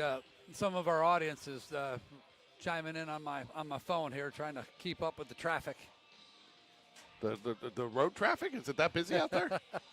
Oh, just the Oh. text traffic. Oh, text traffic. Yeah, Alan, I don't know how you do it, man. As popular as you are, I don't know. You fall out of bed and people are saying hello to you. What are they doing on the floor in my bedroom? I don't know, but they're there. It's scary. My wife's been complaining about that. So you get these people out of here? Yeah, I tell you what, your wife is sneaky. She came up and she said hello to me, and she was kind of standing in that blind spot behind it. I'm like, am I hearing things? Because she said hello, and I looked over my left shoulder, didn't see her, looked over my right shoulder, didn't see anybody. And then she finally tapped me on the shoulder. I was like, oh. I did get the nice note from your wife on And Instagram. Did you get the note from me? Oh, you didn't come through. Oh, I did. Let me tell you where it was. It was on a larger group where you but like 6 or 7 of us. Oh, that's probably where I missed it. I Yeah. probably missed it in there. Okay. Well, I'm sure you did, Alan. I wasn't all that. There it was, right there. You there. go. Oh, there you go. Oh, that was you. Okay, yeah. So, You saw it, but you didn't know who sent it, huh? yeah, that's what it was. There were so many people on there. So, well, you know what happened? There's somebody put the heart on there, and I thought that's who sent it. Ah, So that's what it was. So, okay. but no, that's good. So no, I got it. So, but no, it's good. And I thought Coach Smith had some nice things to say about Ryan yesterday. Well-deserved things. Yeah, that was nice. That makes a daddy proud to hear that kind of stuff. Yeah. So we'll have another Jag Den Coach's Corner. Nice. He's going to try to bunt for a hit here. He's going to have to hustle if he's going to do it. Oh, wow. Great hustle. Okay. I'm not a big fan of the slide, but it worked. It did, and I think it worked there. I think that's the only time it does work. Yeah. And most of the time they say it doesn't, but I think on that one, that's the only time it does work. Yep. Okay. Ryan So Parquet, what you we got going on here? We swinging away? I think this is a coin toss. It's how do you feel about it? Do we have the herd is in the pitch? Yep. I probably wait. I got a feeling he's swinging away here. Yeah, I mean, if you get 2-0, you might flash it around there if you get a strike to bunt down just to get him down there. But, I don't know, you bunt back-to-back after the bunt for hit. Wow, foul ball, though. Great hit. He got way out in front of it. Wake up in the bullpen. That ball was below his hands, and you saw what he did with it. Yeah, that's kind of his zone. If he's not listening to you, you better get him to listen to the Coach Smith show, huh? I don't know if he saw that today or I not. did. I sent it to him. I don't know if he watched it. I sent him. If I put a player in there, I usually send him the link because I think they usually watch that stuff. as long as Coach Smith says nice things about him, Yeah, which he's never not. So. Yeah.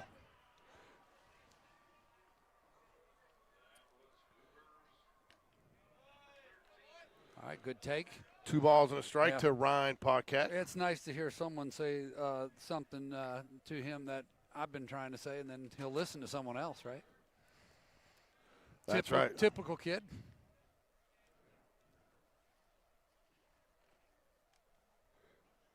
Oh, there it is.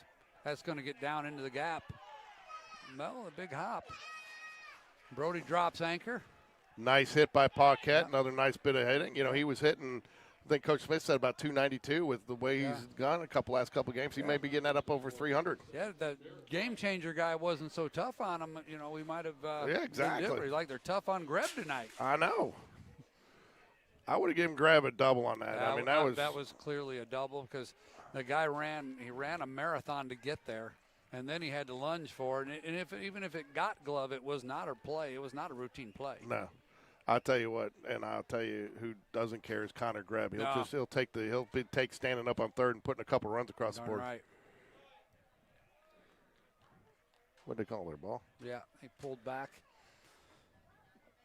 Now the bunt situation makes sense. Oh, I agree, especially with Connor Greb coming up, and you Barrett full price put one over the wall on a hop for an automatic double. Oh, great bunt! This is going to be trouble. And he's safe too. 2 slides in 1 inning on a bunt, and both get a single out of it. You go a month without seeing a head first slide at second base. How often do you see 2 in 1 inning? 1 inning.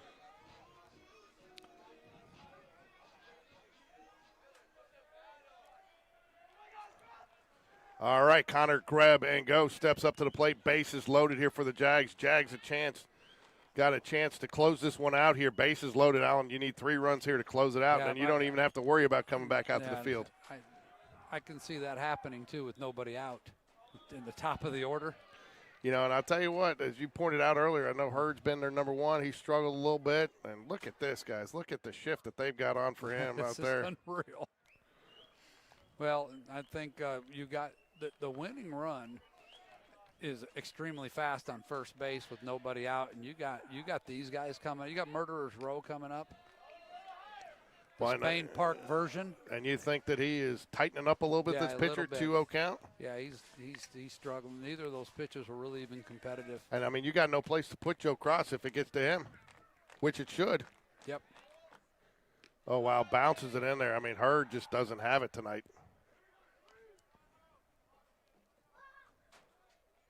You said he struggled a little bit in his last outing.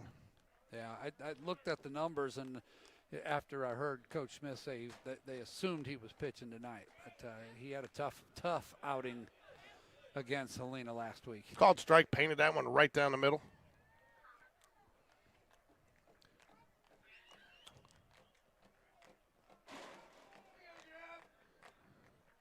Wow. I don't think he's going to get there, is he? Yeah, he got there. But you're going to get a couple of runners tagging up. He got a good bit of that, just not enough. Yep. Well, you got a situation here where you made. I know you got a big lead, but you're looking to win the ball game, put this thing away.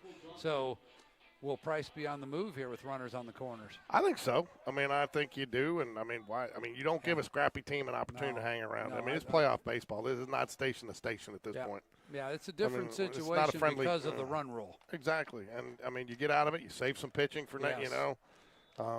possibly prevent an injury. You got a chance to win a game in advance. You win that game. Yeah. Michael Johnson steps up to the plate. Vicky, if you're at home or if you're watching, stand up, cheer along, if you can. Mimi, Not so good news out of Helena. They have scored 2 runs in the bottom of the 5th and now lead Chelsea 3-2. Barrett Price does go. He doesn't throw. Defensive indifference. Pelham does. This is a scrappy, good ball team, and they may feel a little bit demoralized. But forgive me for wearing the powder blue glasses here. But we've done this. This team has done this to a lot of people. Oh, they have. They have good company. Nope. So Michael Johnson chance to win the game here with one swing of the bat. Very often you don't say you can get a walk-off with 8-run lead. Well, we'll take it, and we'll go maul him in the outfield and rip his jersey off too.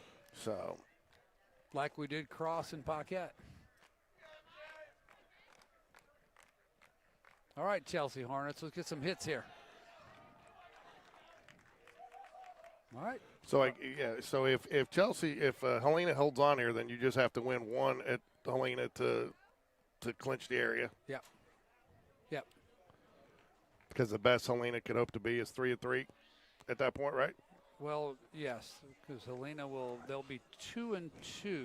That's right. No, because if we win this one, if we win this one and then if we win one, we'd be 5. The best they could do is 4. Yep. I can't quite hear. We'll make out what the students are chanting. Something like ballpark, like they want to leave the ballpark. 1 ball, no strikes here to Joe Cross. Evan, the toolman Taylor, stands on deck.